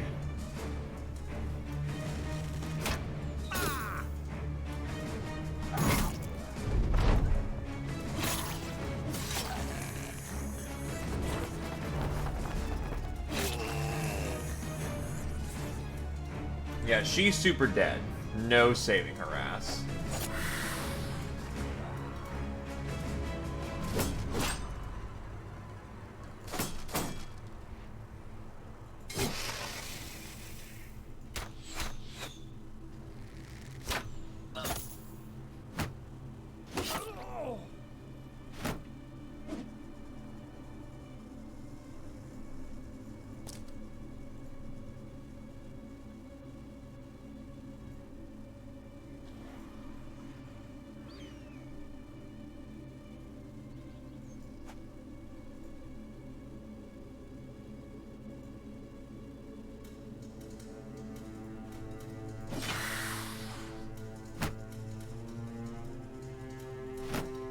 Shield wall to give everyone plus 15. Pop out the mace, because you're probably the next target. Come on.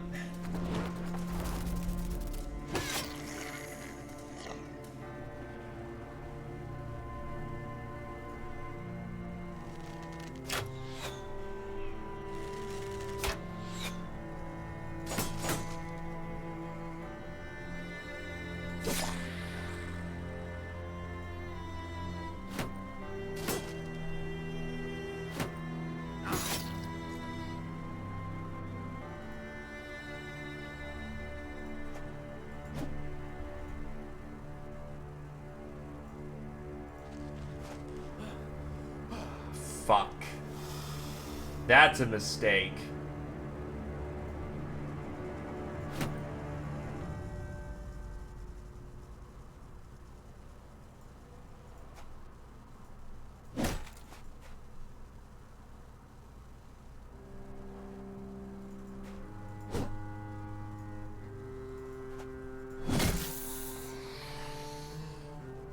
Oh, fuck.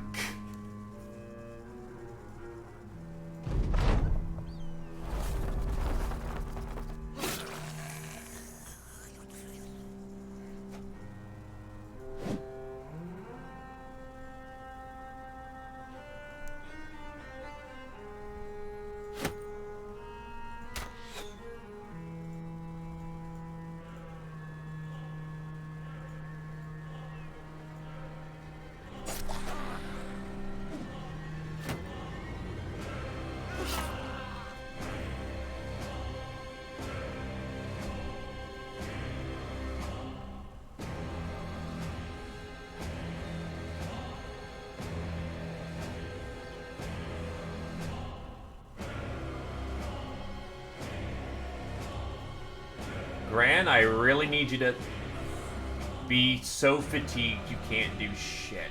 Fuck.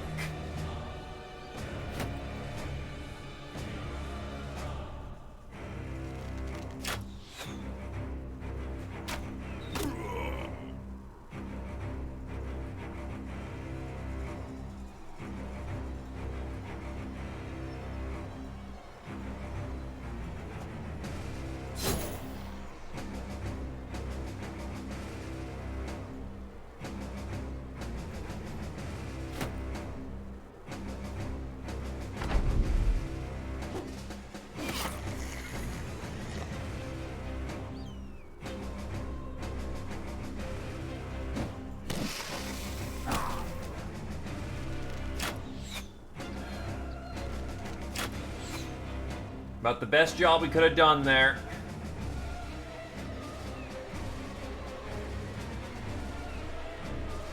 Oh shit.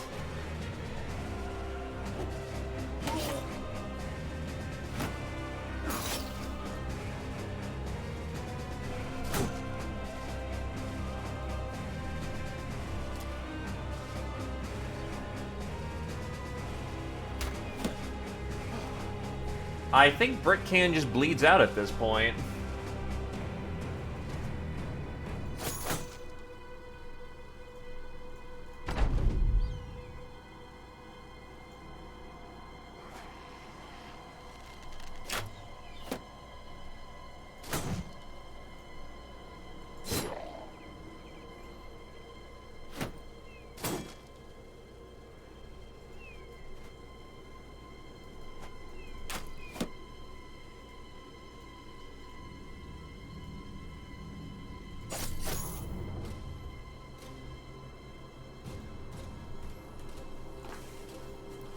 Because, yeah, no one has bandages.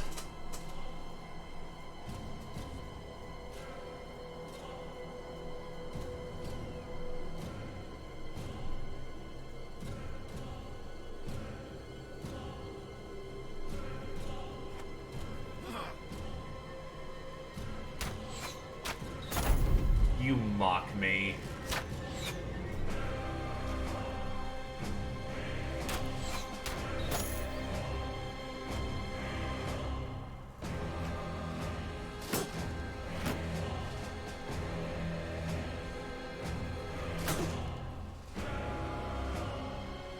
I did what I could.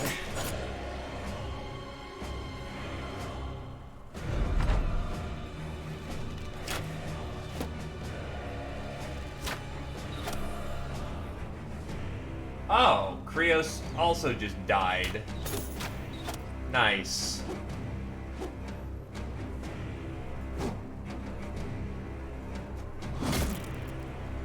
God, this Curse of the Mummy shit.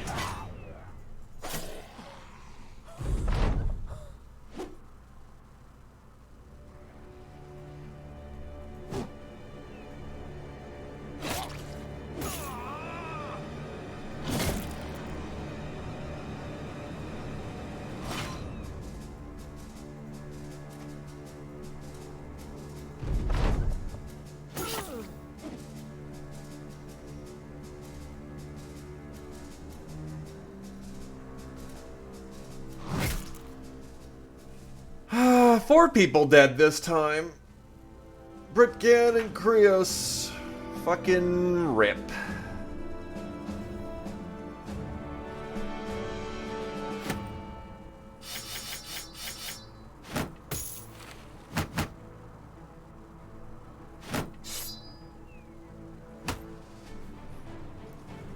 Rip the fucking spaghetti.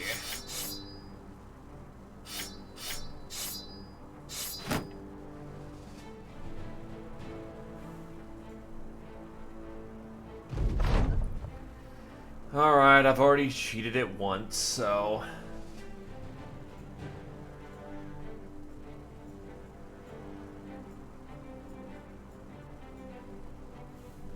This is... okie doke.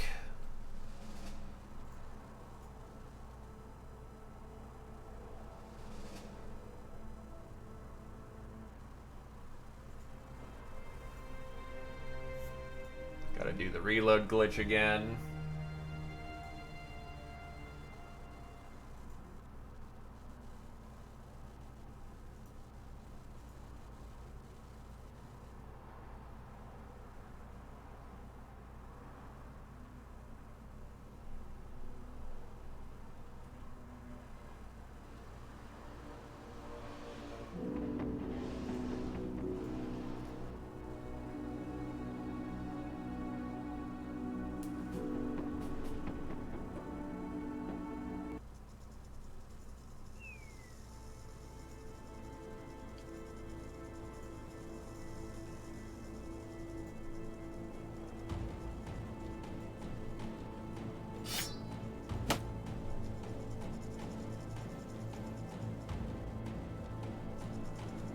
Sword.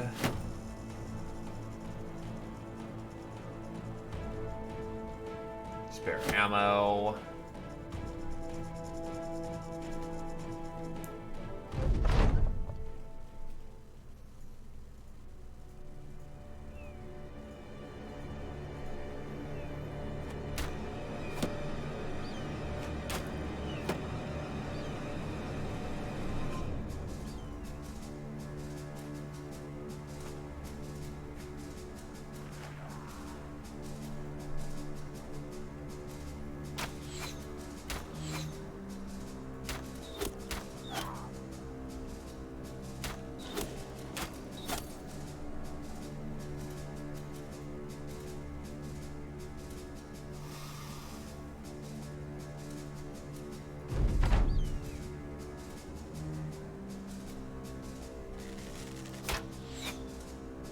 So I just alright, so the embalmed in the back just flat out do not have,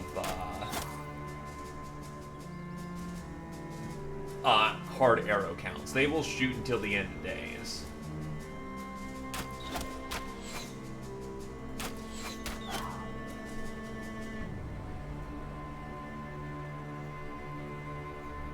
The battle lines haven't been met yet, so we should be able to,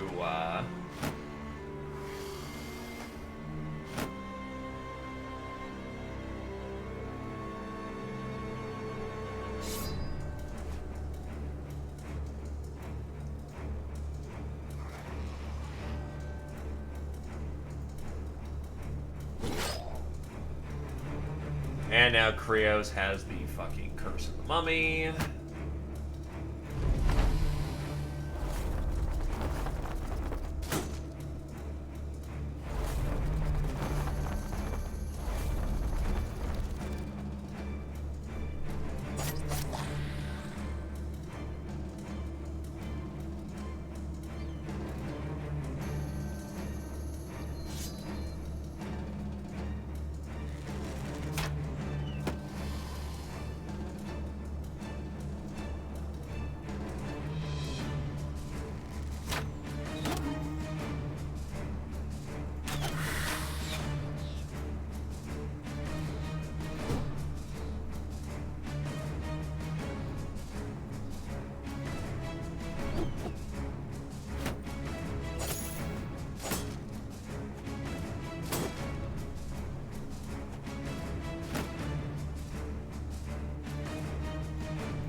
Yeah, there's no saving her ass. That is just not happening.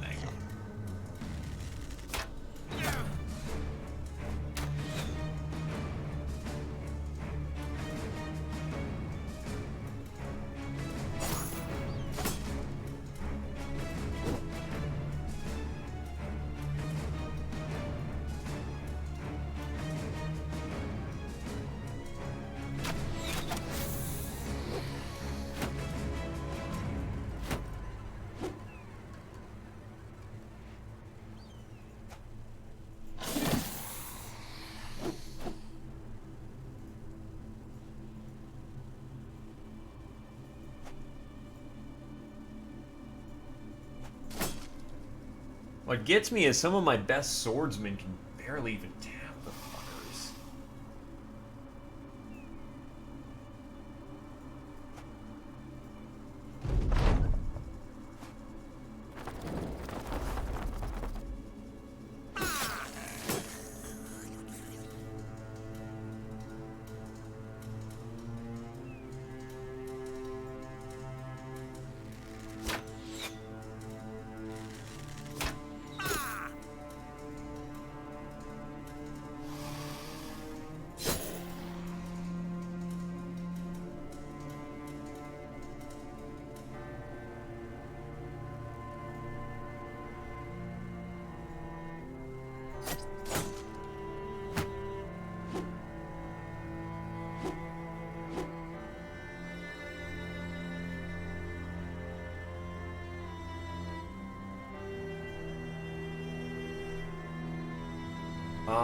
How best to do this? Because if I flip Grenadier to the front, he's dead.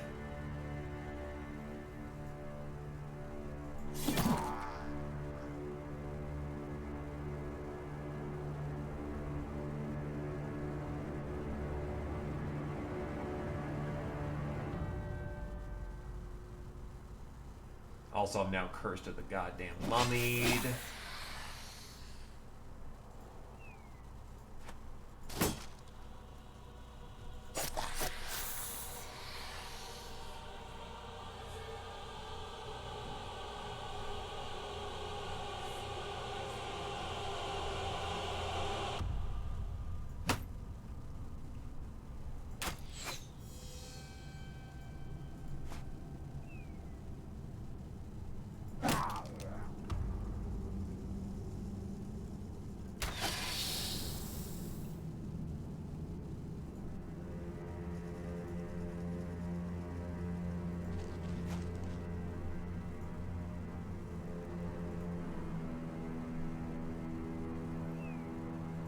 I don't enjoy doing that, but protect the wounded brother. Oh my god, I may have just pulled off some bullshit.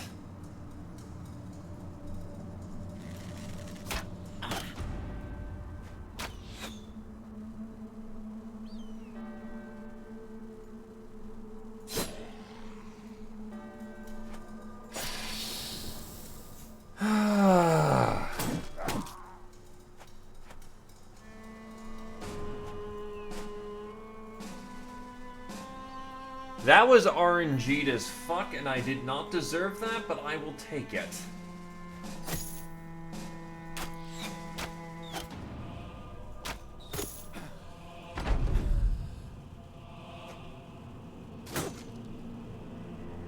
I'm happy to just let him go. We've suffered enough today. That one we have to fight, though, because it's locked into combat now.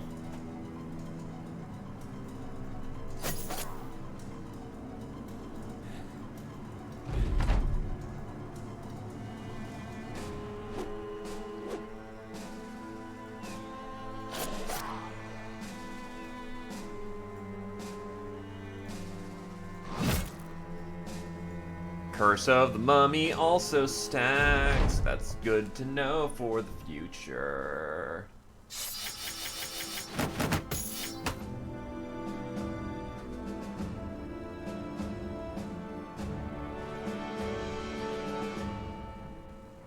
Well, now we also know of these Copelishes and brass koblish, and these things apparently just murder.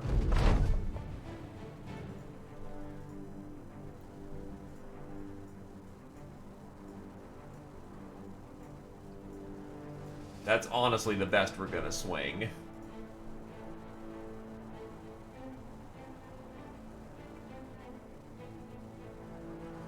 No, I'm gonna give this guy a mace. Why not?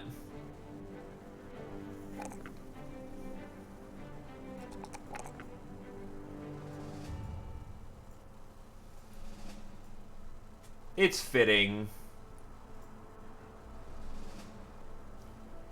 But first I need to get back to town so I can pilfer this stuff, and hopefully that removes the bad sell modifier. Yes, it does.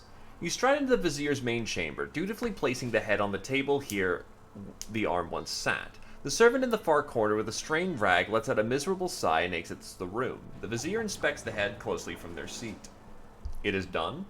You nod in response. At another corner of the room, guards and servants briefly intermingle, swapping money and curses alike. I have not seen anything like this before, Crownling, but if the threat is dealt with, then you may leave with your reward. He motions you to leave, and a servant hurriedly drops a pouch of coins in your hands. Meanwhile, a guard approaches the head and skewers it through the eye socket, carrying it off to the next room. As you leave, you hear a loud curse and dull thud of flesh on a hard floor, followed by screams of noblemen. You take the time to count your coins while eavesdropping the dramatic events of the next room, then leave once you are satisfied with both.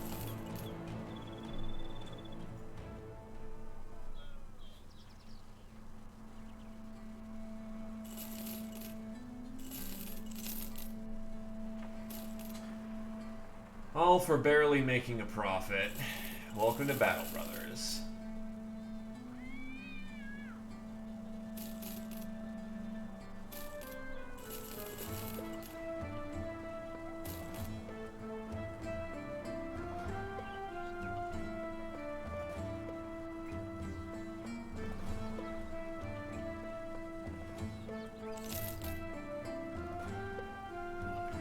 I will say, that contract set is fucking mean.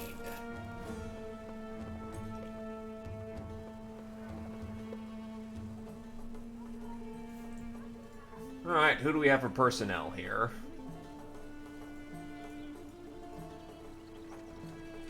Indebted and other miscreants.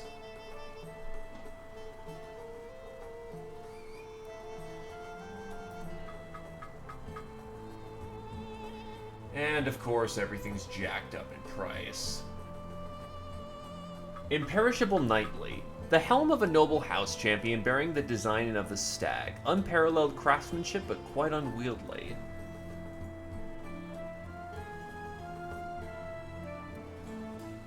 Good quality warhammer.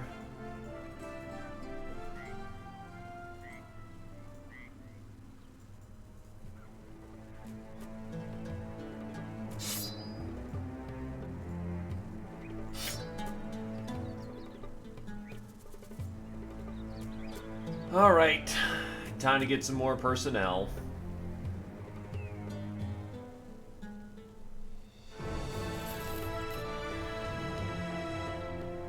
I've never been to Gribblefesh? That's fixed now.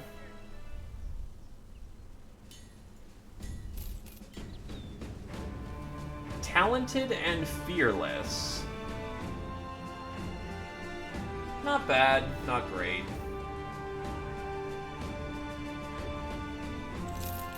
Adventurous Noble. Not particularly good either. I mean, he works out kind of as a bannerman, but he's not great. We can do far better.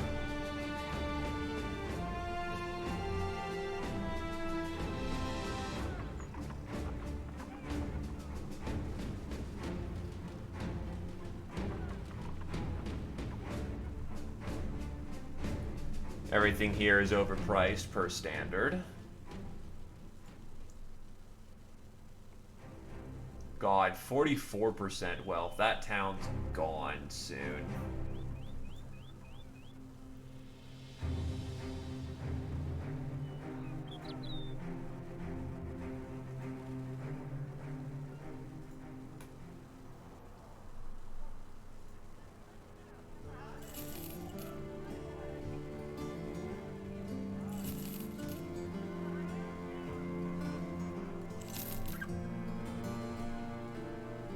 This guy's not bad.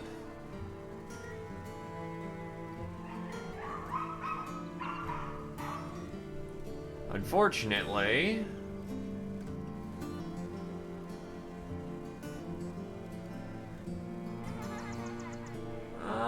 maybe? No fearsome. Yeah, no, he's just weirdly built.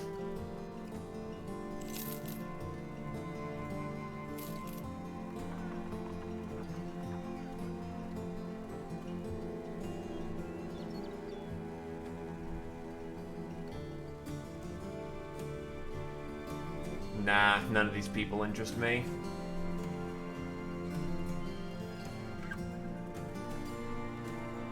These jobs are not worth the time. And this is beast hunting.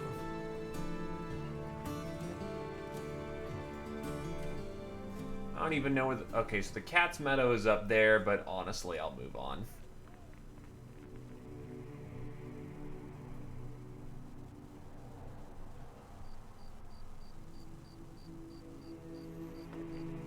At least this place is of decent wealth.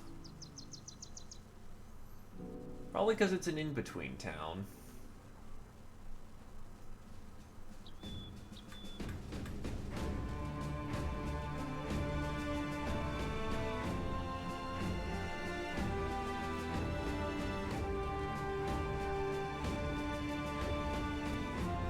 Prices here are starting to approach reasonable.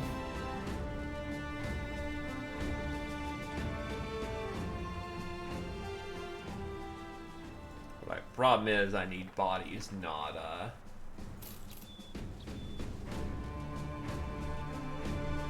person. I need person.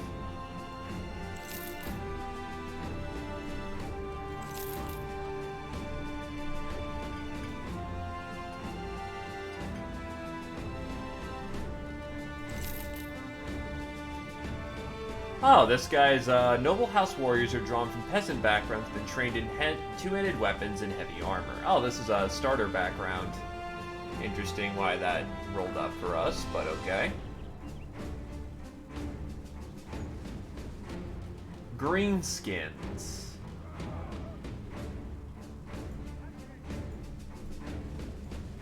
Where's Brunestrat? That's a bit of a walk.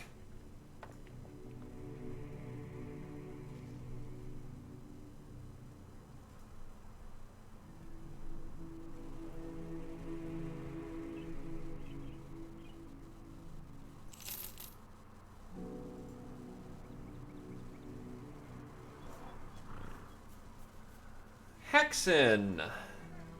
No, no thank you. Hexen are awful.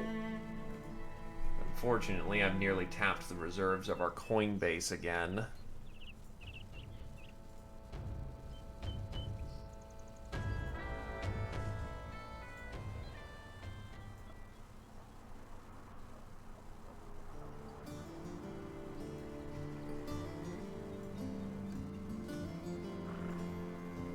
Tiefenhaven, or... Here we go. Brigand work. Cheap, dirty, but it gets us going. The retinue grows even further.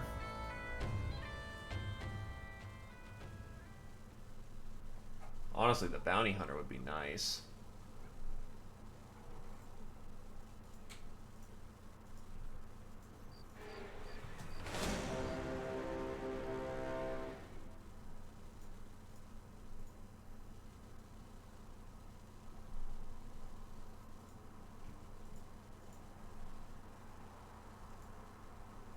I want to get him in the day. My front line is incredibly soft right now. In we go. With 3 people shooting up a storm, it should be fine. Actually, I'm wasting my shots. Should not be doing that.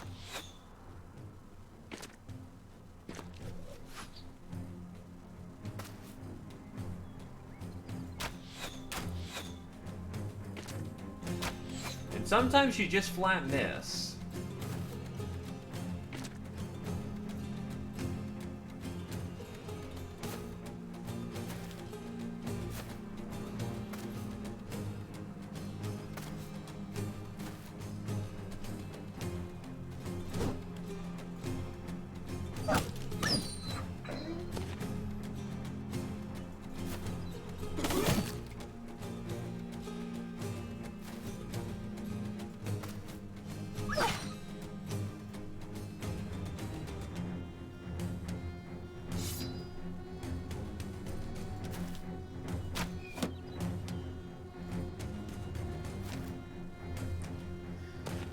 Good news is, I have a swordsman, or big-ass great swordsman, right on the front.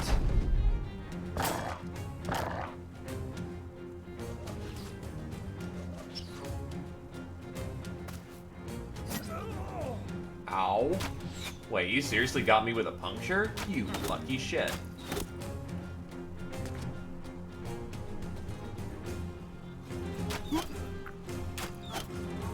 And that's 2 kills for Garmont. Clean 1-2.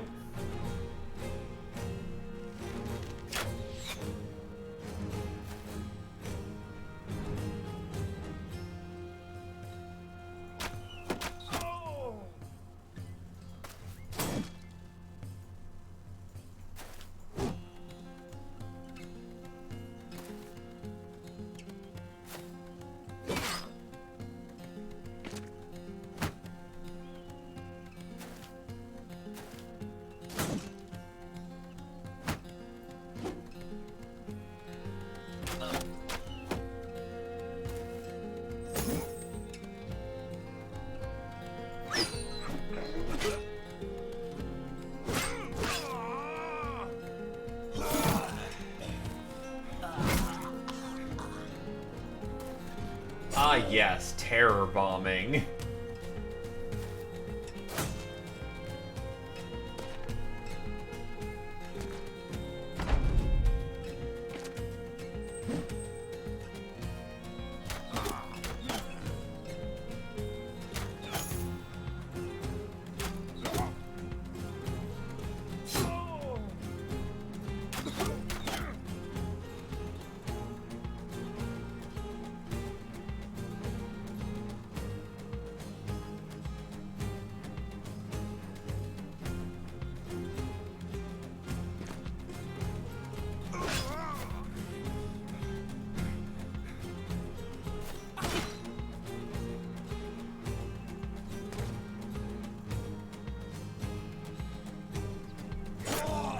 And this is called This Doesn't End Well for any of them.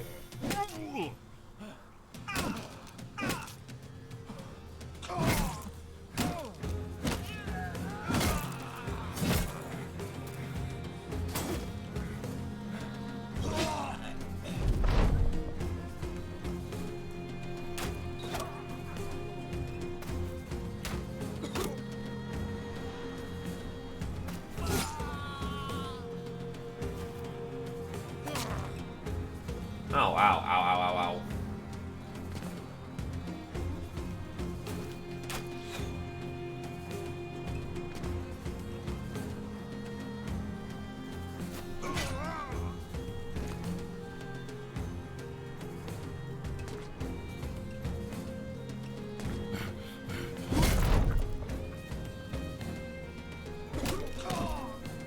And that's all of them slaughtered to the last.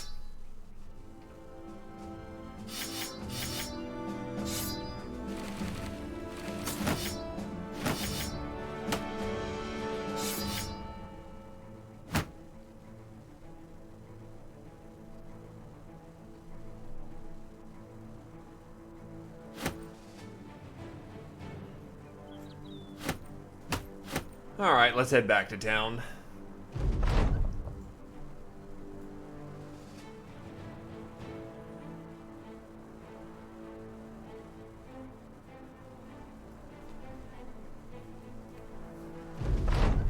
Sell sword, will you sell me word of your success? You take out the artifact and place it on his table.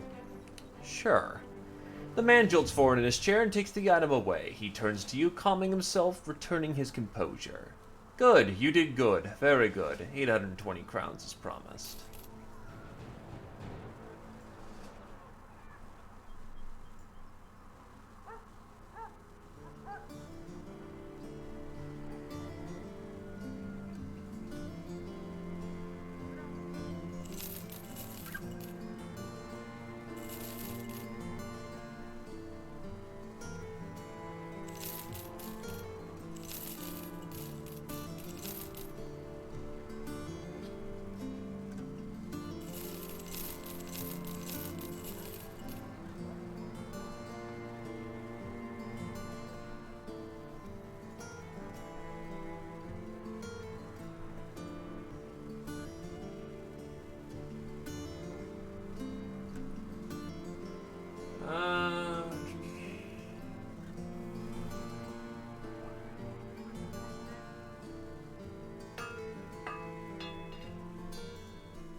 Yeah, eunuchs come from very calm lives. Welcome back. It's here to hurt you lots. That is a terrible nobleman. 3-dot range defense, none of the skills he actually needs. Beast hunting 3-dot is a big no. And Hexen no. That is a recipe for fucking disaster.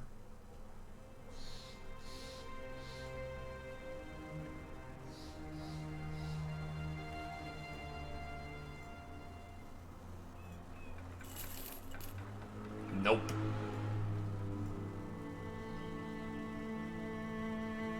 Sellsword, we have a bit of a problem. There's a relic I need finding. Something by the name of the Blood Vial and the Holy Mother. I don't really give an old god's damn about it, but these people worship it for spring rains and winter shelter. Naturally, it's gone missing, and for whatever reason, folks think it's gone off to a place by the name of the Dark Vault all of its own. I'm already in noble contracts, so I don't mind getting my rep tanked every once in a while if the situation looks bad, so yeah, let's give it a shot.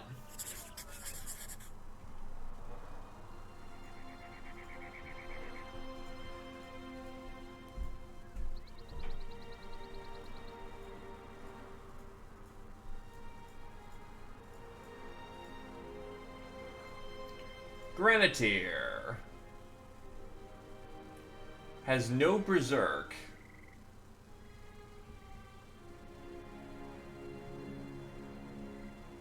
So it's gonna be clarity then, because that's what he's got.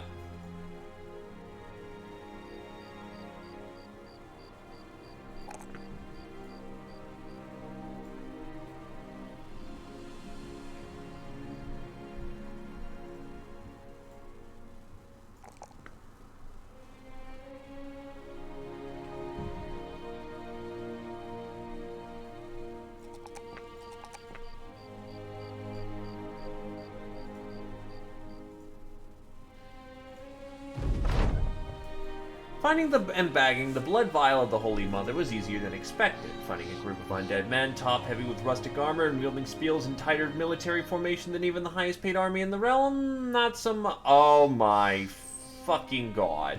Necro Savant again.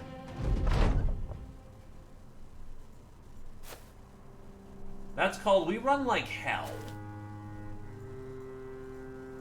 I am not getting paid enough to fight a Necro Savant.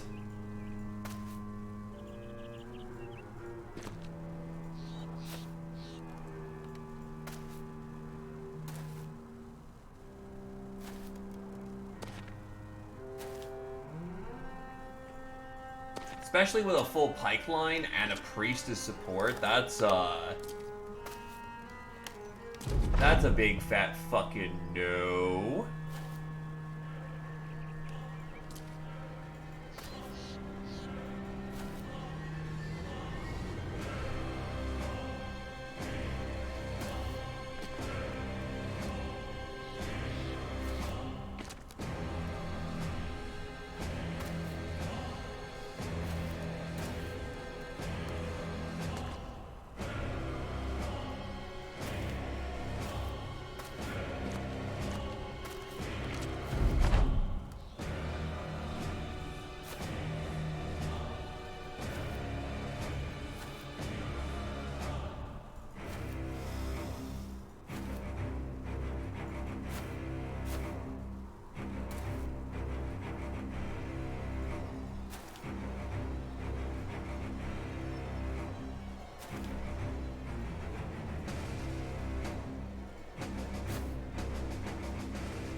Oh, wait. I'm allowed to return? Hold on, wait, what?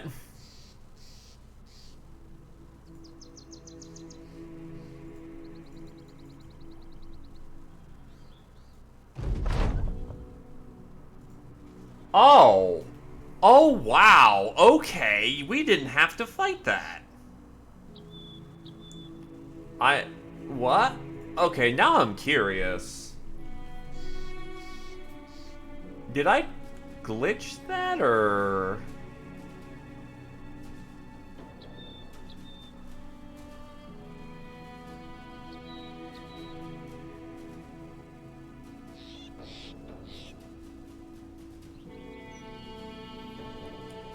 Oh my god, no, you can just run away from those encounters.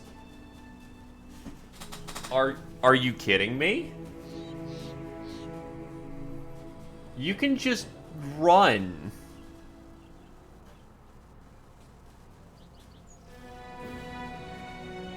Oh my god.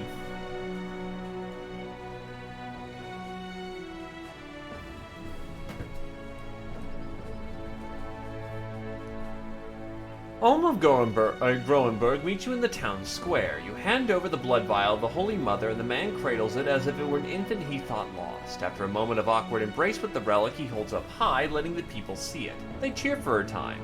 Too long, truly. You have to elbow Orm of Groenberg to remind him to pay you.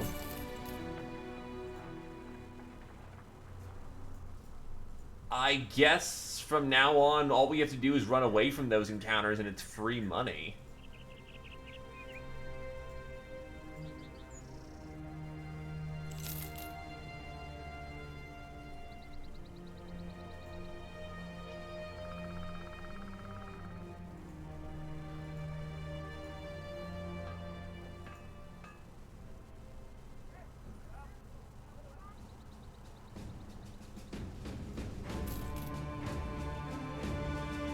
We could do for a better squire.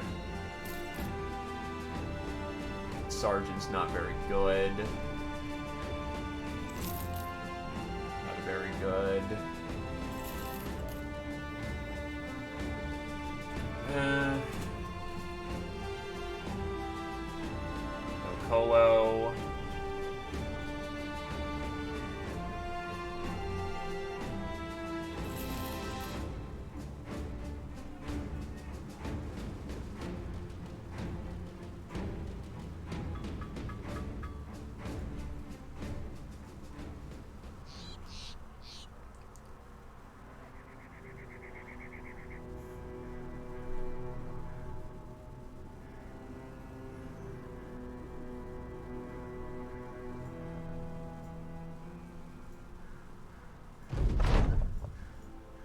All right.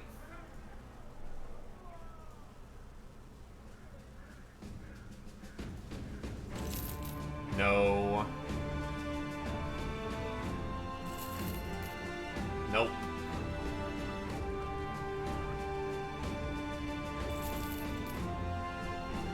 All right, she's not bad. Disowned noblewoman. 2 dot fatigue, 2 dot melee skill, 1 dot resolve.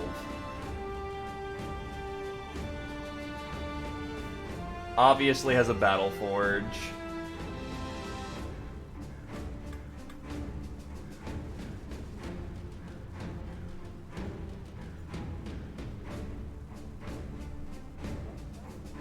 Can't afford her in the moment, but as long as she stays around, I should be able to just come back and grab her.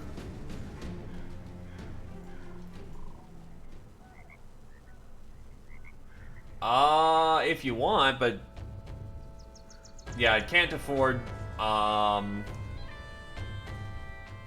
do be aware it's a disowned noblewoman, if that is a problem.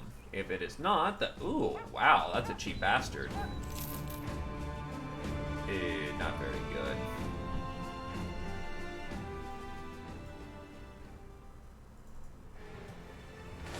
What the hell are these brigands doing up on the... Alright, well, I need some killing done, or I need to do some things.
I will hold you responsible for the murder of your puppies.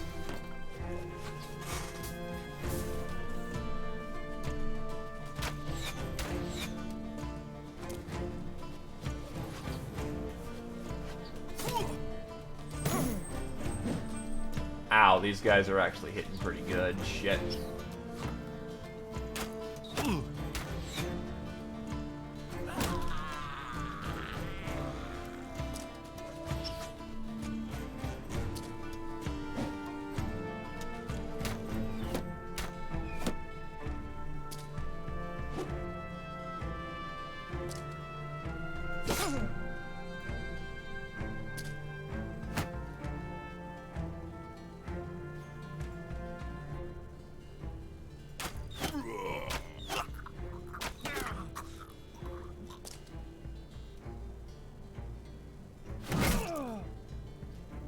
Oof, not a kill, but certainly damn close to one.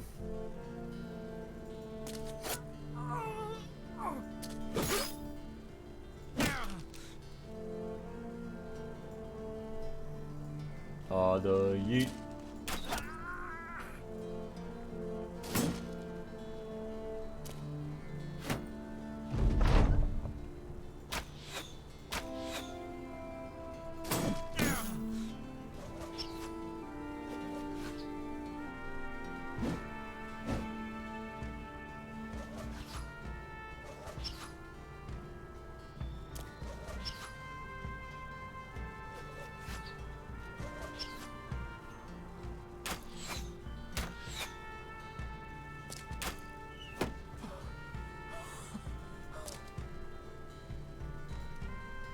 Nah, he's got him at this point.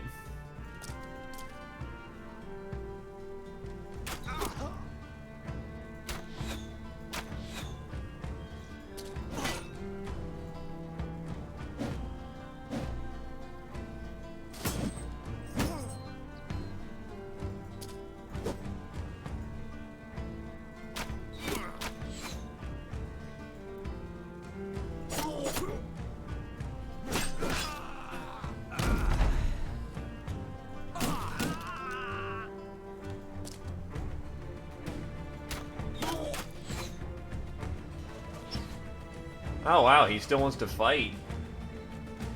Alright. Ain't gonna fault a man for wanting bloodshed. And that's a clean double kill.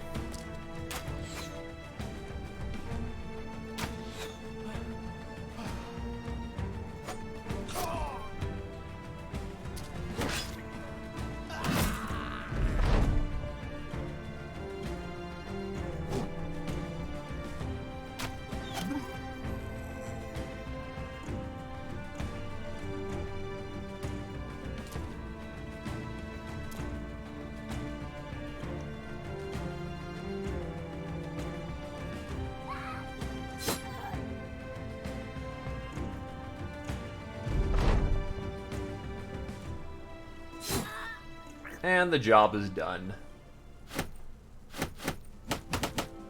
Mostly just random bullcrap that they had on them. Unfortunately, this wasn't exactly a contract gig, so, you know. We'll move along.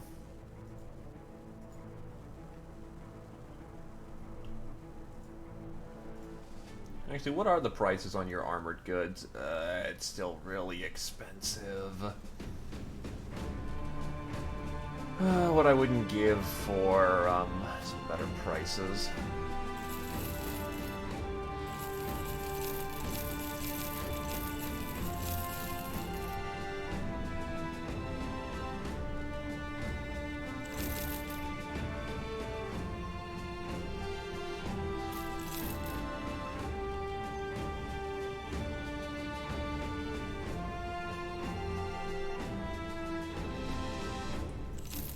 Packing some tools.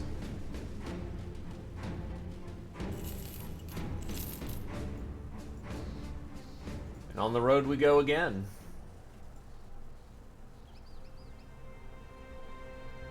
I guess we'll head back to Grunfrost, as is the tradition. Alright, another brigand job.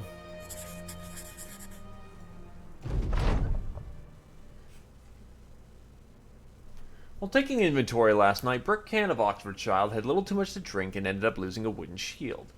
You've had the mercenary brought to you, and swaying while speaking, the drunkard still reeks of alcohol. Brickcan hiccups while trying to explain what happened, but the best defense they can muster is collapsing on the ground in a drunken heap. Brickcan of Oxfordshire laughs and laughs, but you see nothing funny about this. Agif asks what you want to do with this mess.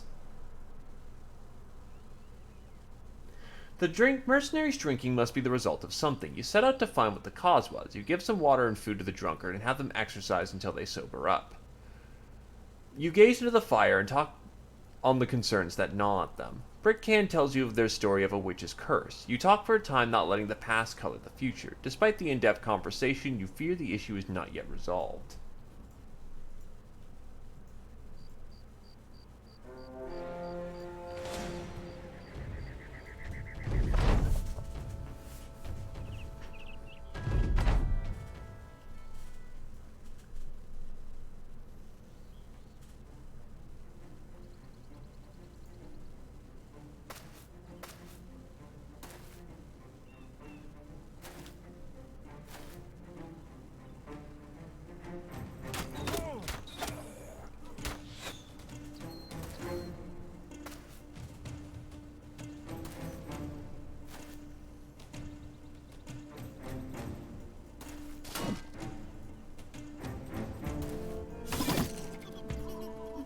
That's 2 beheadings with 1 swing.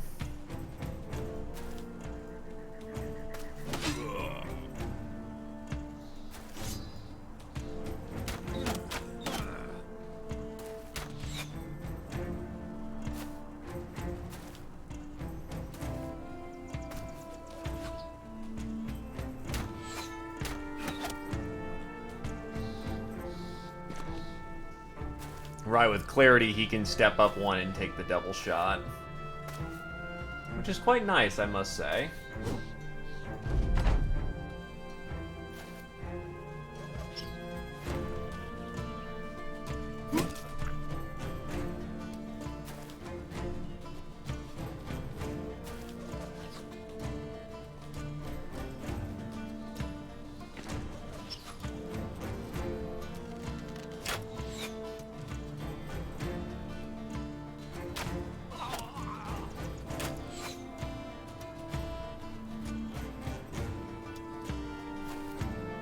In position.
So yeah, that gang's gone.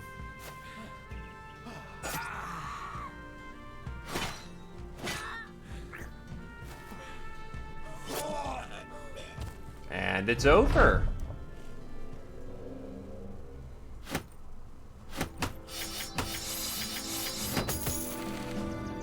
Basically, until we start reliably fighting raiders, we're not upgrading our armor anytime soon.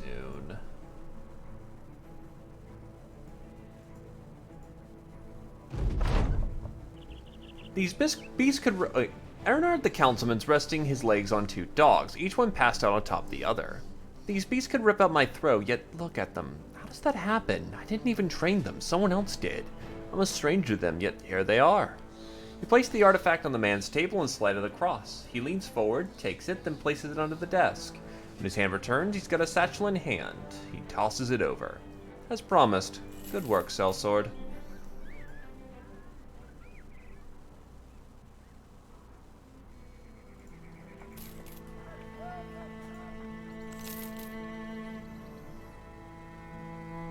bloodthirsty, swift. I could see this man becoming something. 2-dot melee skill, 2-dot melee defense. Does he have Shield Master, perchance? He does not have Shield Master, unfortunately. But whatever, that's fine. For a lineman, he'll do perfectly fine.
Full unstoppable force is still glitched. It's glitched, so it does its old effect.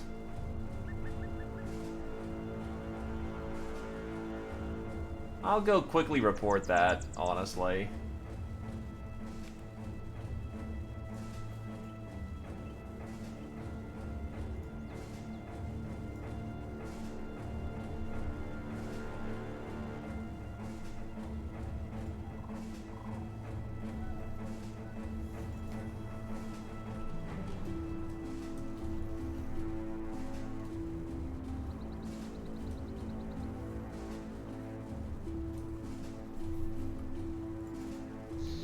No, I'd probably need a picture.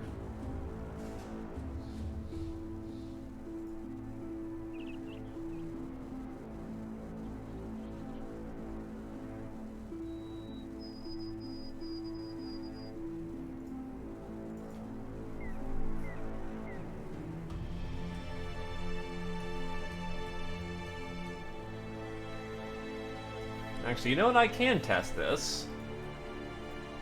Hold on, so remove that. Yup. Okay, yep, there's the glitch.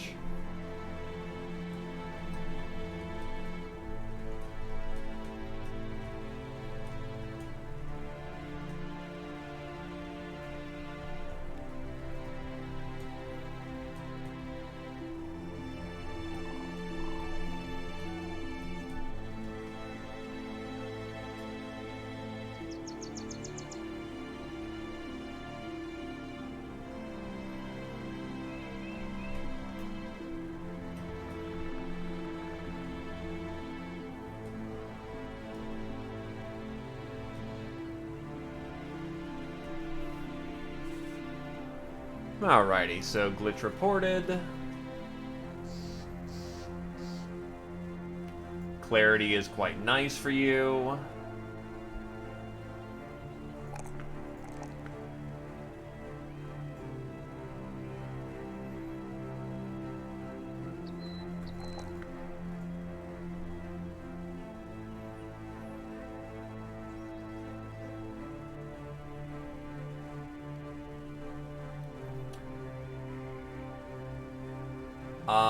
Right. Krios wanted to use a hammer, if I'm not mistaken.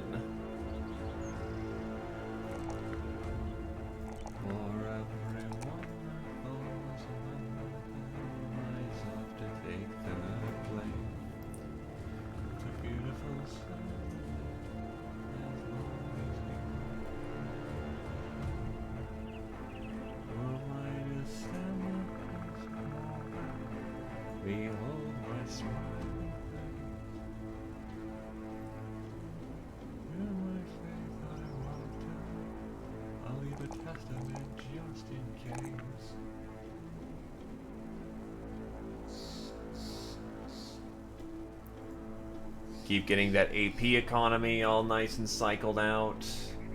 Is my pack still full of things? Yes, it is. I think because the prices were bad or something? No, I don't actually really see a discernible reason why, so hell with it. Sell. Prices are okay here.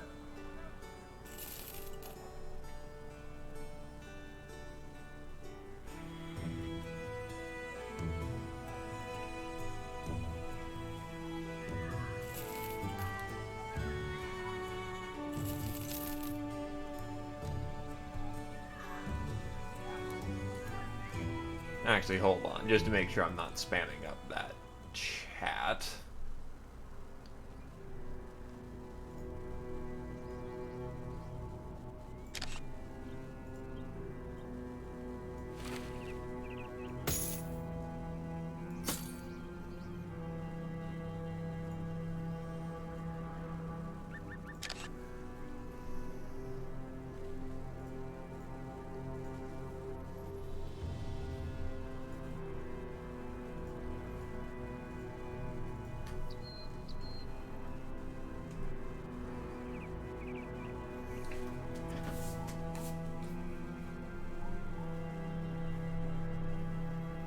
Alrighty.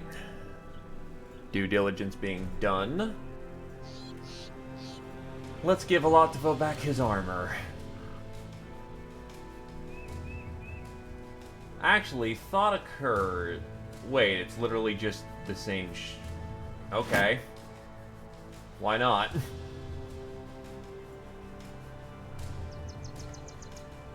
+2 fat for +5 range defense. I can live with that.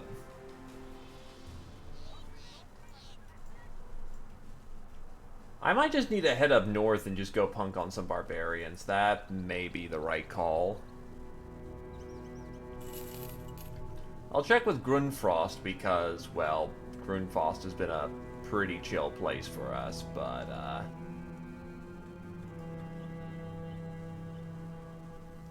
no work.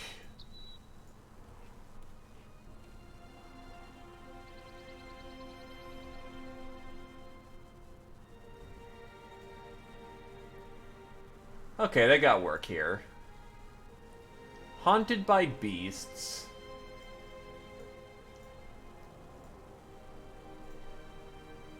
And Hexen. Nope, Garamond is still around.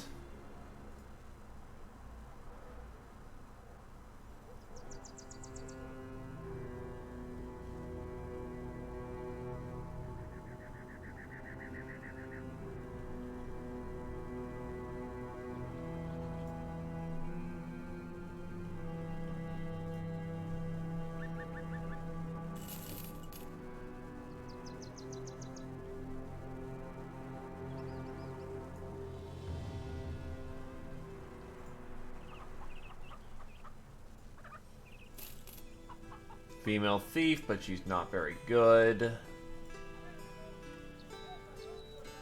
Caravanning work, how about no? Oh, the best contract in the game. Baron Alan von Stywall grins slyly. Let's say I give you a task where you're not paid for just for doing it, but paid for how many heads you can collect. Does that prospect interest you? Because right now I need the lands of Ertzheim and Gerwold Patrol. You take a stroll, kill things here and there, and you return to me within 5 days of whatever heads you've collected. I will pay for those you kill. Let me know what you think. 70 crowns per head for 20 of them. I was about to say, well, they just hand-delivered. They did not just hand-deliver.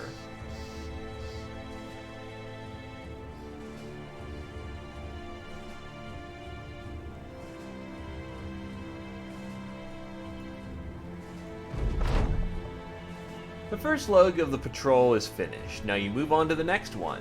You inform the men as much as they groan. You also inform them you're not paying them to bitch, but they groan at that too.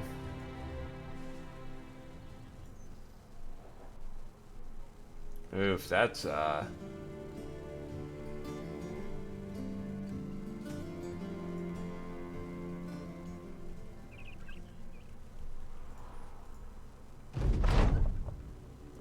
While walking about Ertzhelm, you run into an old man dragging a youthful man by the ear. You want to be a master, it takes time, blood, sweat, tears if you're the crying short, and there's no shame in that if you are. Here, look, a sellsword. If you want to fight so bad, why not go to him? You hold your hands out and ask for an explanation before getting offloaded some annoying get. The elderly man calms himself down and lets the kid's ear go. I suppose you owed more of an explanation. I'm a fencing master of this town, but I teach discipline and patience before anyone can so much as touch a sword. And this damn student of mine has neither. So I told him, if you want to fight so bad, get the hell out. You look at the kid. He's got a fresh face, but there's in fact some impatient eagerness in his eyes. You ask him what the swordmaster says is true. The kid nods. Yes, sir, and I'd be more than happy to fight for you too. Okay. So he very much sets up to Battleforge nicely, but he suffers a major crippling flaw. He just, yeah, no, I'll pay the compensation and you just fuck off.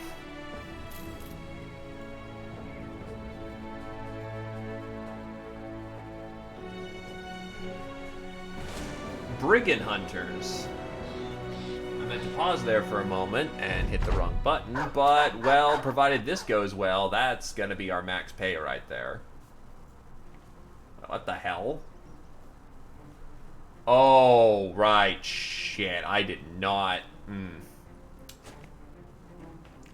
Well, time for him to take to the back and just not be a part of this combat.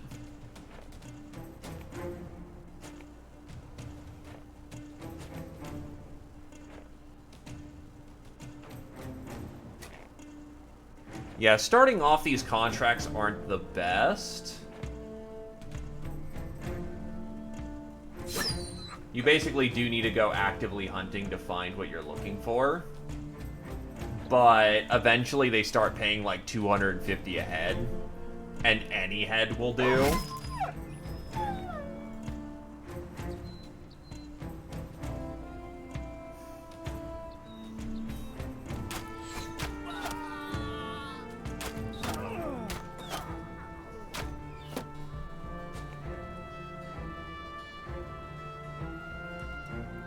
So eventually you just go around just murdering the crap out of thugs or old sites that you know about. And that will do quite nicely.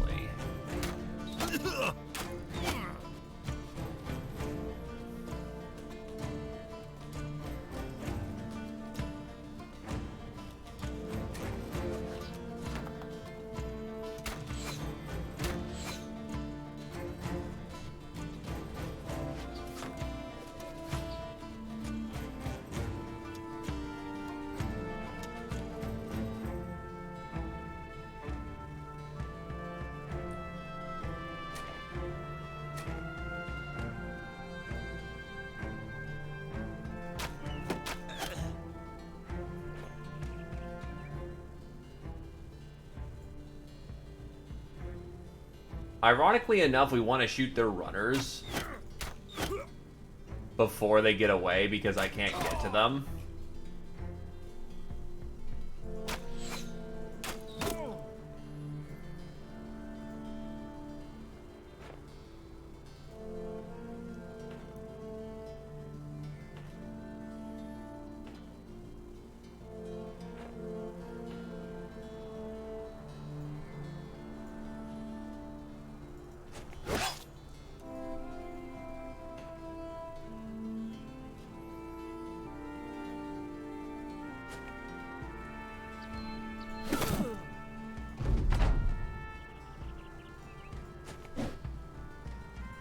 Oof.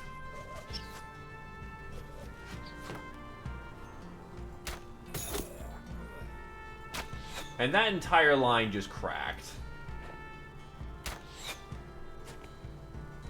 We do want to get as many as we can so that the runners don't run away with our paycheck. We, after all, need heads.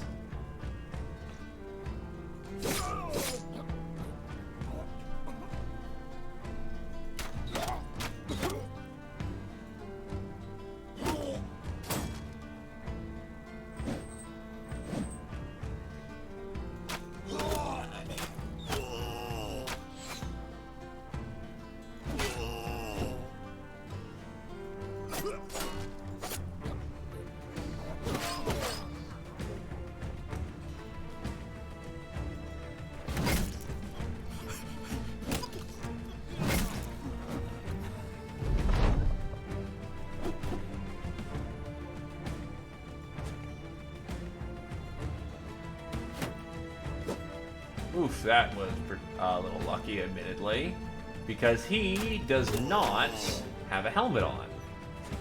And that could get him killed very easily.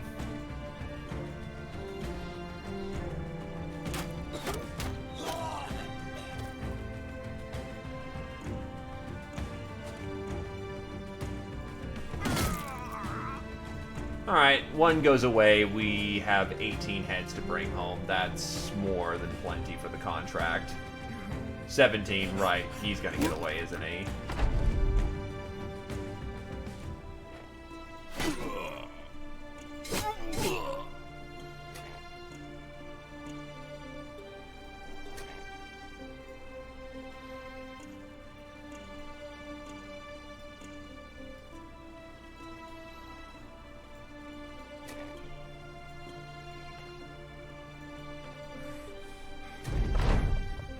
Yeah, alright, this isn't optimal for heads, but whatever. In fact, Garmit levels up. Let's take all their stuff and move along. Alrighty. Garamot the Eye.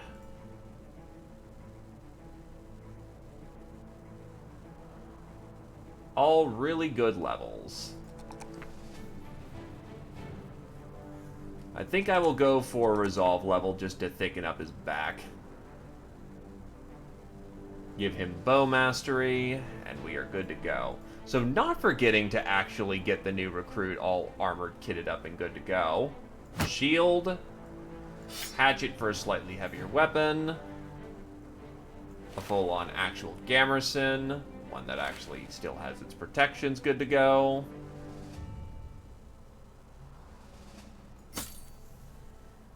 And there we go. Yeah, this guy could actually... He doesn't have a bad fat, so provided that he gets some good fat levels, he could reasonably Battle Forge. Yeah, we got 17 heads.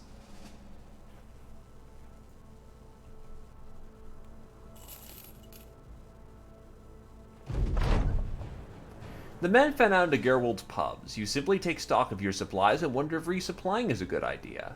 Glancing at the dim lights of a pub, you also wonder if a quick drink wouldn't hurt either. Lots of hunters and dog masters up here. Probably because there's a kennel.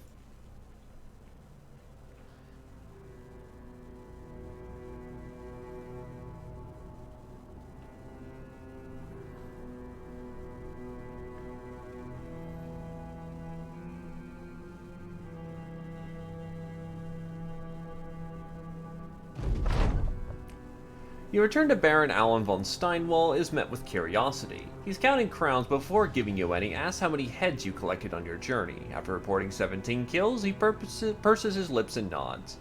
Good enough. The man spills some crowns into a satchel and hands it over.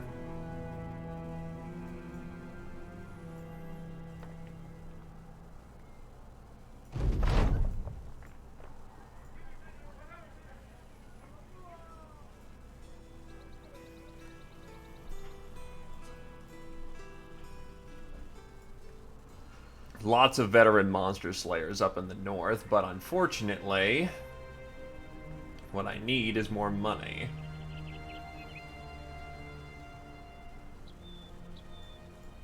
Thankfully, I don't think we will be hurting for that here. Tidy bit of profit.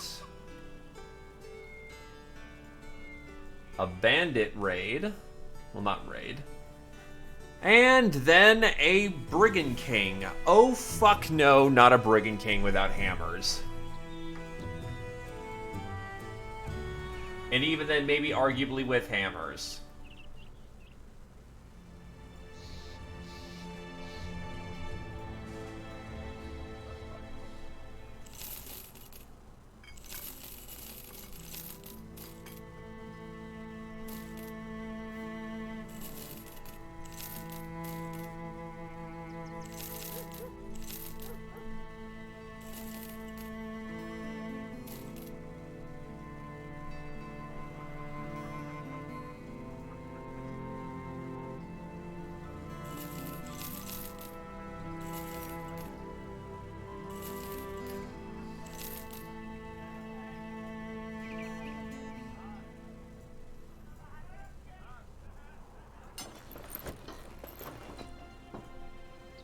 Alright.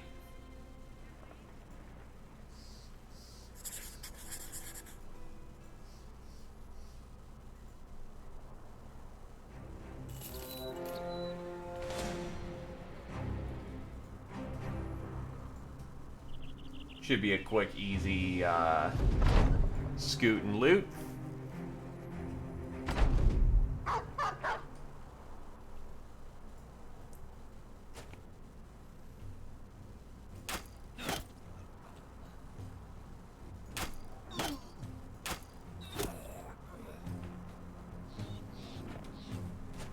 Lady, put some clothes on. It's the goddamn winter time. Unsurprisingly, the lady who had no clothes on died when an arrow hit her.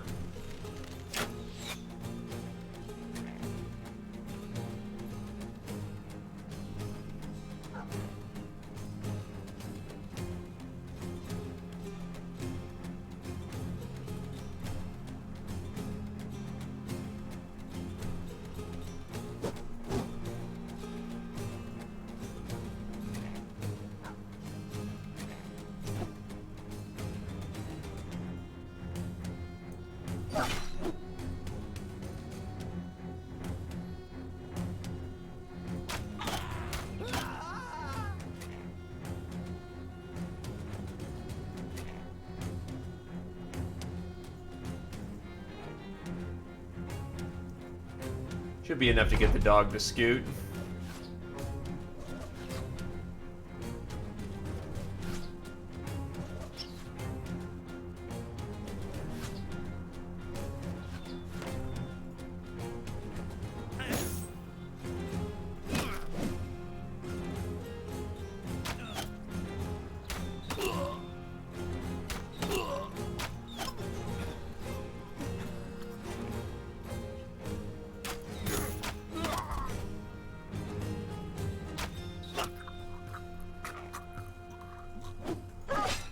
I don't think they're even going to clash with my line at this point.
Clarity can be incredibly nice.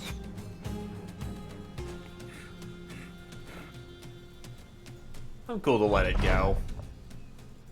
The loot is unfortunately just not worth it at this time.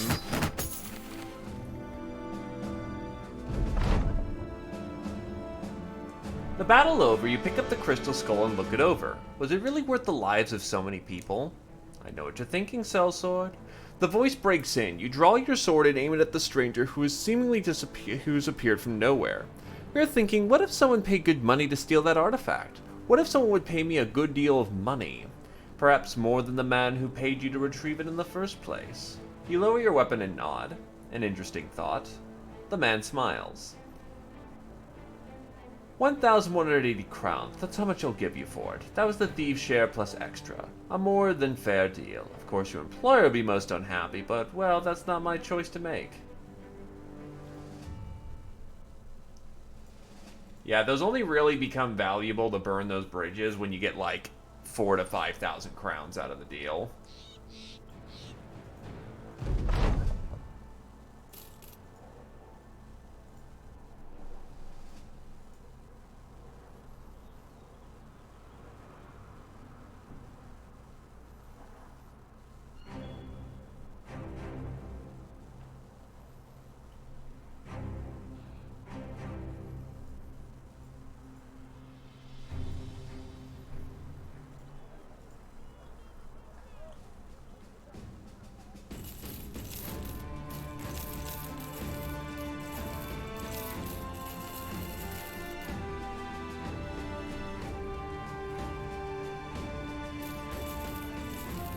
Roots, berries, cooking spices, and some fruits.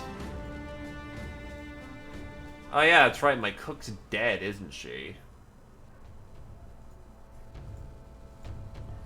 Well, there's not a whole lot one can do when, you know, the person I designated as cook is dead. Hello, barbarians. I have come to hurt you.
That's 3 kills in 1 round. Nicely done, Mr. Berserker Man.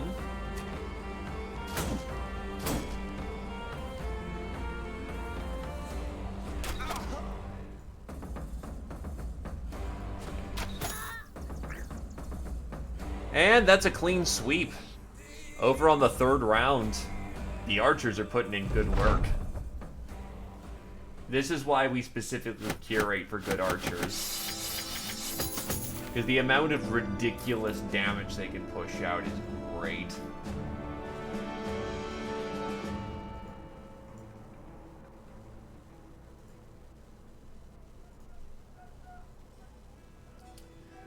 Grave robbers. The folks are in turmoil. Graves in the cemetery have been found open and raided. Some simpleton claims to be the dead rising from the graves. Superstitious nonsense. It's obviously some grave robbers audacious enough to come to Nerod and plague us with their greedy presence. He bangs his fist on the table in anger. Go out to the cemetery and end this nuisance once and for all. It's 650 crowns. Basic, but it gets the job done.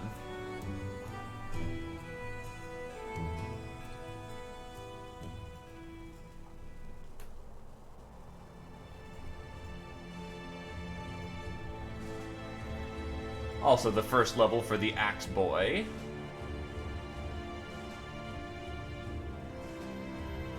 Melee skill, melee defense.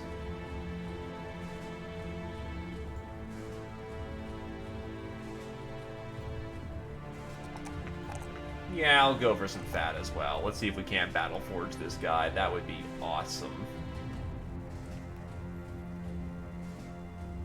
Give him Colo.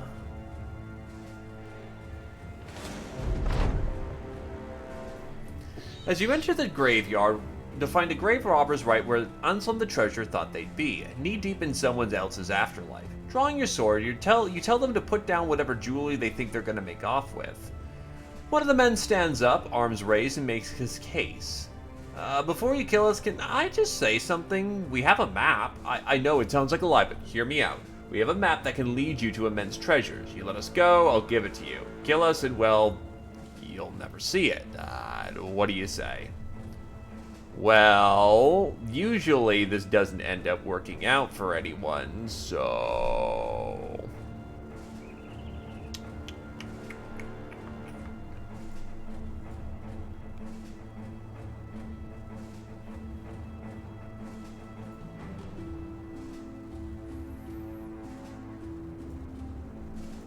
just kill them all. But they're defiling the dead, Heighten.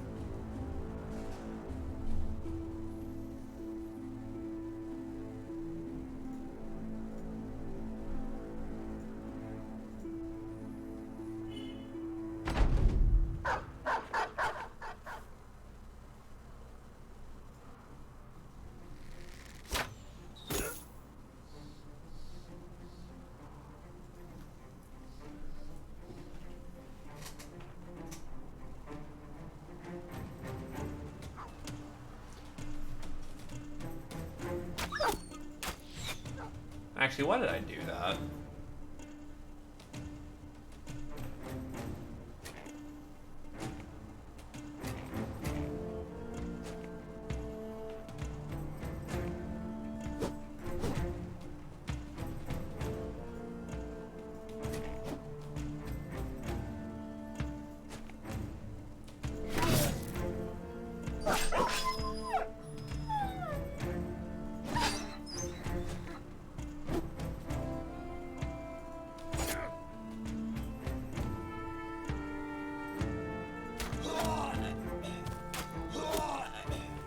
Two arrows clean in the head. Thank God for these archers, they are putting in work.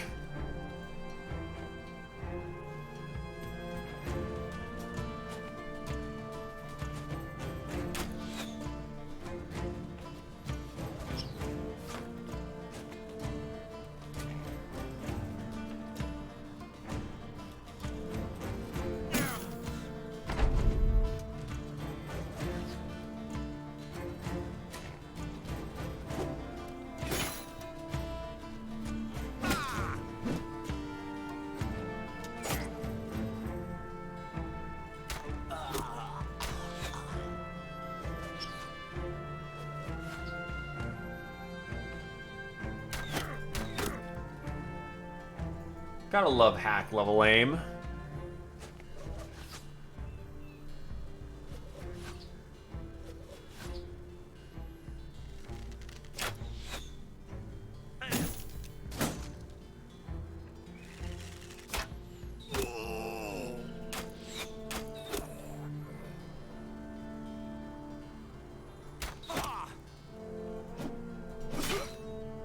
Nice. Right, he is Executioner, so he's just gonna go hog wild with all the bodies.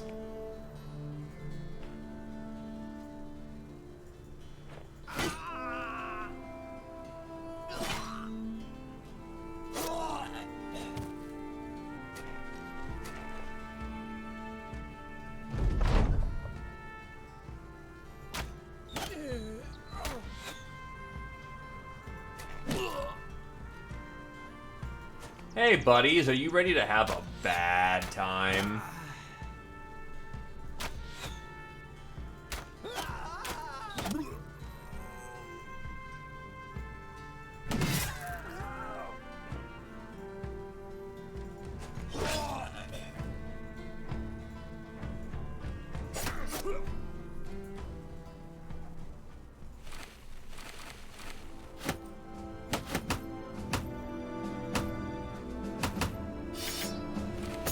Kinda wish I had some better loot to pilfer, but, well, not a whole lot in that regard.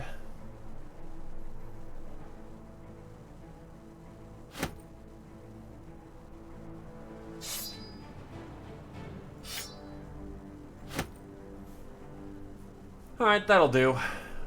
Wait, hold on. Drop that, grab that. Good stuff. 650 crowns. Not the most, but, you know, keeps us floating.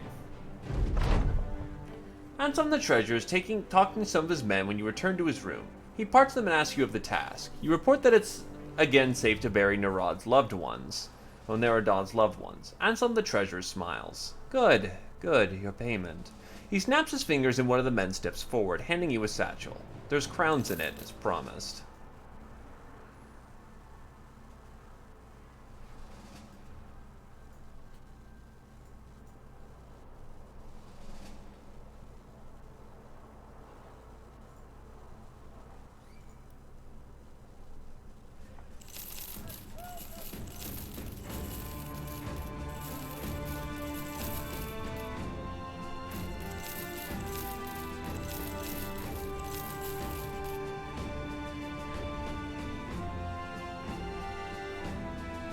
Not the cheapest ammunition or tools, but I need them, so boink, boink. It gets us back on the road for the time being.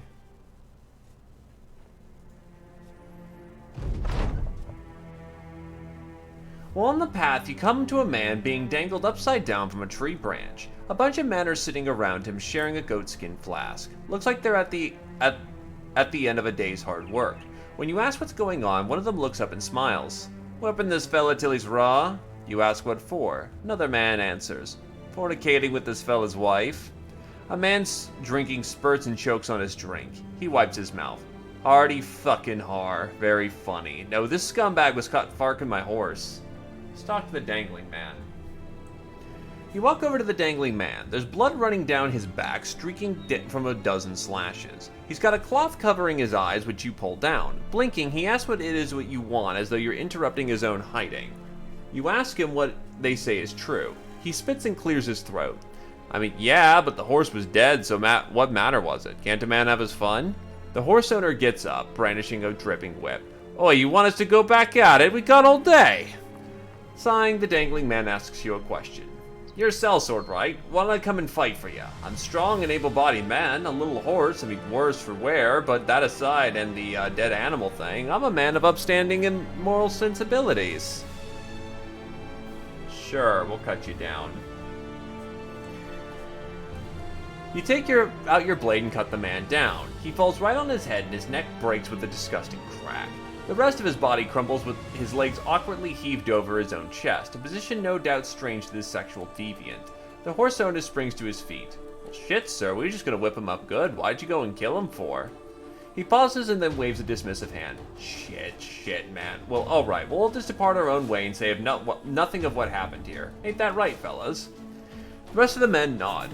Of course, I ain't ruining my life over some filthy fiddler. Good going, sellsword. Stupid sword swinging some bitch.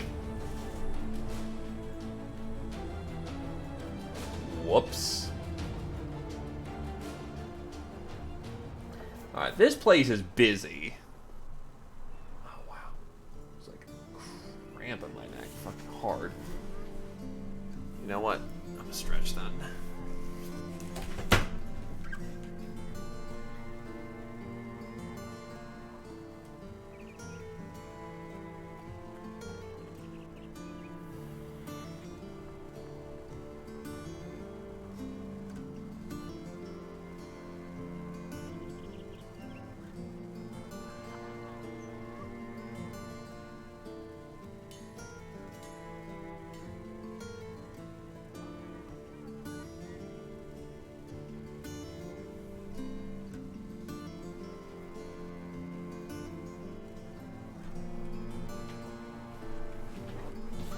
Look, not my fault that God hates him for his sexual deviancy.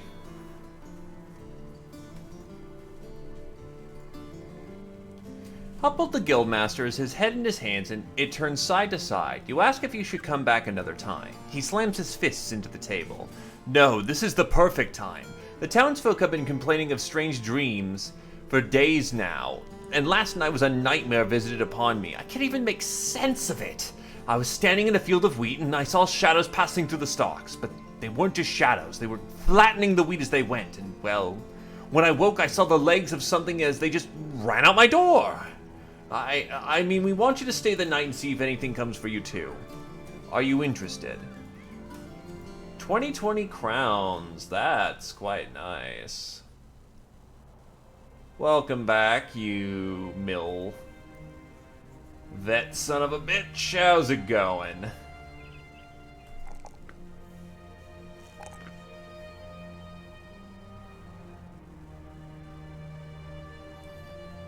That's +4 to range defense.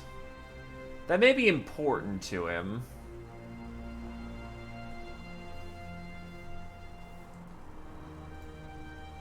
But he also needs resolve. I'll just get him with heavy enough armor that he doesn't care, so.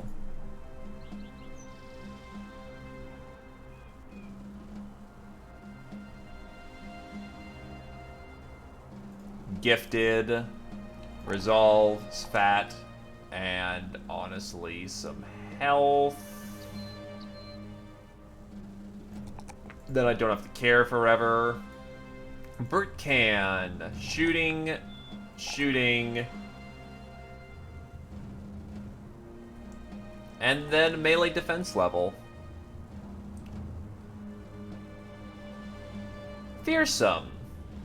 Unlikely to proc any realistic time, but just even having the threat works alone.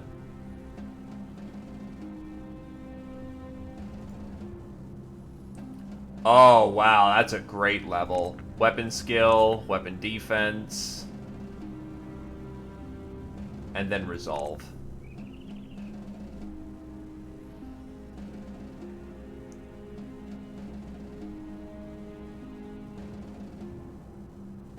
And then we will take Battle Flow. Yeah, that'll be more applicable. And then his last perk will be Mind Over Body. And Brawny, actually. Thankfully, he has Student, so... Yeah, no, that gets 2 perk points that he desperately needed.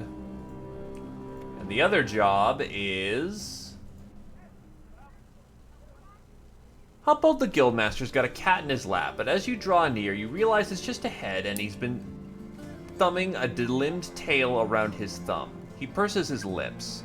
The barbarian savages did this. They also raped and pillaged a number of surrounding farmsteads, and they also hung a pair of twin infants from a tree, but this... His palms open up and the cat's head rolls out and hits the stone floor with a matted clap. No more. I want you to go east of here and find the village those savages call home and do unto it what they have done unto us. Honestly, I'll take the time to just sit down, mend armor, and just get people on the road again. I need a scout.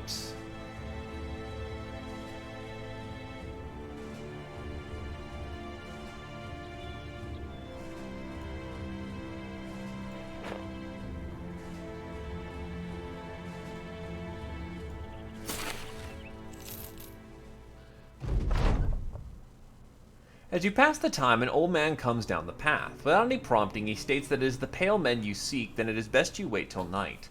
Algoff asks what he means by pale men. The old man laughs. Truthfully, they are neither pale nor men, but I do not know what else to put them in this world. My elders call them soul stealers, monsters that put ill notion and visions in your head and then feed on the fear which crops.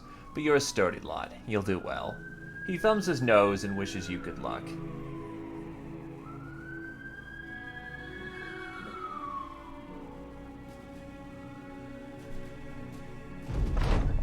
Assessing your map by torchlight, you suddenly see a black shape bounding through the darkness. It is a mess of limbs cartwheeling over the earth, flailing forward with unseemly speed. It stalks as low as a snake, yet you hear the choking snarl of someone dying in their sleep. You order the men to arms. That's rude. We're looking at 8 Alps. I will admit that is a fair bit for this battle group.